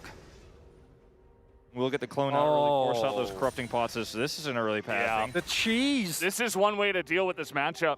You know, Zeus is trying to put on the pressure. Peanut's here level 2. I mean, the hook shot taken first too, so now Zeus just trying to survive. The red buff comes in, the slow is there, and one more auto could do it, but they don't get it! And the follow-up auto nearly takes out Doran. They get the flash out of Zeus, and they nearly kill him, but he will survive. But they use 2 flashes themselves, and, you know, this is just a really nice reaction from Zeus. It's still early days, and even with the hookshot start here for Doran, they're not able to lock down the kill. Not only that, but with the ward also dropping in the jungle and Preshow in his bot side, Ona can just take the jungle for free. This is an extremely high-risk play. You basically flip the game here early. Flip doesn't go your way, and now Ona is going to eat up your entire bot side jungle. I don't think you're going to have the Preshow to counter-invade. If you are Peanut, And he's going to be very far behind. We do see the pings go down, so Doran and Chovy now going to try play it to engage. There's Leona. Leona, though, takes a couple of hits with the turret as now Guma has to try to kite this one back, but those minions also helping out here. Ruler will get healed up here by the Yuumi, but Keria, all jokes aside, on this Tom Kench, maybe a little bit too aggressive this time. Yeah, and with Yuumi here, you can heal that back up. You're invulnerable while you're attached here, so not feeling too bad about how this one goes as Genji at all. But still, early push going in. As Peanut's going to try to make this happen again with no flash available for Zeus. Level 3. It's a whole wave here. Yeah, you can't. Yeah. Not the way. You know, he's trying to flip that coin again, double down, but seems like his luck is going against him this time. Zeus with a great read. He's able to crash the wave and get it back in. He still has teleport if anything, you know, like a fast push came in, so he's totally fine. We could have also seen Chovy play the Vex here, as we're going to go back to this topside dive. Timing here for Peanut is extremely aggressive. Hook shot taken at level 1, as you mentioned. Zeus jumps forward here, flashes, and the red buff here ticks down, but he is able to chug through those pots, survives just long enough with all these minions here. And if Zeus is unable to actually jump to Peanut at the beginning there with 2 disguise, he might not live, right? It's literally an extra auto, and that would have been the end of it. Maybe Peanut could have gotten an extra auto in with Doran tanking, but that's a flip at that point as well. And Ona still has his entire topside jungle up. He's going to be able to farm that out. Peanut still sitting on level 3. Early attention paid towards topside, not paying off. Oh, Doran in a lot of trouble here. There's the damage coming in, waiting for that knockback till the last second, but Doran is able to hang on to that hook shot and survive. Really patient, and now Peanut will be able to at least get some of that jungle back. His owner's not done. Oh boy, this is rough. He's gonna land that stun right down the middle. He's still got flash. Doran is going to land the stun there, but with the flash, owner does hop in and pick up the first blood. And in a volatile matchup like this, you fall behind as the Camille like this. I mean, so much CS is going to be lost. Plates are going to go over to Zeus. This is a pretty disastrous situation. Peanut's still level 3. Yeah. He got Krugs. And the best thing, and this is what makes T1 so scary, is they read the map. There's no response from Genji on top side, meaning Peanut must be bot side. Gumayushi and Keria, they don't get caught out. Ruler can't even pick that camp up, and now, or Peanut rather, and now he's still so incredibly far behind. He's probably going to hit 4th of this, so that's something. But Owner, with that kill, with the CS lead, with the wave that he was able to soak XP off, so far ahead in this early game, and now with that kill as well, he's going to run the Rift. He certainly is, and it's Viego Ari. It's Viego and Jace, right? And it's Zeus' Jace. We talked about the priority between these two champions. Oh. And he could just keep doing this. And once he hits 6, he has a new flash. So yeah. And I think Doran, you know, he can play this relatively safe and just not go for plays now that the entire early game has heavily shifted against him. But if this wave pushes out and Owner is patient enough and is ridiculous enough here, he might be able to land it. And there is the stun. The shock blast, though, not able to hit. I think it hit the minion in front of Doran, so Doran survives, but at what cost? So much minions, that's the answer. So many minions are going to get taken away from him. Plate as well. And just aggressive plays like this from Owner in the early game is what he did against Damwon Kia, against Canyon. This is what he loves to do. Changed the whole identity of T1 since he joined this roster. And the cross map doesn't exist. Maybe they get a Hextech Drake, but the amount of gold that you give up here, it's another wave for Doran that doesn't have 6. No assistance, still can't walk up. Chovy teleported to mid to catch the wave, but Doran, you're not allowed to be here anymore. They already told you this is not your lane. As Peanut struggles to even take down the Hextech, he will be fine with the smite. I suppose the one good thing is that Ruler, maybe with some newfound confidence and after that early trade, seems like he's doing pretty well in that bottom lane. And that's the one benefit, is that Ruler and Lahens can play as punishing as they want to, because Owner has been paying so much attention to top side. Yeah, and you know, the advantages that T1 have here on top side of the map and how much farm Doran has lost is significant now. But as long as Doran plays it safe, he still will be Camille later on in this game. Like, he still will be relevant. The question is, will he be able to fight on a Rift Herald? Is Chovy? Oh, Chovy's going in for it, the double distortion. He's trying to get on top of Faker. There it is. The flash forward nearly catches him, but Faker on the RE is able to use that extra Spirit Rush to get out alive. Yeah, really important that he does escape there. as Dark Seal started here for Chovy early, and if he gets that kill, he starts to get out of control. It could be another avenue back into this game. But Rift Herald is spawning now, and Doran is not going to be relevant in this fight at all. And that's what is so frustrating right now for Gen G, is you're giving T1, who already have control of topside here, basically guaranteed plates. And Jonas Strong is telling us a story of Peanut. He just wants to hit level 6. He just wants to get some jungle camps, and as his opponent is making plays across the map, this poor Monk, desperately trying to get access to Dragon Rage, will do it, I think, once he clears his wolves. But oh boy, Guma in a lot of trouble. Look at this. He does have his flash as the Blade Caller will come in, does root down Keria. Not quite enough damage as Lehens will have to hop back onto Ruler. But you take a look at the state of this bottom lane, and again, Ruler and Lehens are just dunking on them. Yeah, and with the pressure here, T1 backed away from turret. They didn't actually start this Rift Herald because of the threat of Chovy, so now 2 plates for a Herald is going to be worst case scenario here for Gen G on this first objective. Of course, Doran isn't going to be able to escape from this. His turret is probably going to be deleted off the map with the lead that Zeus has right now, but it could have been much worse. Key thing is how well Gen G will be able to respond, because giving up first turret blood means that it's still a very favorable trade for T1. As I look at the turret health, Zeus has already done the work. There is no it's like already done. No, it's gone. I was like, it's still on maybe 3 plates mid. No, it's done. Doran, just run. Doran. Well, he's calling Peanut up to the top side, but I don't think he'll be in time. Yeah, I think it's just too late. The hook shot is buffered nicely, as Owner decides, well, we don't even have to force it just yet. Yeah, can actually... I just let Zeus take all the plates by himself, as we take a look at another lane where Gen G are winning. This is not even so far. Chovy has been getting the better of every single solo trade here, as Doran, oh boy, maybe not this time, as he will go in, and now he's got Peanut, and the kick nearly saves his life, but Owner is trying to get on in there with the hook shot, not able to get away, as Peanut at least will be able to clean up the kill. No flashes traded here on the top side, but going back to what you were saying in terms of the lanes that are winning here for Gen G in mid and bottom, this is the story of what this series was likely to be, was lane prowess for Gen G versus macro for T1, and we're seeing it in action here in this third game at a 1-1 series right now, but T1 is still trading up, still 900 gold ahead in this game, and the lead now is, oh, hold that thought. Yeah, Chovy might be forced to get out of this one. Baker, though, is leading him down the lane. He does have that, but the chain stun will be enough to make sure that Chovy does not get away. But here we go. Rocket is coming in. Can it land onto him? No. Chovy will be able to dodge to the south side.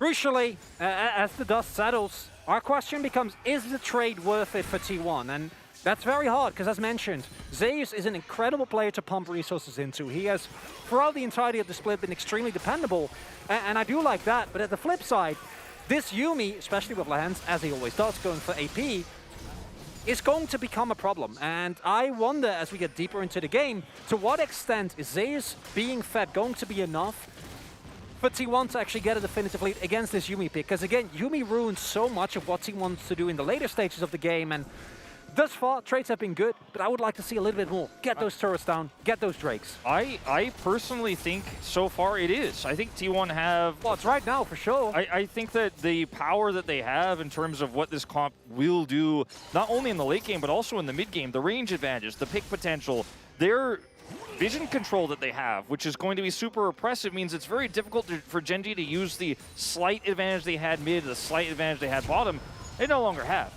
Chovy, yeah, he's forced away. And look at this, the save on the Rift Herald, what we were talking about. Zeus is left to just dominate that lane alone, as there's going to be the charm in onto Peanut, and a huge rocket hits both of them, and Peanut just barely going to survive. But again, they're giving so much over to T1. This is going to be another charge on the Rift Herald. And this is the first of 3 games we've seen the traditional macro T1 where they get massive turret leads in the early game. Oh, man. Here comes the big-time gank from the engaged champion, Keria's Tom Kent. He's looking for the stun. There's the Devour onto him, as Doran will get into the Hex Tech. That's going to be a miss on the lick, as 1v1 now in the jungle. Peanut is not going to be able to follow up on that one, as Owner is nearby. Such a masterclass, though, again, for T1 on the macro front. yes, this bottom turret is not going to last for much longer. It's going to go down right now with this next wave. And yes, Gumayusi is behind, but he doesn't need to be fed in this composition for T1. His kills are going to come later in this game. Yes, he's 20 CS behind. He's already got a kill from that Super Mega Death Rocket. And yes, Gen G are going to get a Drake lead here, but T1 have so much power with vision control, and that has been something they cannot remove. Is Zeus? Okay, well, baiting him in. Yeah, didn't see him there, but Chovy is around. You can see, though, that Chovy does not necessarily want to get in on this one. Knows the potential of the stolen Camille. And Owner nearly gets him there, but that's just going to be another kill on Adoran, thinking that Owner had backed away. And that's such a big moment because already it's such a decisive momentum swing with the kills coming down here in mid, right? Chovy already taken low, Preshow found for T1, and they do this so well. Carrier just walks up, throws down the Ignite, and Chovy can't contest. The response isn't really there from Gen G, who don't read this play as well. And crucially, with Chovy dying there, there's another charge. Yep. And Faker. Well, interesting Everfrost. He is trying to get away, though, with the Spirit Rush. The charm is really on point, so unfortunate positioning, but he is Ahri at the end of the day. This is a 4,000 gold lead, 5,000 gold lead there, 4.5 at 14 minutes. Ruler is trying to farm, he's at risk. Okay, he is on the run here. He does have everything, basically, but they force out that ultimate as over the wall goes Zoner. He's just going super deep. There's nobody here to help out Ruler, and that's just a dead, alone Xayah. I mean, this is the power of this composition. You get ahead with Viego, 2,204 gold. The leader right now is Owner, and you can't farm even a Xayah. Xayah with flash and ultimate is not safe. Not even a little bit. There's no turret in the mid lane. There's no Bastion to fall back on. Gen G can't farm freely. They can't do anything. And Chovy can't make plays on this LeBlanc because he can't see. He's blind. Gen G, look at their ward coverage. It's defensive in their own jungle. As this is just once again, Ruler's like, oh no, I've done this. It's the Ruler's spot, right? And Zeus is here. The perfectly timed ultimate when the first W comes through, then flashes the wall, but comes through with the second one. There's no turret, no safety, no survivability. As Carrier is like, oh, I wanted the assist. Jovy's on his way as well, right? And the entirety of Gen G just getting picked off left and right now.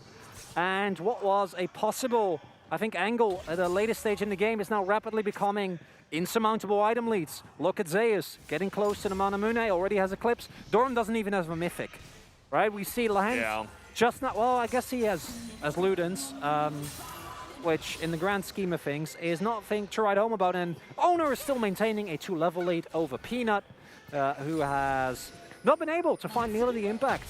It started with the topside flip didn't work out, and then he got punished appropriately with Owner just completely running over the map.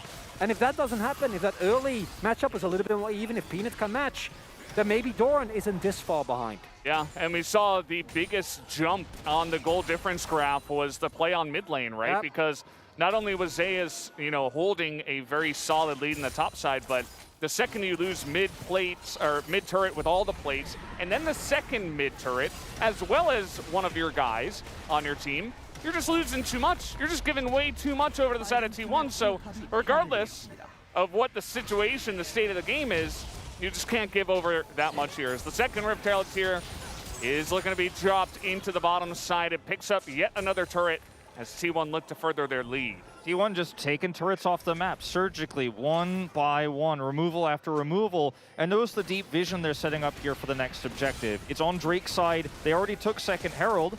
Oh, this is maybe a tale of 280 carries. They seem to know that Gumayusi is in here. That's okay, the choppers come in and Faker is around, so he will be okay. But you see that Gen Z, they're on the hunt. As a team, maybe we can catch someone. As over the wall, the Heartbreaker comes. Owner, he's spotted over the wall, but it will not be enough to catch him. And if you're going into this skirmishy stage of the game, this far behind us, Gen G, you better start off a fight with killing Owner and then killing like 2 other people. I don't know how you do that into Carrier. Shouldn't be able to. And that's kind of the underlying problem here with how well T1 played the map. This is exactly what we expect coming into this series. Exactly the type of playstyle where don't go for random skill checks. Just pull Gen G around the map, get your prio, and then try to trade better Yeah. in every single scenario, and that's what they've done this entire game. That's why they're up 6K gold at 17 minutes, and yeah, 2 Drakes. And with no vision, this comp is so oppressive. You can't walk into this choke point. You can't do anything. Like, I wish we'd see a toggle here on vision because, like, Doran's on a flank, and I mean he could be on a flank, but he just dies if he comes in. Len's gonna eat a shock blast. So I guess that's who you want to hit it if it's anybody, but. Not bad, actually. Jovi's over the wall now. He's getting some damage in. That's a nice little poke as the charm is going to land here from Faker, but you can see that T1, they're not necessarily comfortable to take the fight right now. As in goes Doran onto Zeus. They take out the Jace. Wait. Genji, they found the angle. A lot used for not much, but at the end of the day, it's still the 1 kill. Is that enough with the Dragon to get Genji back in? Yeah, they got Soul Point as well. And Ocean Soul and Yumi is not fun to play into, I can guarantee you that. It's just a really messy fight here for T1 as well. They had so much catch and turn there, but they didn't utilize it correctly. It's Zeus who ends up dying. Positioning not perfect here for T1 by any means. And they could have actually just operated around the choke point where they have charm potential, they have the Viego capture potential. They let Genji spill through. It gave them a straight up 5v5 fight that they shouldn't have gotten by any means. Oh, it's a trap. It could be all right. He's just farming there under the turret. Zeus can check this. Oh. And he's gonna see Peanut, but they don't know about Chovy. Faker takes a big blast as now Chovy has to flash away. The flash charm as Faker will pick up a kill for his team. Zeus gets the dunk and picks up the kill. No vision advantage here for Genji means they can't actually counterplay this. I think if there was a little bit more vision or if they had a little bit more control around the red buff, they could actually try to set up a trap themselves there. But instead, it's Chovy who tries to make a play, loses flash, and loses his life. And this is the key thing that differentiates T1 from any other LCK team. While that bottom side trap was set up for Genji, T1, top side jungle, taken by Owner. The moment that they find the kill, Zeus goes to top side. And now they're gonna get a tier 2, or at the very least a really big chunk off of Genji trying to get a single kill with a desperation play. Oh boy. And you can see Genji, they're desperately trying to save this turret. And yeah, I suppose they will, but there's no chance at opening up a fight. There's not really too much else to get here, so just kind of standing around, and T1 will bite off another chunk. So instead of actually controlling this choke point, I mean, Faker is trying, but by himself, right? Zeus doesn't have a ton of vision here himself to actually shock blast through choke. They end up getting split. Faker's off on the side here. Everfrost doesn't get value. Zeus is dead, and that's Soul Point. As watching this, of course, from Faker's perspective here, still able to get the charm, calls out no flash, and chases him down. Just unfortunately for Chovy, he just doesn't have enough information about who else is there, where the rest of T1 are, how quickly they're rotating. He knows the top side play is being made, so he feels like, okay, maybe I can make this happen, but they lose on both counts. They absolutely do. This is the biggest lead we've had so far in this series, and T1 very much known for kind of putting an end to games when they get any sort of lead. So this is essentially what they were trying to do in game number 2, but actually working this time after a failed flip from the side of Genji. And now we can see the real power of T1 as they engage from Keria onto a Lee Sin with the Tompkins. That's another charm. That's going to be the end of that. As Lehens, he might get away. Maybe he is going to get on top of Ruler here as we diving into a Xayah. And now they will force down this turret. No TP will come in for Doran. I think they could have let that TP go through. He would have probably died. As Genji, again, Keria finds the engage somehow on Tom Kench over the wall. And Faker on this Ahri is just a force of nature. Every single play working out way too well. Yeah, Genji, they have Soul Point in a dream, but they're so far behind that there's no way that they should be able to contest this. We've seen almost all the Barons fail, as there's the charm onto Ruler. He catches the Xayah, and now Ruler can't do much of anything. In comes Chovy, trying to get a kill, not able to, as the block here from Owner onto the chains will be enough. Chasing. So low are all the health bars. Yeah, not quite going to be confident enough to get onto there, and they have the Baron back, so T1 will finally get away with the Baron. Heafing here, 50 seconds. Oh! Well, never mind. No, not happening. How about a bonus kill? T1, get away with the Baron, grab a bonus kill here. That was arguably the safest Baron I think we've seen all night, and Genji still tried to punish it. I was thinking maybe they could contest the soul somehow, but no. The kill immediately ends that as you pointed out at the beginning, Wolf. If you got one kill with Viego and with Ari, the rest is sure to follow. And Genji, imagine if this is a game that's even remotely close. There isn't such a big item lead. Peanut's still sitting on just a gold drinker. Viego has a death stance as well. Like, the amount of money that is pumped into T1 just has been such an amazing payoff for everything they've been able to do thus far. And play it slow, play towards the turret, and they're completely fine. As look at this rocket. Just straight up blind. Takes him out there. And, I mean, with a pick like that, guarantees you get that Ocean. Peanut trying to get in there. That's going to be a miss on the Everfrost, but at the end of the day, it's Ari. And by the way, your bottom lane is dying. So Genji, you gotta do something about this. As Keria, he's playing bodyguard here. He's looking to slow with some licks, as that should be the inhibitor going down here. Guma and Zeus enough to push the lane alone. I think it might be more than just bottom lane they lose. Peanut's on the flank here, but he might just get blown up if they see him. Trying to find an angle, but he is not willing to jump in there, so Peanut just waiting. It's 10,000 gold to lead now for T1. So in the Chaos, they did get that Drake, so they deny Soul. They get an inhibitor, which is always going to be controlling the bottom wave, which means subsequent Drakes will be pretty easy for T1 to continue prio leads on here.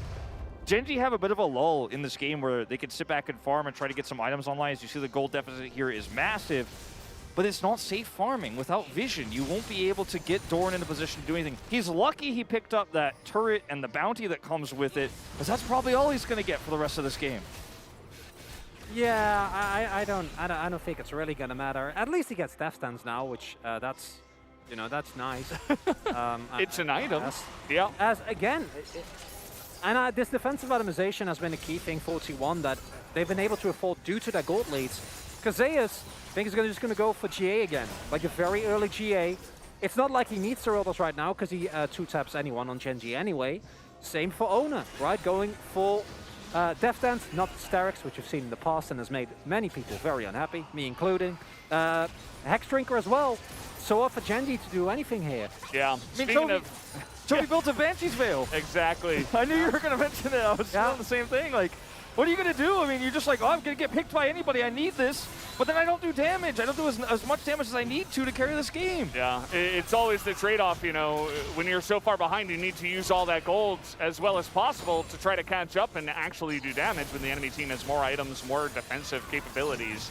But instead, he says, I'd like to make more plays. I'd like to look for more options by having, a second chance potentially with this Banshee's Veil. But look at this. I mean, right over the wall comes the Ari. There's the Viego coming in like, you need 75 chances if you want to try to fight this one. You're not safe in your own base. You can't be near that wall at all.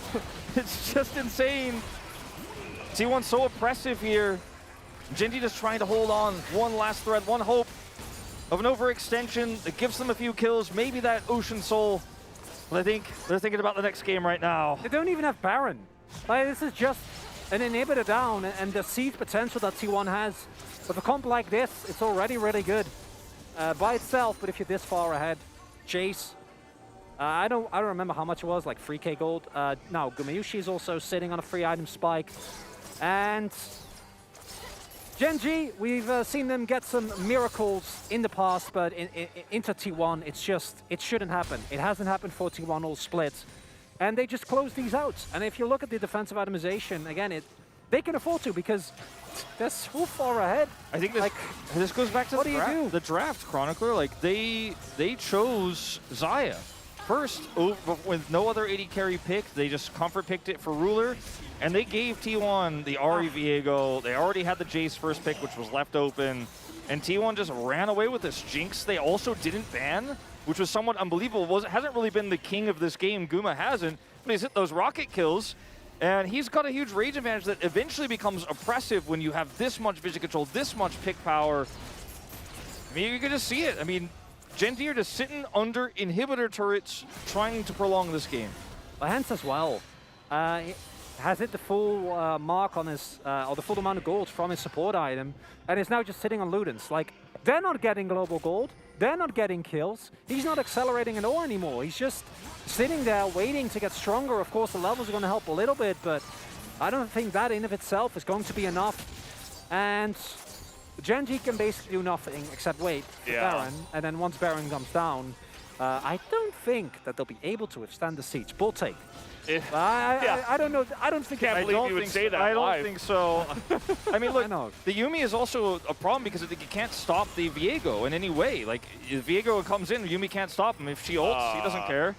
Okay. Faker doesn't quite see him either, but that charm will miss onto Ruler. At least Ruler's still got his legs on this one. But yeah, it's a pretty hopeless situation for Gen.G. And remember in the draft I said, okay, you know, Jace is going over to Zeus. They must have a plan. Their plan was to try to flip to get Doran ahead on the Camille. And once that failed, we haven't really seen too much else. You can't trade these objectives either. You don't have the damage. You don't have Prio. All right, well, they're sticking around trying to push mid, but Owner's there, Faker's there. You could get picked at any moment. As Gen.G really, you know, it's a rough spot here, as we do have the super minion in the bottom side with the respawn on the inhibitor, actually already getting to work on the newly respawned one. Gen.G gonna have to respond to that. Yeah, this just means free Baron for T1. All T1 have to do is not randomly skill check or go for a scrappy fight like last game. They just sit back and say, nope, oppressive pick comp, just gonna sit on this Baron. Inhib? I don't know if he's safe. I don't think so. Okay, he's fine. Just barely. Yeah. And here's that Baron. I mean, Peanut's here. They haven't necessarily stopped him from getting in. And so with very little vision, now with the control ward over the wall though, T1 maybe thinking better of it, but there's the Q coming in. Now the TP coming in as well, and that's going to be the steal. Peanut picks it up, and at least they'll be able to get that. But T1, they're looking for the end of the game as they'll actually be able to stop that TP. And Gen.G, they keep this game alive. And that's so big because if the teleport comes through, or if you opt into a fight with T1, you lose. Well, yeah, I think that barely makes it. Because there's three options here, right? You get that Baron, and then you get out, give up nothing. Unrealistic with the game state. Second one, you get the Baron, you lose the fight, you lose the game. And third one, there's teleports into your base, and you still lose. And somehow Gen.G find another option where they can cancel this crucial teleport and get the Baron. And T1, you are so far ahead. Don't flip this! Yeah, they're so indecisive here, and the Baron makes it very difficult to actually, in this moment, you can't actually make Shock Blast plays as Zeus, because the Baron blocks you, and if you go closer to the other side of the Baron, you find yourself at risk of being blown up, actually, positionally. Really nice teleport deny, because that does prevent this inhibitor from going down. This is, of course, the steal. I think T1 could have been a lot more decisive about this earlier, but once it was at the 2,000 health mark threshold, there was just nothing you could do. Peanut counting down is one of the best things I've heard all day. Counting down to the potential comeback in this game. I mean, after what we've seen Gen.G do over the last week, anything is possible, right? And they were able to win the last game. Let's see where they go from here, because they deny a Baron. They get out with some of those Baron buffs. They're able to get some pressure onto the map. Chovy's a level 16 LeBlanc, you know, a pick here and there, who knows? T1, even though they have such a huge lead in this game, I would argue they're not playing near their cleanest game ever. I completely agree. I mean, Chovy is getting free side laning top side. He's actually got a massive wave crashing to that top turret. T1 are grouped around an objective that doesn't exist. They're trying to force some really deep vision here so that Gen.G won't be able to safely defend this inhibitor, but they're not able to actually threaten said inhibitor. So yes, T1, mid and bottom, they have control, but they just gave Chovy a lot of free time to farm, when I don't think he should have been allowed it. And now he's got teleport, he's picking up some extra gold, he's gonna find a pocket of no vision here, potentially get a pick on a Faker. Oh, man. But I don't know if he sees Faker either. There's no pings on this. Now he sees him. And now that Ahri immediately goes into the Zhonya's as Faker now looking for the potential play. Chovy behind enemy lines. Has he gone too far is the question. As Faker is on the chase here, Owner waits for him on the backside. As Chovy's actually the bottom one. They flash after the clone. That's a turret. And Chovy's getting away. He will get away from them. Unbelievable. I can't believe he gets away. They get a turret as well out of this. He has Baron recall. He's out. He's fine. Oh See ya. my God. Chovy with a sick play here. And T1 can't punish this because they're so tunneled on getting deep vision on the bottom side of the map where there's no objective spawning. Not only that, but with them all chasing, now I think Gen.G might have a window where they can actually push up and secure themselves Drake vision. And they are still sitting a single Drake away, and then I see a Cyrildas finished and my hype dies a little bit because again, if it's a straight up team fight, T1 can set up and hit 1 or 2 skill shots. It still was incredibly hard for Gen G to really get anything done. Hey man, Ruler has Cyrildas too. They need and Edge of Night. They need there you go. They need to secure a pick so that Guma gets excited, because with Edge of Night and this Banshee's Veil, it's really hard actually to make a charm pick happen or shock blast to get value actually. And the itemization, we were joking about how far behind they were and how desperate they were, but it is working out. This time T1 will not give up control of the choke point. They've got a ward here, they've got angles for shock blast. If they can pop these defensive items early, they're gonna have a much better time. Still up though, both of them, Ruler and Chovy. Chovy, he's going to be looking to put in the work, but down go his Banshee Veil. And the poke is coming in as well from the side of Ruler, who is going to be the main poke alongside of Lahens, I suppose. Chovy's still looking for his angle to poke. T1 have pulled this into the brush, and Chovy still out of vision here, going to be looking for the assassination on the backside. That's going to be the take by Peanut. Gen G get the Ocean Soul. This game is not over by any means. Certainly not. Get away with this one for free. Chovy has a flank angle. And Gen G, with this play, now secures so much healing, as we're going to go all the way back to this play over here where Chovy gets away. But they secure so much healing with this soul into the poke composition. The fact that he gets away with this is so wild, because again, it sets up. If Chovy dies here, the rest of the play doesn't happen, right? Gen G doesn't have the space, doesn't have the time. T1 probably just gets this Drake, gets the soul point themselves. But instead, you see, they are reliant on actually hitting this poke. But Yuumi has actually been online at this point. Again, they try to go for the objective. And T1, a team that's been so decisive, really can't give Gen G this opportunity to come back into the game, because now you have a soul. Item golds, or the gold lead rather, is going to mean less and less. As Gen G now, with the soul, with a Yuumi, can, I think, theoretically win team fights again if they don't die too soon. Especially if they can get on top of the objective. They've been given free entry to 2 objectives already. You know, like, say what you want about the Smite fights, Peanut is really on the ball. Maybe it's some of those veteran nerves really coming into play. But either way, T1 as a team have given him a couple of chances to get Smites like that. They didn't track where Chovy was in that last fight, and if T1 decide to aggressively turn, their composition doesn't work that way. Yes, they have a Viego Ari set up. They get 1 pick, it's great, but these defensive items have been so much worth their weight in gold, because it becomes so difficult to actually get that kill. Then you're overextended into Hextech Ultimatum, kicks, and the Feathers. The Feather Storm makes Ruler so survivable. He's got Flash up right now. And how do you punish this champion? He's going to root your team, and then it's a disaster that follows. T1 do not have control over this Baron pit right now. Lahens is pumping out heals. I mean, I'm talking like, this is insane. The poke right now from Gen G is better. And they have Ocean Soul. And now they engage on Akuria. And now he goes down. And all of a sudden, Gen G are taking control of the game. This is the worst kind of game to lose as well. T1, if they lose this game, the momentum shift here is massive. They had such a lead. It is insane. Doran and crew going to start this one up. Really nice Hextech Ultimatum. They're going to start this Baron. They have the heals. They have the resistances. They have the sustain. And they have a Fed LeBlanc with a Fed Yuumi apparently at this point in the game. They're looking to turn, actually. Chovy takes 2 of them out. There's a 3v2 fight on the top side that T1 are getting close on, but it's not quite enough. Gumayusi, though, he's looking to angle over. He might be able to get some damage in. Ruler is in a bit of trouble, has to flash away. The zap gets him on the backside. Gumayusi gets excited, and he's going to be the one that carries the fight in the end.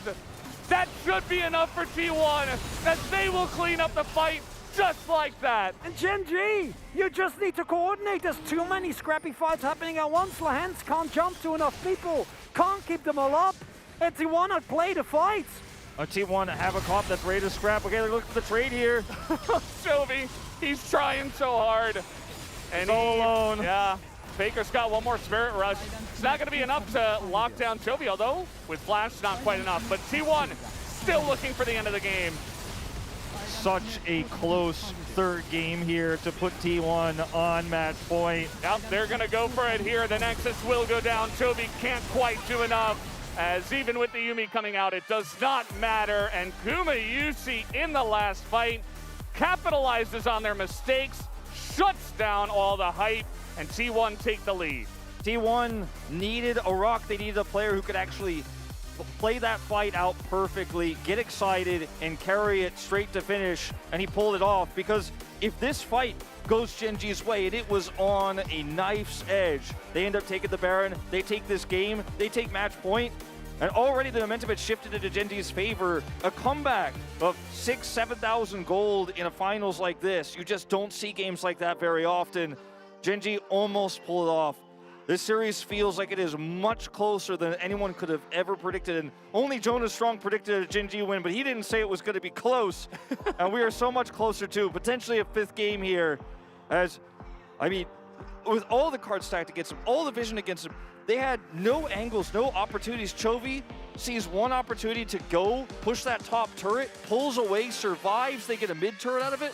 They actually out-macroed T1 in the late game. And T1, yeah, they got the win, but they had to work for it. And that's honestly an outcome that is far more rough than we expected coming into today's series. T1 is still, even especially after a game like this where they are able to keep their heads cool, where Gumayushi is able to maintain his steadfast position that he's had throughout the entirety of the split. I love that we see this replay. I really was going to say the same thing. I'm sad that was the final fight because I need to see this replay. And imagine if Gen.G is actually grouped here, if Lahens is here and can keep these health bars up, this fight is done. But instead, Owner and Zeus together somehow make it work. The GA value, ludicrous. Stopwatch. Best item in the game. And Faker. Oh, the timing not there doesn't kill Owner. And then watch the zap. Yep, the zap is perfect. And in a fight like this, too, when you have a comp like what T1 are running, Viego's just going to lifesteal all that health back. He's going to get resets. Like, it's so close. It's so on a knife's edge. If Chovy's closer, if Lahens is there and gets those heals off, like you said, the Peanut doesn't have to flash. He could stick to this. Totally different ending to this story. But T1 have been more clutch in this series in these critical fights.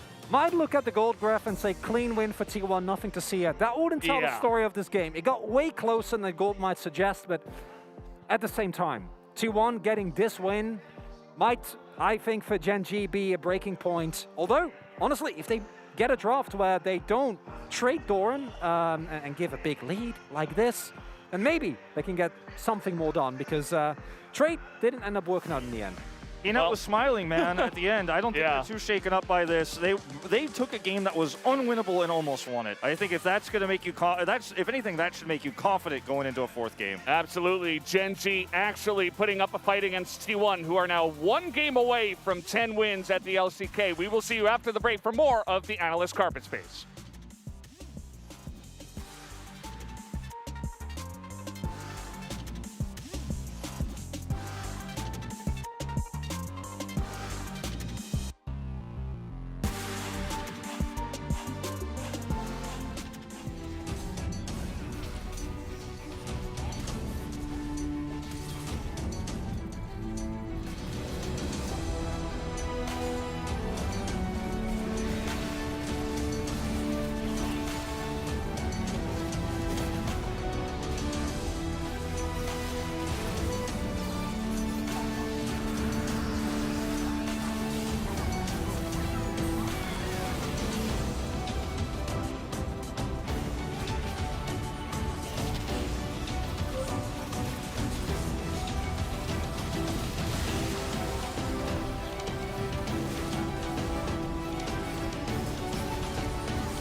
리신. 위에 가죠. 우리가 빠르긴 하거든. 한 명만 잡아볼 수 있나? 드블은 못 오긴 한다. 박아질 것 같긴 한데. 박아지. 리신 좀 봐줘, 리신. 자 잡아봐. 자 안에 갇혔어. 자 안에 갇혔어. 잘 죽었어. 아래 카메라 카메라. 유미. 야 안에 이겼다. 카메라. 탁 가자. 카메. 지렸다, 씨. 오케이 이겼노. 이 없다. 천천히. 아직 르블랑 살아있다. 르블랑 집 갔어. 나 지텔 할게. 다행이다. 탑 가면 끝나나? 일단 가보자. 가야 돼. 근데 라인 지켜야 돼. 르블랑 혼자야. 나 3초 텔 가는. 이거 지워지면 미드로 가야 될 수도 있어. 나 미드 라인 갈리는 줄 아는 중. 미드 하자 미드. 일단 탑으로. 갈게. 얘 이거 지우면 죽어야 돼. 잡아볼래? 궁 뺐다. 나이스. 나 빠질게 그냥. 나 스킬 없다. 쳐볼래? 이거 깰만 하다. 와봐. 탱 좀 근접 하나만 살려보자. 해볼게. 살았다. 봐봐. 한 명이 막아줘야 될 것 같아. 할만한 거 같아. 지워지긴 했어. 해봐. 그냥 해야 돼. 나궁 있어. 먹어. 나이스. 너무 힘들다. 뭔가 이상하다. 오케이. 나이스. Anima squad deploy. What's up, Doc? I'll bring swift death. Impure fools. Let's see what you're made of.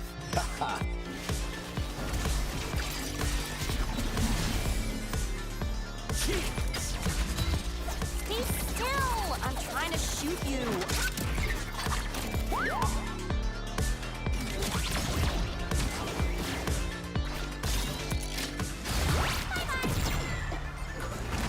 All right, now we're hopping.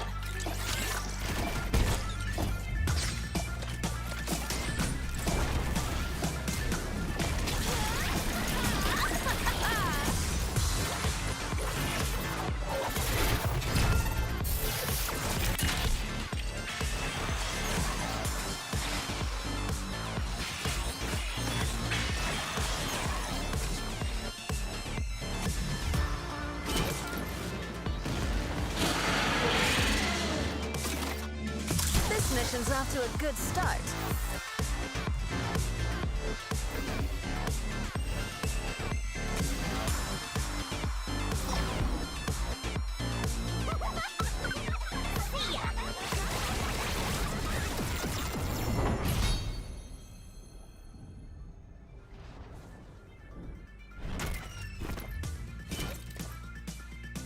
Hey, Fishbones! Should we blow something up?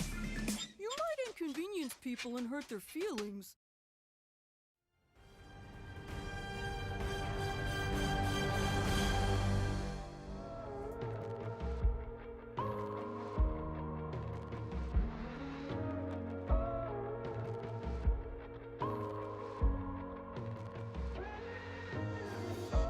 When the sky falls and the sun turns black, when the earth halts, then don't look back. Hold me closer, can you feel my heart? We can conquer and win back all. The tide is changing, floods are coming clear to see.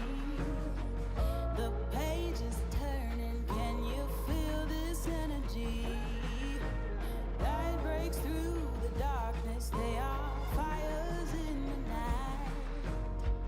Nothing can break us when we rise. We run on the edge and across the flames. The world we knew is not the same. Feel your soul, feel your desire. Walk through the fire. Leave the space and watch it burn. Let the king and queen return. See the sun so bright and high. We walk through the fire.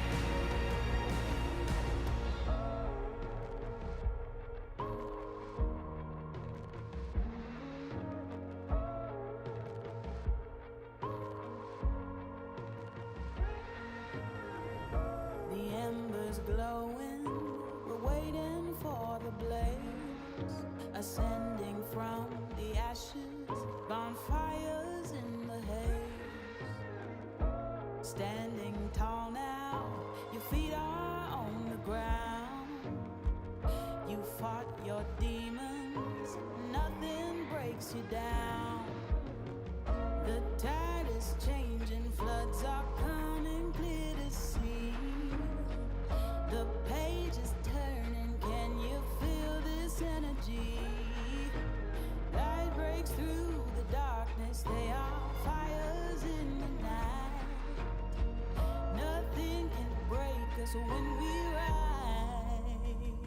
We run on the edge and across the flames. The world we knew is not the same. Feel your soul, feel your desire. Walk through the fire. Leave this place and watch it burn. Let the king and queen return. See the sun so bright and high. We walk through the fire. Fire, fire. We walk through the fire, fire. We walk through the fire, fire. We walk through the fire. We walk through the fire, fire. We walk through the fire, fire. We walk through the fire, fire. We walk through the fire. We run on the edge and across the flames. The world we knew is not the same. Feel your soul, feel your desire. We walk through the fire. Leave this place and watch it burn. Let the king and queen return. I win every time. 'Cause I win every time. I win every time.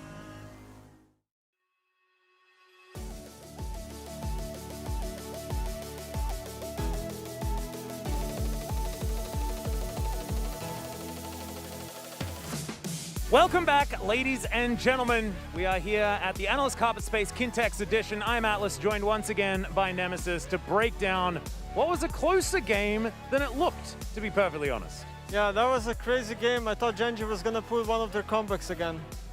It was starting to look like that. It was starting like all the way up until it absolutely didn't. And I guess it all starts with the draft and how things went in the early game. Yeah, I think the draft was kind of weird again, in my opinion. Jay's first pick, I feel like that was the pick that would dictate the series. I was very surprised it got left open. I feel like both teams benefit from Jay's super hard, and T1 was blue side, so I feel like Genji should have expected them to first pick it. Yeah, absolutely. And then I actually felt like the Xayah priority being so incredibly high for Genji was another issue in the draft. Completely understand picking up the Lee Sin, taking it away from Owner is definitely a huge thing to do, but I think picking away the Ahri might have been something that they could have looked at as well, even though looking at the actual game, it wasn't as impactful as other things that were happening. Yeah, Ruler picks Xayah a lot because he's his champion, and also the Yumi last pick was pretty good, to be honest.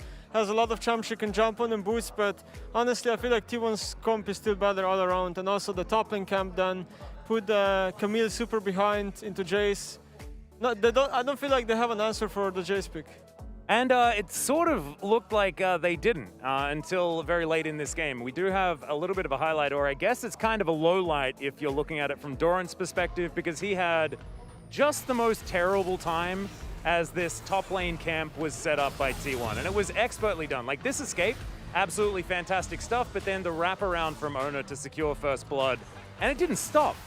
Yeah, Doran had so many good hook shots, honestly, where he cancelled like stuff that would cancel him, but it didn't matter at the end because he's losing minion waves and losing XP, and Camille is such a resource-intensive champion that even if you survive ganks, well, you're not getting minions, you're not getting XP, and I mean, it's just gonna hurt you way too much in the long run.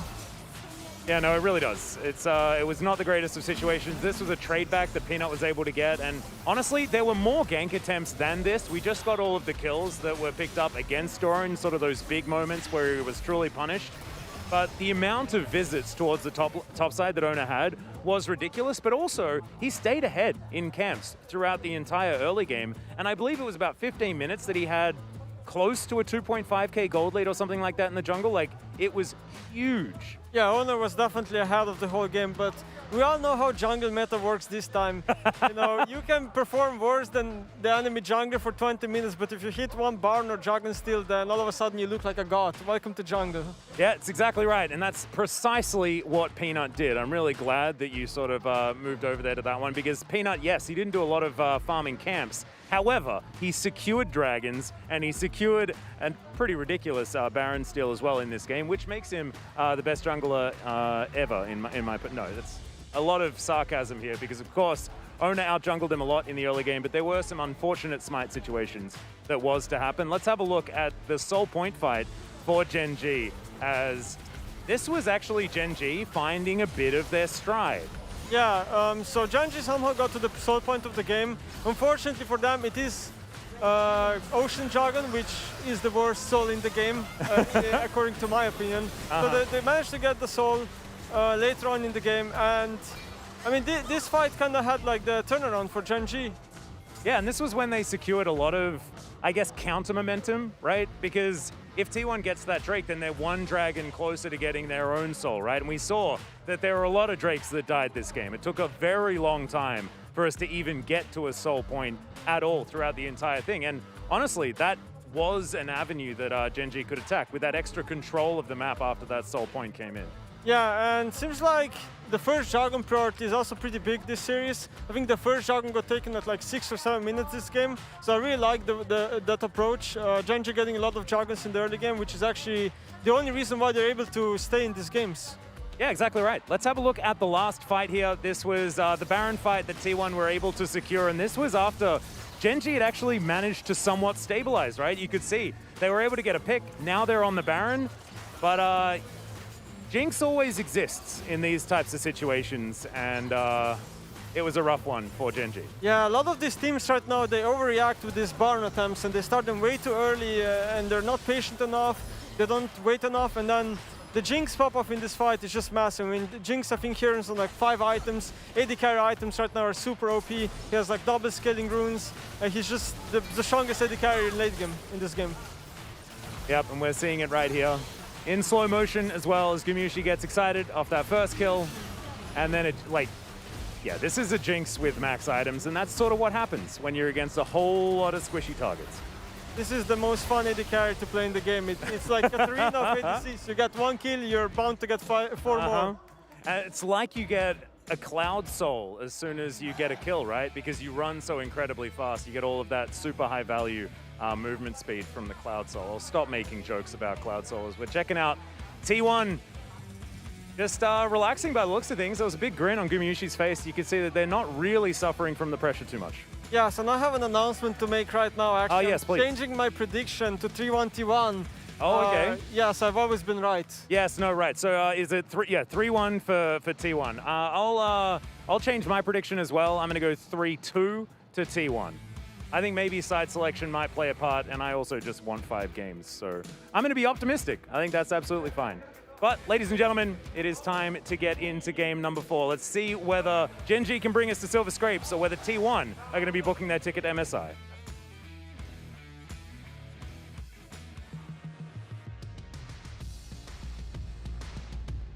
Thank you, Atlas and Nemesis, for that amazing breakdown. And yes, Jinx certainly looks like the most fun champion in the game, especially when it's in the hands of Gumyushi, who is able to pick up yet another carry performance, especially when T1 needed it so much.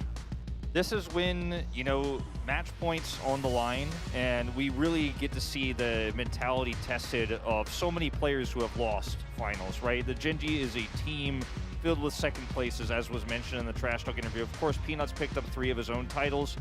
Ruler has a world championship under his belt, but the rest of Gen G are close but no cigar, and this could be another loss for Gen G into T1. 4 games if they drop the ball in this final one, but if last game is any indication, I don't think Gen G are going to go out without a fight. It's hard for Gen G as well, because with the drafts going the way that they went,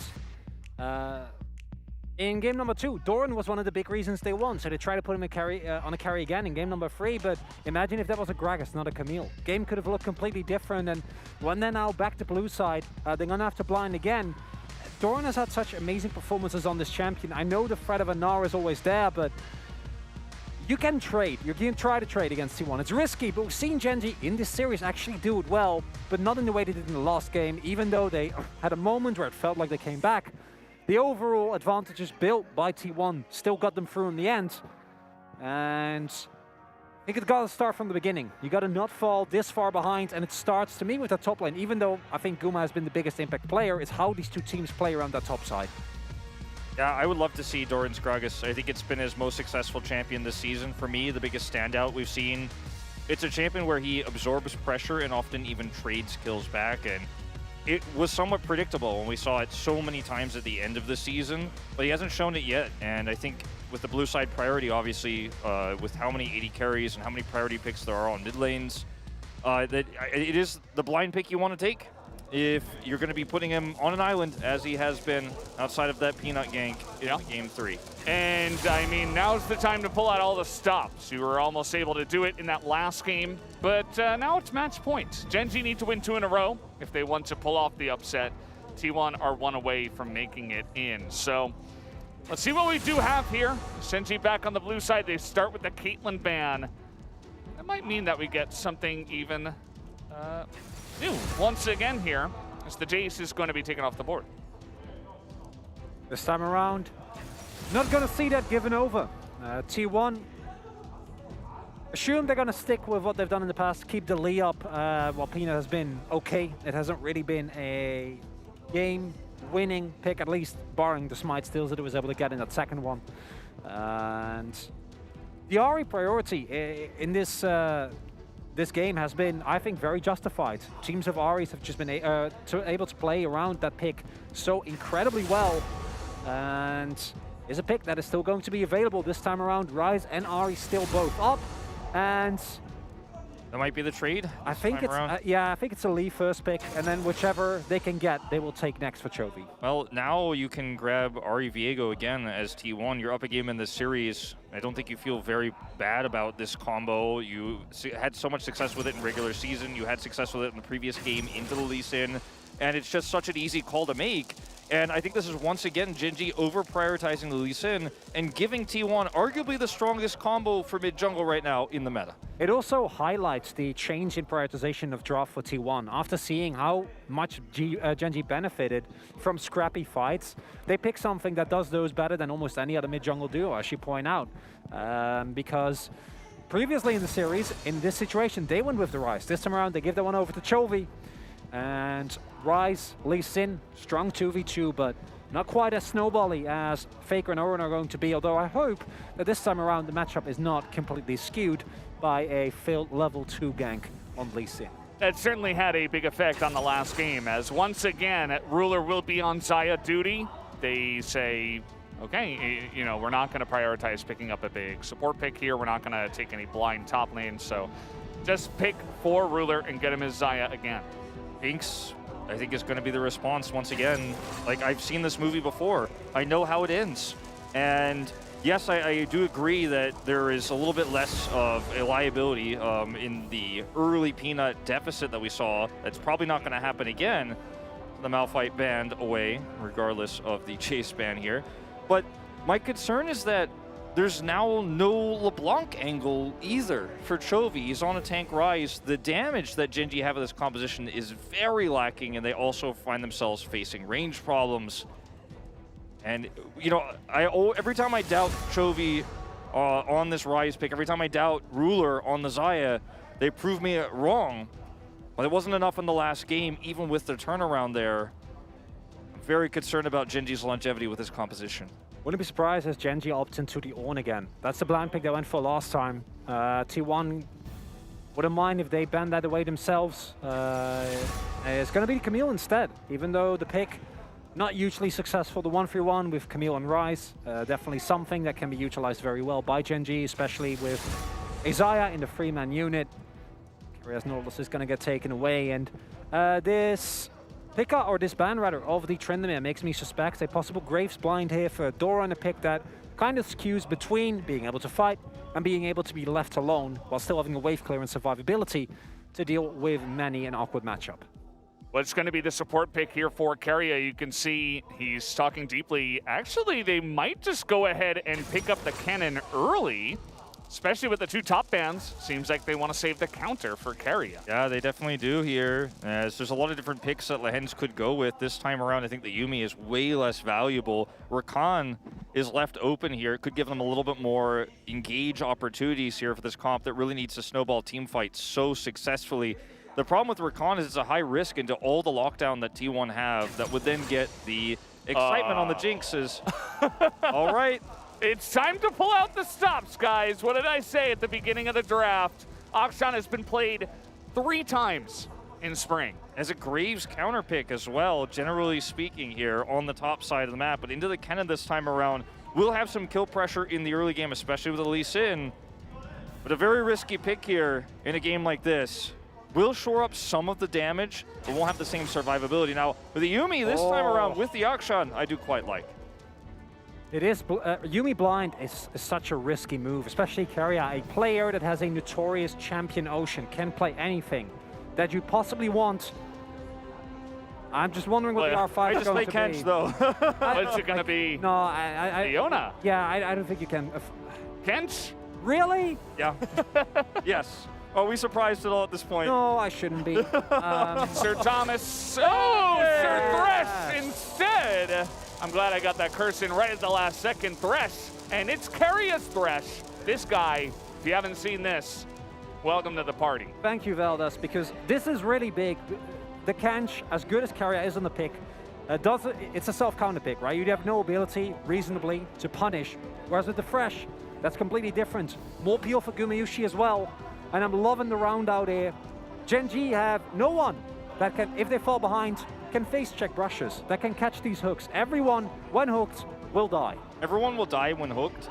And also Faker can spacewalk. This is what I like to call when it's Ahri Thresh, and the Ahri can actually ult forward and then get, hooked back to safety. She gets a charm, she gets a kill. She doesn't, there's no risk involved. Doesn't even have to use ultimate. Oftentimes just use Foxfire to get forward and look for the charm. But right now, I mean, looking at this draft for T1, it's arguably an even stronger, better version than the last one. They have a lot of different ways to stop those scrappy fights from going Gen G's way with the Kennen. The Kennen R button is such a deterrent for a very low-range composition that will have to come to T1. You see the Akshan pick here. Yes, it's going to be great in the laning phase if played correctly, and if there's a lot of visits, on the top side of the map from Peanut. But in late-game team fights, will you ever find an angle into this much lockdown and defensive turn?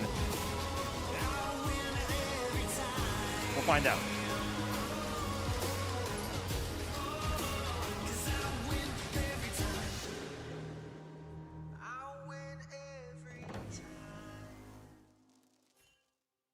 Thank you, Wolf. We'll find out, all right? We will find out. Will we, Wolf? On the Rifts, if this happens. We have Ignite Akshan in the top lane for Doran. He said, well, I just played kind of a risky pick with the Camille into the Jace. I got a bit bodied. Let's just play Ignite Akshan. You know what's really interesting about Akshan, too, in this series in particular, which has been so bloody and so many Baron flips, is that Akshan's passive is Resurrect. Could actually make a huge impact in a game like that when teams are taking risky Baron attempts. We'll see if that ends up being very relevant, because so far in the very few games of Akshan we've seen in competitive, it's kind of an added bonus, but it isn't the reason why you pick the champion. It's for lane control, early game prio. So very similar to Lucian in a lot of ways. But, could make an impact with the team fights we've seen this series so far. I would not be shocked if we have a big, triple res that decides this game. Key thing for Gen G is just don't fall behind. Don't do it. Don't think about it. No, not allowed. No way. As Zeus actually went for Electrocute here. So the short trades, the Doran ideally is going to look for, proc press the attack, and then slingshot your way out, are going to be a lot harder. Really like the adaptation, because Zeus has gone for basically everyone. We've seen him with Eri, we've seen him with Unsealed Spellbook, we've seen him with Conqueror even.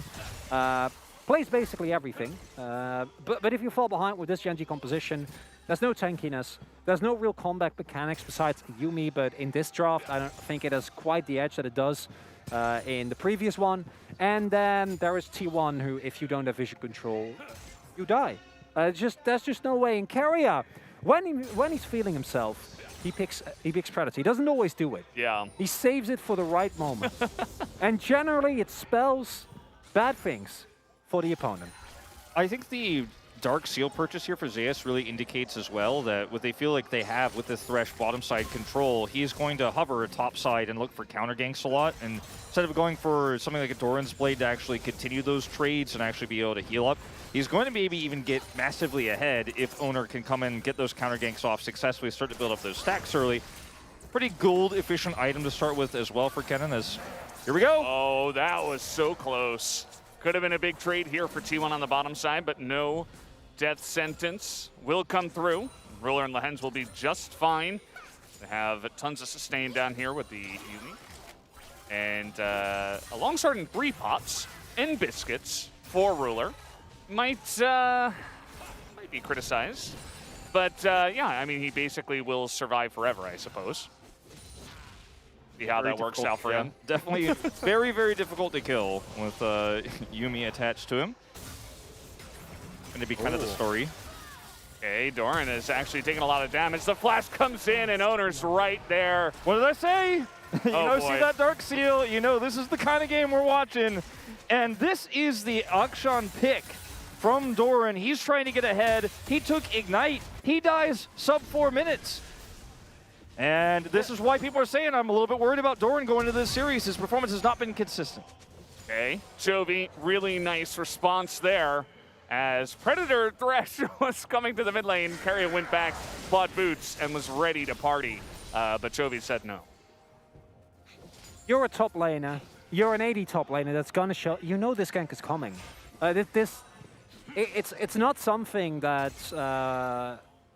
is a surprise. It's not a cheese gank. It's not Peanut ganking top level 2 out of nowhere, right? This is very expected. Setup is really nice from Zeus. No counterplay ability whatsoever for Doran. Can't flash, can't use his grappling hook. Just going to die, and early kill again over to Owner. And I mean, I feel like there's so much that goes unsaid with this, and a lot of it is hard to say because of Doran's inconsistencies in the top lane and his tunnel vision.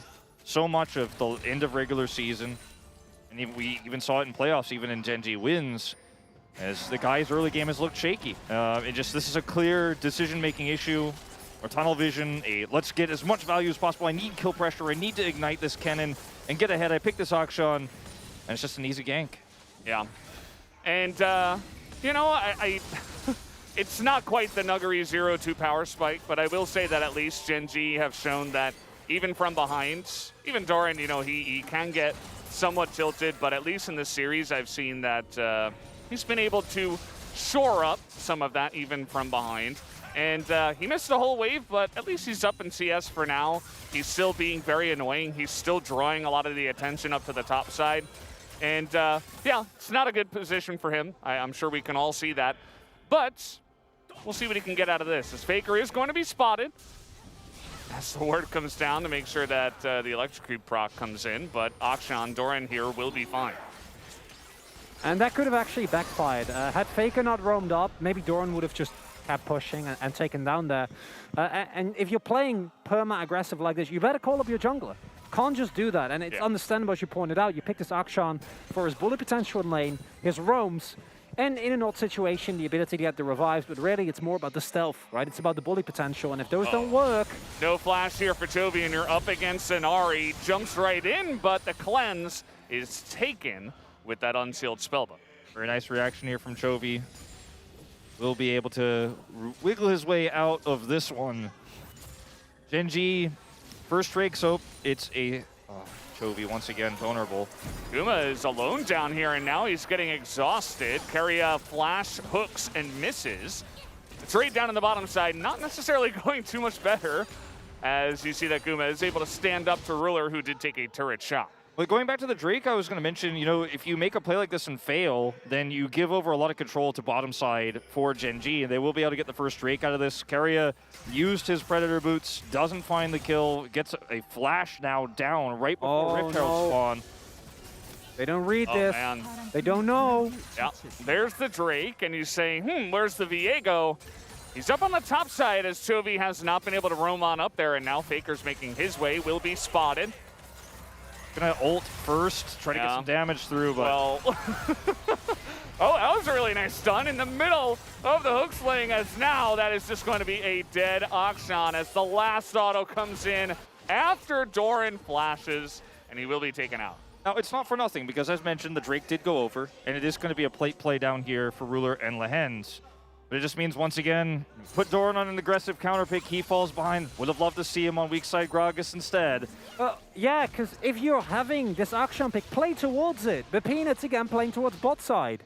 And if you're not going to play towards Doran, that's fine, right? But then just put him on Ornn. Put him on Gragas. Picks where it doesn't matter if he gets dove multiple times, because the cross-map play, that's fine. But then pick a pick that actually facilitates that. Because now you have an Akshan that's monstrously far behind us. Oh, Peanut. That is a fast Thresh, and he will flash to get out of this one, but the rest is still coming, and the death sentence will make his death come through. Asteria is able to hand that kill into the palm of Gumi. It was a decree with the prediction on the hook there. So beautifully played. And Peanut tries to outplay him, does not succeed, is of course flashless. And this game is so quickly out of Genji's hands in this early part. Rift Herald is guaranteed for T1. Chovy does not have prio, can't make a roam, can't make an impact here. And this Akshan is perma stuck under turret, like you were saying, Chronicler. This is not the reason why you picked this. You're not supposed to be 25 CS behind. And then while this is happening, there is also no ability, as it's beautifully done by Ona, able to actually He passed geometry class. He did, yeah. Very nicely done. Final order from Zeus, making sure. Yeah, Peanut died again. Oh, guys. 5 stacks of Dark Seal as well for Zeus. Yep. You can see Peanut on the cam too. He's feeling it. And I think we're all feeling it at this point. This is not the way that Genji potentially wanted to go out in this series. They're going to have to turn this around real quick. But Peria, he is on the hunt, as the sentence will not be put through this time. Chovy is able to walk that one out. This is not how anybody wanted this series to end. I think even the biggest T1 fan is frustrated with the way at which this game has gone out of control. Now, we've seen bigger deficits than this for Genji. They've recovered from, arguably, even in this very finals. But this is how Peanut was caught so previously. fast. Yeah.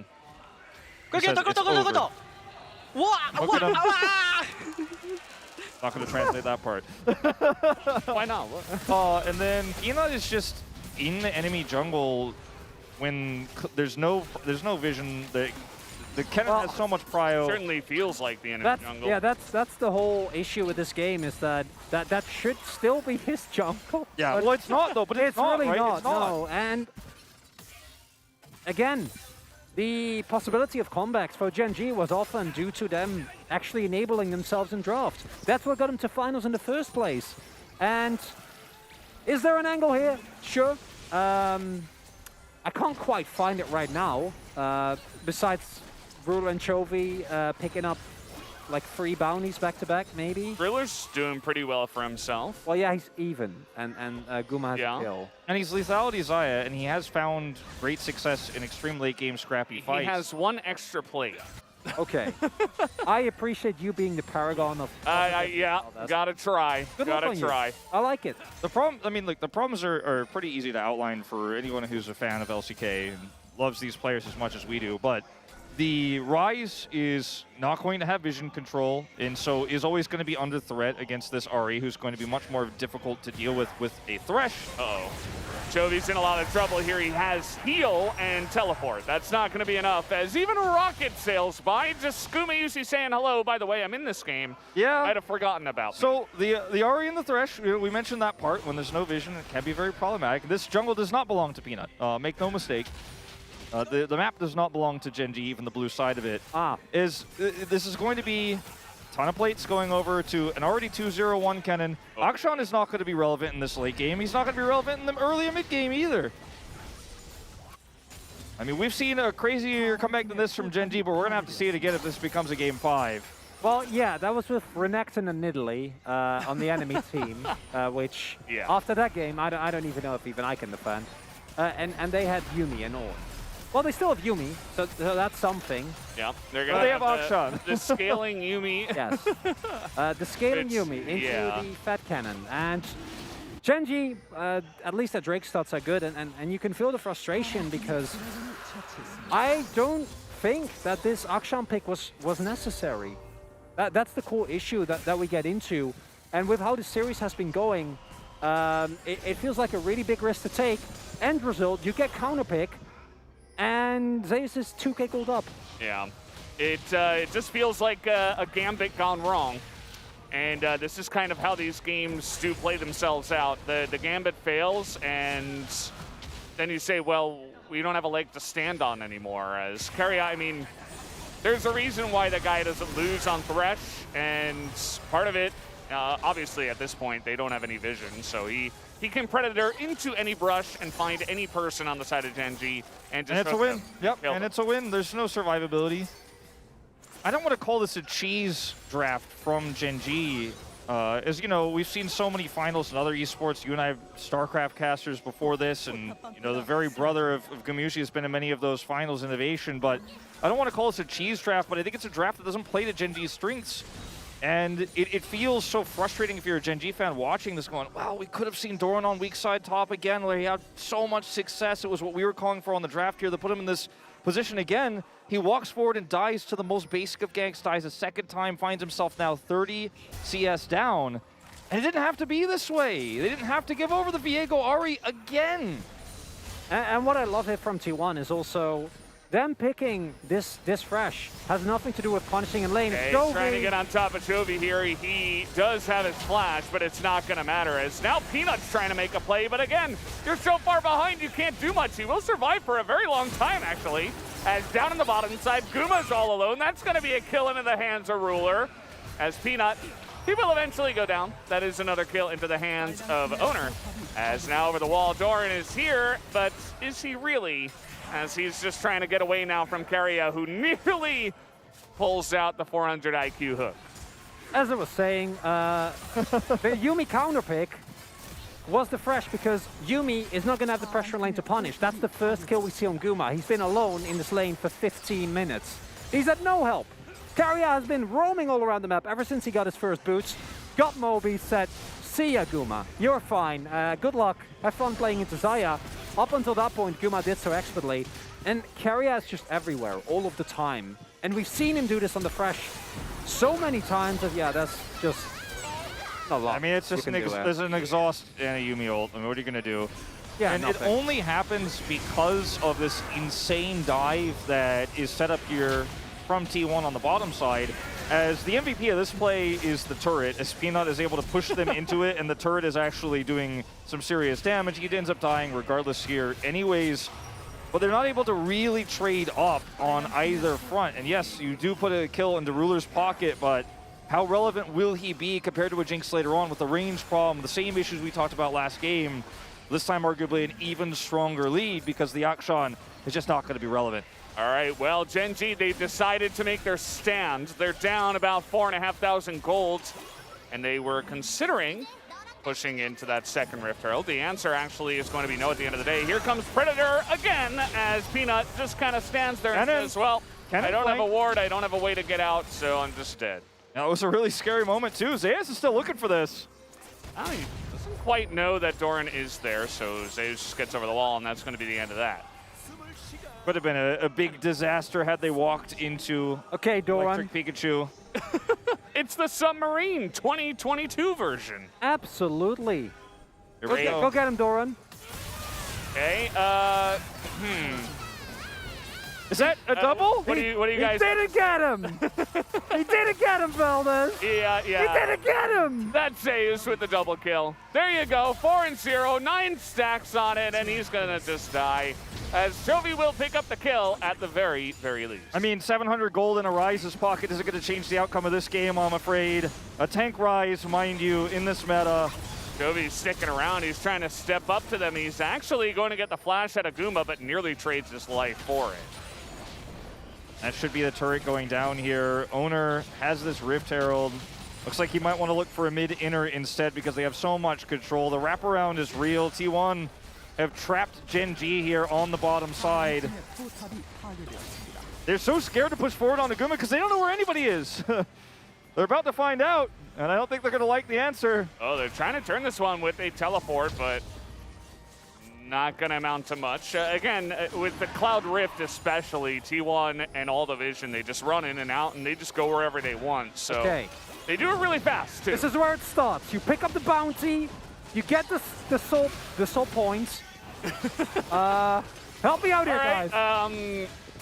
Dance flash available. Ult's coming up, and they do not see him. Oh no! Oh, they are okay.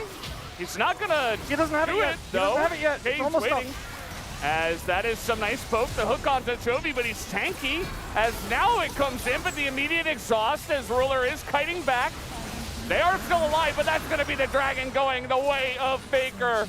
As they are super low, but it's not really going to matter all too much. Everybody on the side of T1 will get the Drake and get out. Not the cleanest engage there from Zeus, but his ult timer was very, very close to being an amazing one for him. Still good enough to push the AD carry away. T1 will still get the Drake and win the fight. With those low health bars, though, you know, if you're T1, you're like, whew, okay, sigh.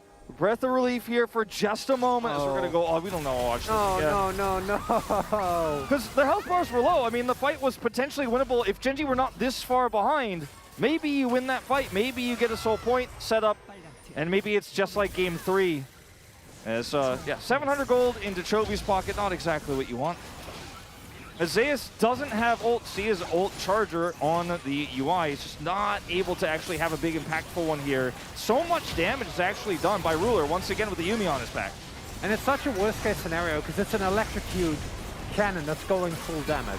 Yeah. And he has a stacked Dark Seal, right? So Zeus, he doesn't get a kill, but he zones everyone out. 8 health. And even if the heist is successful, Peanut picks up that kill. I'm still not feeling particularly great, but at least there's an upside to it. But unfortunately, not the case. Zeus now has Void Staff. 4 stacks still on the Magi's. Did, of course, die on the belt side play, but the gold lead rapidly growing. Soul points further off for Genji, and I've seen them win some crazy team fights, but to pull this game out, yeah. It's going to be rough. I mean, your top side of the map basically doesn't exist outside of Toby. Like, Peanut has fallen so far behind. Doran is very obvious. But at least Xayah has a kill and he's ahead. I mean, that's something, I guess. Maybe Ruler can pull off some kind of crazy play. At this point, I'm basically just pulling at straws because I just... Get us those straws, Wilder. I wanted a game 5, you know? I wanted it, but we'll see how this goes. I mean, Genji, they're not...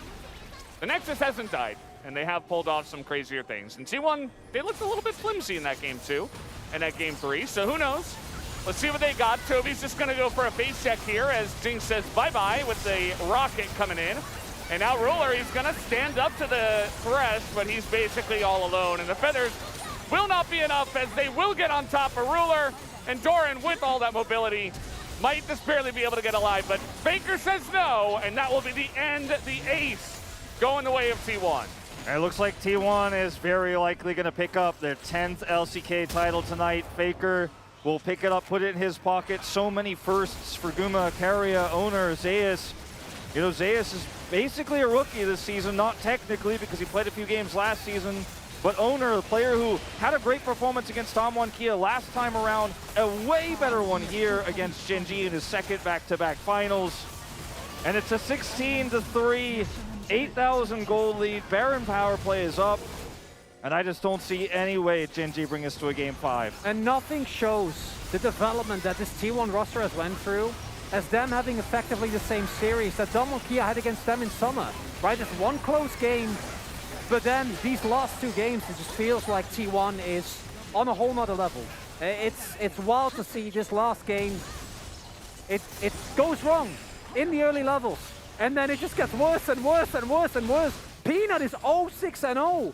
Doran is 0-4, the top side 10 times. And this is, you know, the term you use, another level, is what T1 was jokingly referred to as in, or not jokingly, kind of respectfully referred to, I'd say, in 2015, right? Is T1 was on another level, and it was a bit of a meme, I think, you know, across different circles when T1 was struggling. But this is an even more dominant T1 than 2015. The perfect 18-0 and 19-0 after that win over Kwangdong, and they're looking for the 20-0 the full season. And there's just not one piece, not 1 acre of this rift, not even 1 square meter really that belongs to Genji. Yeah, T1 now, they're just looking to push and get as much value out of this Baron that they picked up, by the way, finally maybe the first clean Baron we've seen in the entire series. T1 take it down. And Jovi, he finally takes out that top turret. It took him about 2 minutes, but he gets the job done. And you can see that Ruler, you know, he's trying to be the one-man army right now with the, you know, trusty sidekick Cats. But at this point, he's going to be forced to ult. Teleport also used. Jovi coming down to try to help scrap up what little hope they have. Yes. Well, there's just no good answers here for Gen G, right? That's the problem, is that when it comes to combat mechanics, can you force? Not really. Your CC is very lackluster. Flanks, not an option with the complete lack of vision. So it really requires everyone of T1 to run into Ruler, because he is actually fed, and once he finishes the real dust, he'll be really strong.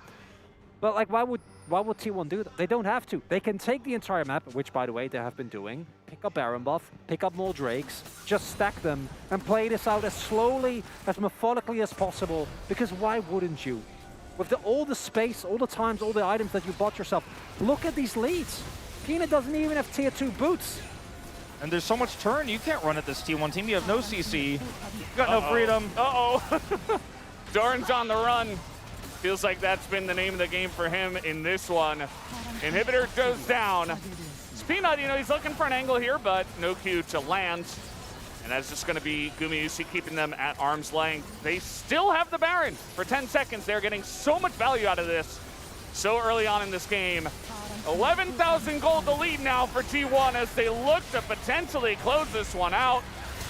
As now Peanut, a huge play on Taguma. He finally is able to get something done in this one, but that's only a 1-for-1. You see T1, they're gonna say, okay, let's take our foot off the gas pedal for now. Does protect that inhibitor, which is pretty massive. I mean, it keeps Gen G alive a little bit longer. It does stretches their chances a little bit further here, but it is a critical pick. It does eliminate Gumayusi off the map. T1's health bars are low. They will have to back off. But unfortunately for Gen G, there's no objective available on the map for them to take. You get a pick on Guma, but what does it cost you? Well, basically look at the cooldown juice. Chovy, Peanut, Doran, all flashless. And Guma still has the sums. They can just walk up to that topside inhib with everyone and be fine as they use the final seconds of this Baron buff. Peanut using Faker as a ride-along. Guma isn't even the most fed. That's the state of the game that you're currently in. And the immediate response from T1 is, hey, health bars are low, no reason to run into Ruler. We can just play it safe, because if you look at the base, mid inhib down, top turret taken, Gen G, and K-Gold. We often say a 1-for-1 trade when you're this far behind is a trade up, but I would argue it's not, even in this case, because yes, all the summoners are another issue, but T1 will take that trade and then take further map control as they back and kite away. Gen G aren't gaining anything from this 1-for-1 except the gold that Gumayusi's corpse was worth, which isn't going to change the outcome of this game, unfortunately. They need more. They need decisive fights. They need objective wins. And the next one's not up for a very long time as they just have to cower in their base. It's going to be interesting to see if they can stick around in this one for very much longer, because the Baron is coming up in a minute, and you know that T1 have their sights on that. They still have this incredible pick comp, and they will be looking and hunting, trying to just squeak out all the vision on the map towards that side and look to end this one with the second Baron of the game. It's hard. We had so many games where there's angles, there's lines, there's plays available. And I think this is the first game where it truly depends on T1 playing over-aggressive as opposed to Gen G having a real angle. And that's a really big difference with many of the previous games. Speaking of angles, Zeus is unseen. Ruler does have the cleanse, so at least he's able to get away from that one. Here comes Cerelias as the rocket's coming in, and there's the flash charm. Faker wants to end this game before the Baron. He wants to go home with yet another trophy in his pocket, and he might just be able to do it right now, 27 minutes into this game. Peanut will be pushed away. There's a wave. There is a wave, and they will look for it. The charm not quite going to land, but they know Zeus is even diving on top of the fountain. Will they be able to get Jovi? The answer looks like no, as we still got the trumpets playing as they chase down the enemy jungler. this game looks like it might not end here, as we do have a wave coming in, but it's going to be difficult. Owner will be able to pick it up, and that is going to be the end of this. T1 are your spring 2022 victors here at Kintex once again for the 10th win of this organization.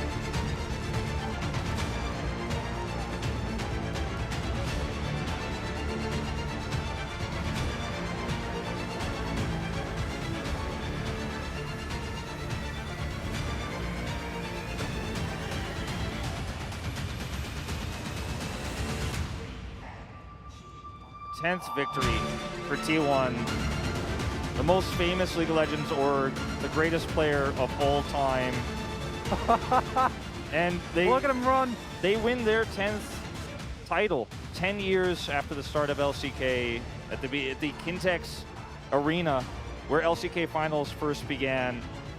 And it's just so poignant to see Faker lift his 10th trophy with a group of players that he built around him. It didn't work out last year. They weren't able to lift it then. They weren't able to take that Worlds title. But it's all coming full circle. The perfect season, 20-0. T1 have done it. Unbelievable.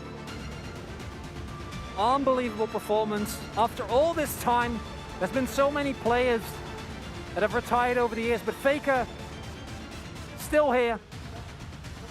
10th title gets it done. Carrier also, emotions overcoming him. Understandably, this player has been so good for so long. I think it was 2018 that a certain Brendan Velder said, oh man, this guy is really, really good. The scariest part about this to me for T1 is that this feels like the beginning, actually. This is not the middle of the story. This is not... It's the rebirth. Yeah, it's a rebirth, and this T1 roster will now go to MSI. They will also play Asia Games qualifiers. And Faker's former coach, Koma, is the one who's in charge of that. I think he'll be on the roster. And so we have said so much, but now it is time to hear from our players and from Caster John. I'm going to hand it over to Ji-Sun. She will handle the translation from here. We will be back in a moment. Thank you very much, guys. Let us introduce the Spring 2022 champion, T1.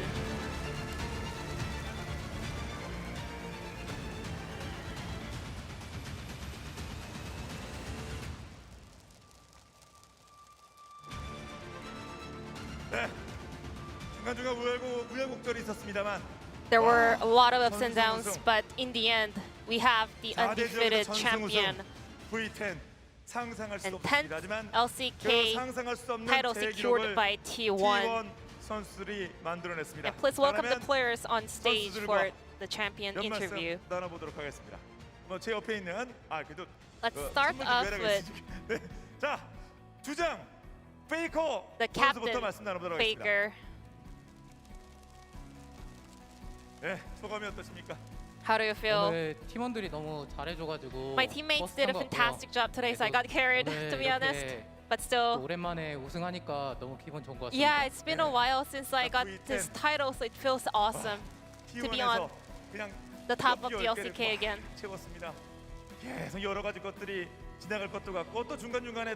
Pretty sure there are a lot of feelings and thoughts coming to your mind right now. So how was this split for you? You got your 10th LCK title. Well, now I kind of feel like I've won pretty a lot, you know? And it's been a while since we played in front of a large crowd, so it was really good. And my teammates loved it as well, so it was just fantastic.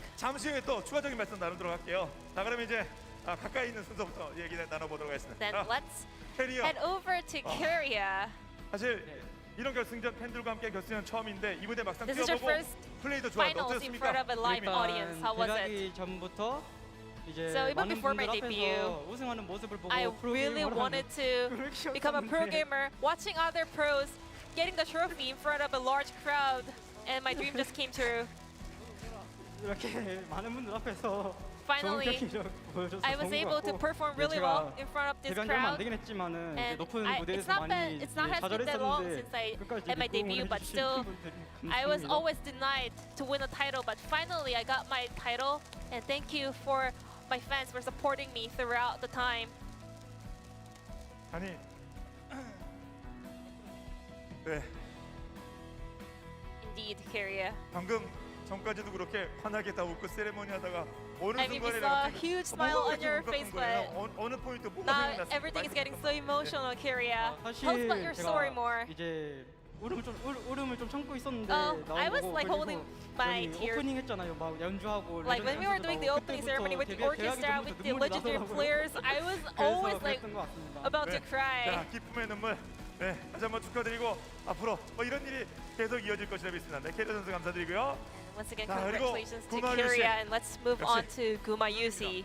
아, 이젠 뭐 T1의 You are 주전 the 이건 뭐 LCK 뻔하죠. champion. 네, 확실히 됐고 최고 And you 선수들이 are 많이 모인 T1에서 the starting player for T1, and you have now got the trophy in front of a massive crowd. How does that feel? 분들이 너무 The T1 players and the coaching staff did a fantastic job to get this title. Thanks to them, we were able to achieve this. And even before I joined the T1, this was my dream. You know, this was something that I always dreamed about, and now it's happening in front of my eyes. 오늘 아유 가까이서 보니까 네, 구마유 선수도 Yeah, and 마음이 Guma 좀 Yusi. 좋죠? How do you feel right 오늘 now? 근데 Feels great. 징크스로 초강력 Your 격투와 performance on Jinx, 장이 especially the 어째 ults, 그렇게 잘 맞죠? were so on 우승한 것 point. 같아. You were just 어떻게 sniping on 오늘 나의 everyone. 초강력 초토화 로켓. Tell us about your Jinx ult. You know, it was fantastic. 컨디션이 좀 괜찮았던 것 같고. I was feeling pretty well today. You know, I was in a good mood, and Jinx is one of my comfort picks. So I was able to perform 자, 그럼 pretty 다음에 well. 이제 우리 오너 선수 말씀 나누도록 하겠습니다. Let's move on to Owner. 일단 저희가 컨디션 조절을 First off, 잘하기 위해서 We really focused on keeping the best, you know, conditions, physical conditions. So we stayed at Ilsan yesterday already. However, some of the players were not feeling 100% well, so I was a little bit concerned. But today, everyone came up with a strong performance. So I want to say thank you to all the T1 players. And also, like, I feel so honored to be able to play in front of thousands of people. 네, 멘트 준비한 것 같아. 자, 그럼 제우스 선수는 어때요? 와, What about you, Zeus? 한 번에 바로 막 퍼스트 올라가지고 This is your first 우승까지 하지 또 finals. 관중분들 계시지. Your 어떠세요? debut split as starting top laner. How was it? 개인적으로 좀 힘들었었는데 To be honest, for me, this series was not easy, but the process and the entire series was so entertaining and interesting for me. I really enjoyed it. I had a lot of fun, and just like Owner said, I was not feeling well today. However, 이겨가지고 너무 뿌듯하고 I feel so proud of myself that we were able to actually push through and get this 선수뿐 victory. 아니라 우리 또 함께 우승을 일궈낸 코칭 스태프들도 Now it's time to hear from the coaching staff from T1. 자, 우리 현성 감독님부터. 네. 야, 이제 감독. 작년 Let's hear from Paul. 감독하시고 우승 트로피는 처음입니다. 소감이 어떠세요? This is your first LCK title. How do you feel? 딱 하나밖에 없어요. 트로피는 I had 꼭 one 들어올리자. goal in my 근데 mind 이제 when I was joining T1. Let's get a trophy. 오늘 이제 그걸 달성하게 되었는데 And today we made it. 그치지 않고 더 많은 And this is 더 not 높은 the end 곳까지 of our 향해 journey. 열심히 We're gonna reach higher together. 예. 그리고 오늘 선수를 쭉 보니까 제일 오늘 뭐 고마웠던 선수라든가 꼭 한마디. Then who do you think did the most work today from T1? Like Kyria was in tears. I want to say Owner because he wasn't feeling well earlier today, but he showed up so strong. 어느 정도 앉았어요? 계속 이제 대기실에 와서 How was it? I mean, in the waiting room, we tried our best to kind of make him feel comfortable because he needed some rest and he needed to be relaxed. 다시 한번 축하 말씀드렸고요. 다음 이제 뱅기 코치 한 말씀 부탁드립니다.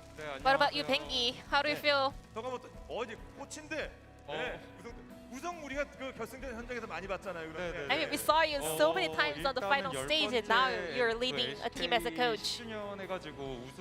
This is LCK's 10th anniversary, and T1 won their 10th title. It feels amazing. And also, our talented players worked so hard for this result, and we were able to get the fruitful result thanks to their hard work. 느낌이 또 어떻게 달라요? How does it feel to have this interview as a coach?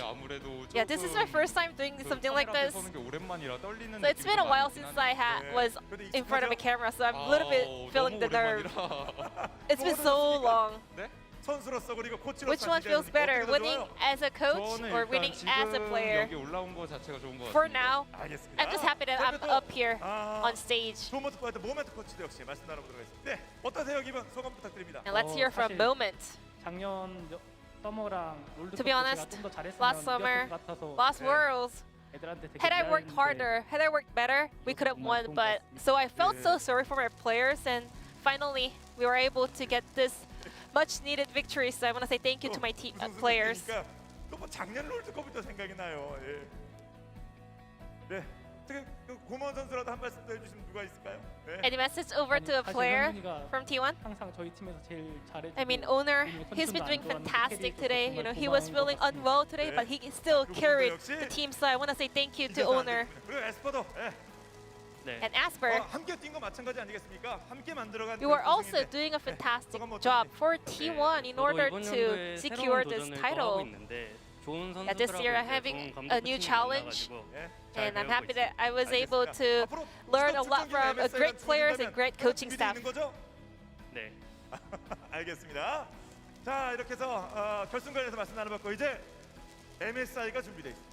And MSI is just around the corner. Faker, what is your resolution and mindset heading into that international tournament happening in Busan next May? 또 이제 저는 한국에서 하는 국제대회가 처음이거든요. This is my first experience to attend an international tournament happening in Korea, so I really want to win that MSI. And today as well, I wasn't feeling well. So I hope I can come back stronger for the MSI, because it feels like I was not able to keep my words, because I promised for Red fans that I will perform at my best level, but I was not able to do so today. So I'm going to come back stronger for MSI. Who do you want to face against that MSI? Your mention is a huge issue around the world. I don't care whoever. 알겠습니다. 자, 우리 최선원 감독님. 네, MSI. And Polt. 끝으로 어떤 목표를 가지고 계시고 Lastly, 목표를 어떻게 이루실 what is your goal 각오 부탁드립니다. heading into the MSI? Because this MSI is happening in Korea, and we are representing the LCK T1. We'll do our best to get the title. And this is the end of the champion interview from the T1 players and coaching staff, and I'm going to toss it back to our casters. Thank you.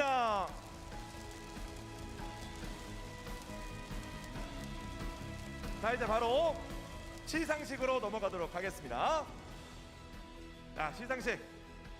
자, 우승 그리고 MVP 이 순서로 갑니다. 자, 우리은행과 함께하는 2022 LOL 챔피언스 코리아 스프링 스플릿 시상식을 거행하도록 하겠습니다. 역대급 치열했던 이번 시즌 우승팀에 대한 시상에는 이번 대회도 역시 아낌없는 지원을 LCK, CL, 아카데미 시리즈까지 해주신 우리은행의 Sun, there we go. Thank you, Ji-sun, for that amazing translation. We are now going to hand out all the prizes to our victor here, as Won-Duck Lee will come out and help to give out these prizes. Of course, Rebank, one of our big sponsors on the Korean side. Huge prize to the side of T1, but maybe more than the money.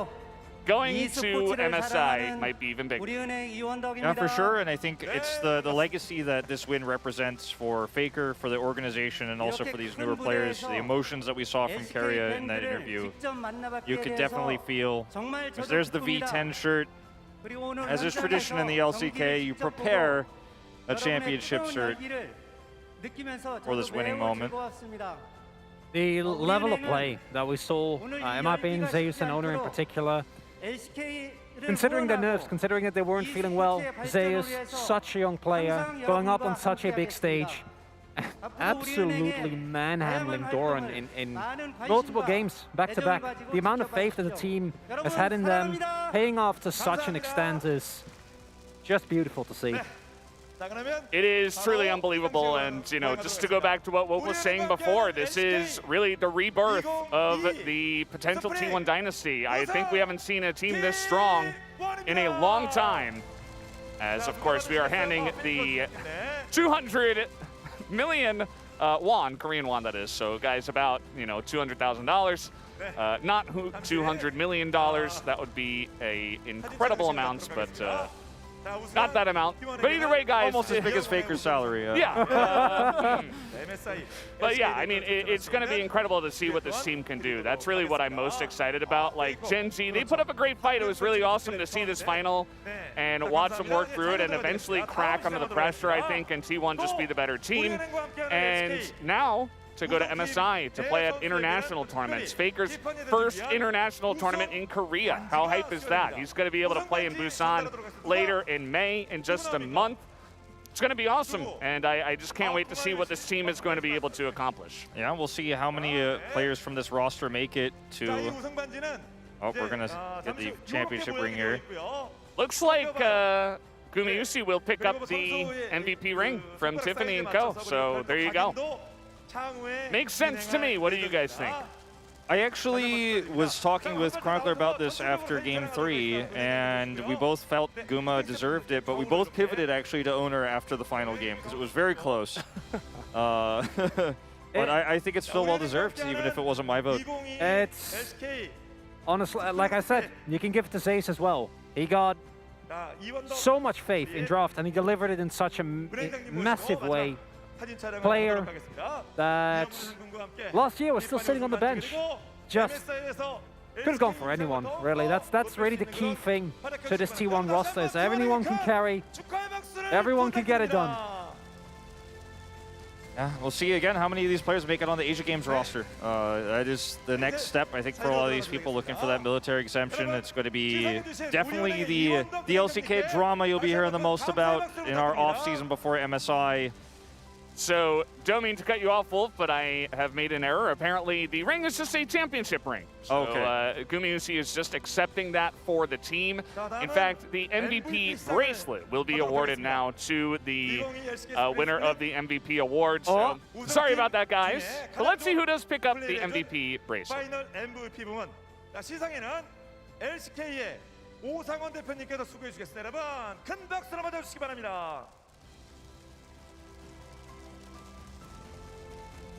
As, of course, this is Sean O, the LCK commissioner. A very important man. Helps makes this all possible. Yep. And he will be awarding this award to the MVP of the LCK Spring 2022 Finals. 우승! 우승은 T1이고 T1의 MVP는 여러분 큰 박수 맞추기 바랍니다. It's Owner. It's Owner. Owner picks it up, and Faker was looking in between Owner and Guma. I think everybody knew that it was going to be one of those two, and your guys' votes may have been the ones that pushed it over to Owner, but either way, certainly he does deserve it after a series like this. And not just a series like this, but the swap in for Owner, which is something we all talked about. What started this development, this form of T1, this iteration. It all started with him, and talking about, I get it. It's hard not to tear up. Talking about how today he didn't feel like his usual self, and then performing like that. Yeah, it's just that extra recognition. You know, the money doesn't matter, the bracelet probably not. It's just Owner and his journey coming to as an LCK, as a T1 jungler, and coming to his own. And now he's the MVP of the whole damn finals. I mean, this guy is insane.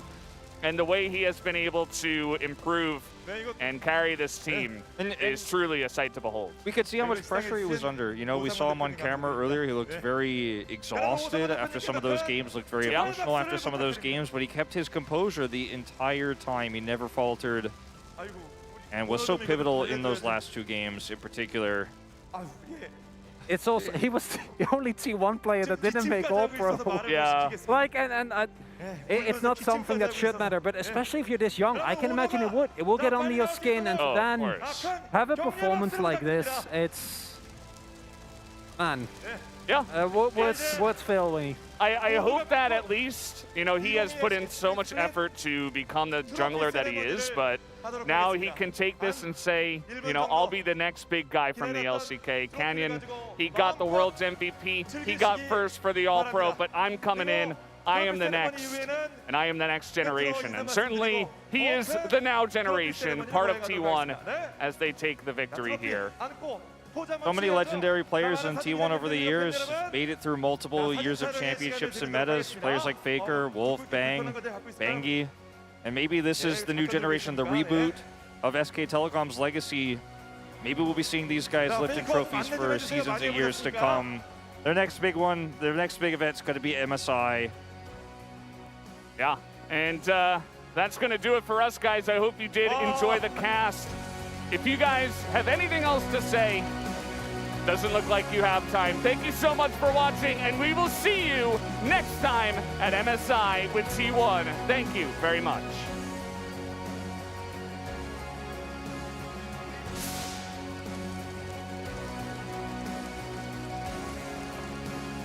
네. 자, 우리 최성원 감독도 자, 한번 코칭 스텝도 여기 하네. 네, 순서대로.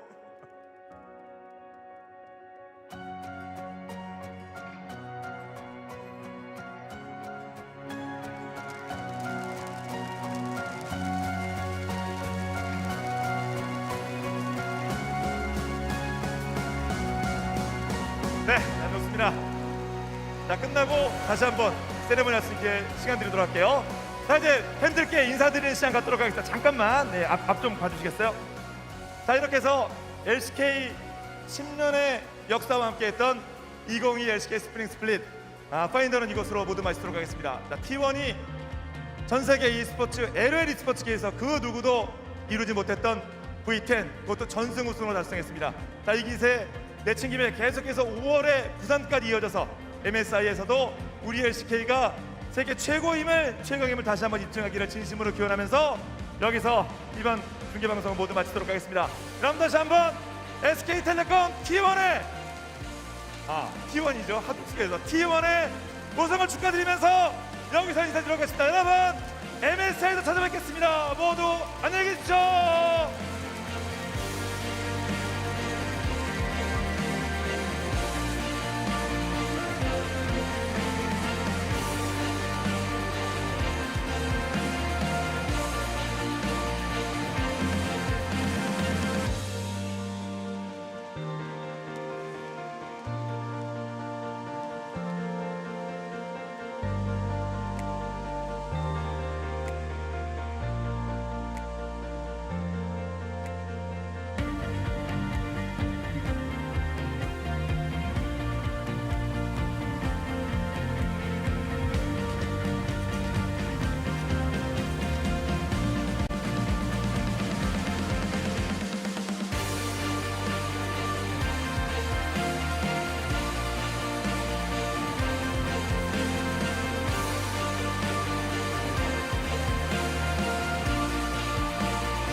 이번 시즌도 생각보다 진짜 너무 빠르게 지나간 것 같고 많이 재밌었던 경험도 있고 배운 것도 많고 이제 아쉬운 것도 많고 할 수 있는 대로는 다 해본 것 같고 앞으로 더 잘할 수 있을 것 같은 그런 시즌이었던 것 같아요.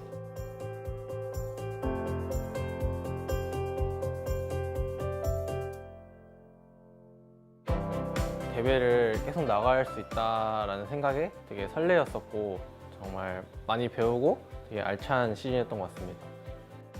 꿈에 그리던 무대에서 딱 서게 되니까 벅차오르는 것도 있고 더 잘하고 싶다는 생각이 많이 들었던 것 같아요. 아무래도 알리스타의 이제 그 뒤도는 플레이가 가장 기억에 남는 것 같아요. 나 알리스타야.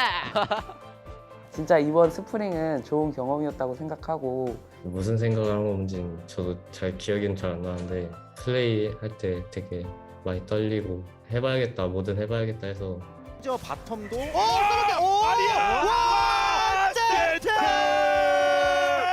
그 플레이로 인해서 더 열심히 해야겠다는 동기부여가 된 것 같기는 합니다.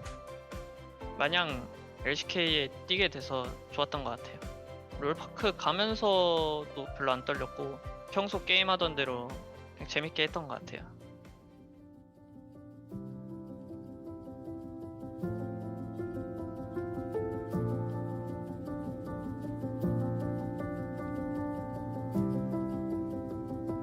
많이인가?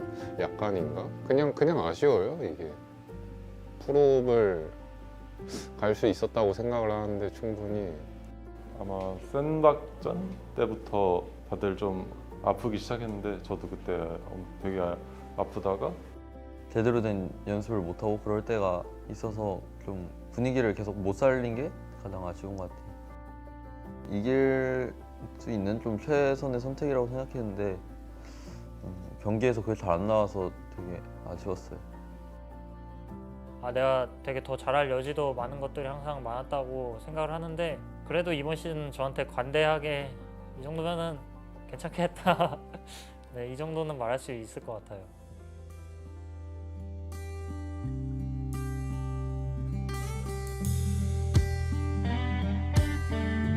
시즌 초반에 굉장히 시작을 좀 안 좋게 했는데 그래도 이제 팀원들이랑 좀 멘탈 잡고 다 같이 열심히 해서 이제 플레이오프까지 올 수 있었던 것 같고 정신적으로는 다들 되게 힘들었던 시간이긴 하지만 좀 그 기간 동안 더 단단해지고 돈독해진 게 있어서 되게 썸머 시즌이 기대되는 시즌이었던 것 같아요. 저희가 좀 강팀들 많이 만나면서 좀 힘들었었는데 다시 또 연승하면서 좋은 모습도 꽤 보여준 것 같아서 만족스럽습니다.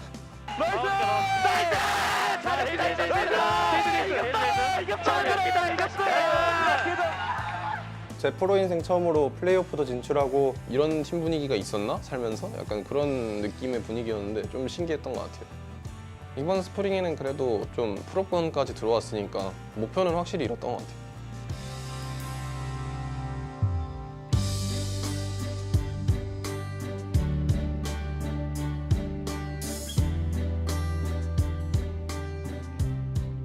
이렇게까지 많이 연승할 거라고는 생각을 못 했었는데 경기를 한 판 지더라도 그냥 두 판 이긴다라는 생각이 뭔가 질 것 같지 않다는 생각이 좀 들었었고 팀원들도 되게 합이 좋아가지고 좋은 기록 세울 수 있었던 것 같습니다.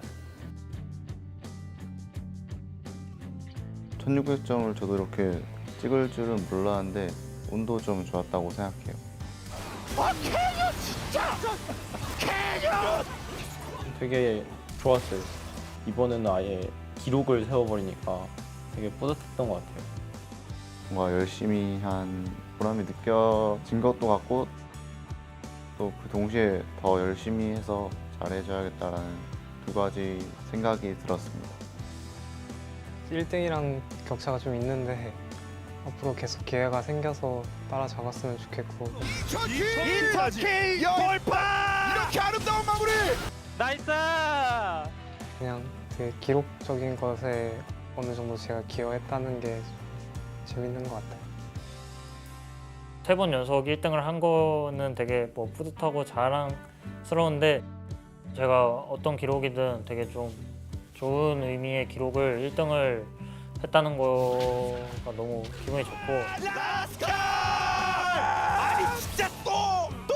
이거 30번째 킬 아닙니까? 이 기록이 오래 갔으면 좋겠네요. 이번 시즌에 700전이랑 2500킬 달성했는데 LCK에서 제가 오랫동안 선수로 활동하다 보니까 여러 가지 기록들이 많이 세워지는 것 같고 그냥 그런 기록 수치 자체에 집중하기보다는 그냥 저는 할 수 있을 만큼 최대한 오래 하고 싶습니다.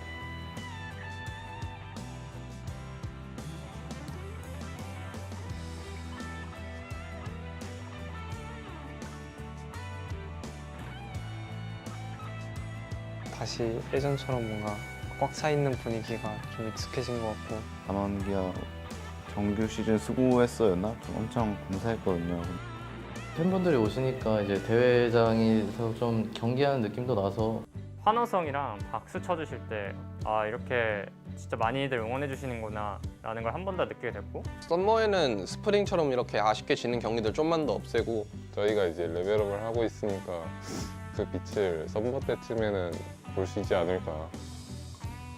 육성의 의미가 중의적인 표현이 아닌 완성된 표현이라는 걸 보여드릴 수 있도록 더 열심히 해서 오실 때 즐거운 모습으로 보고 웃으면서 가실 수 있게 응원해 주시는 팬분들 이 모두가 행복할 수 있게 진짜 죽을 만큼 노력하겠습니다. 늘 감사드리고 앞으로 더 좋은 경기력으로 보답해드리고 싶네요.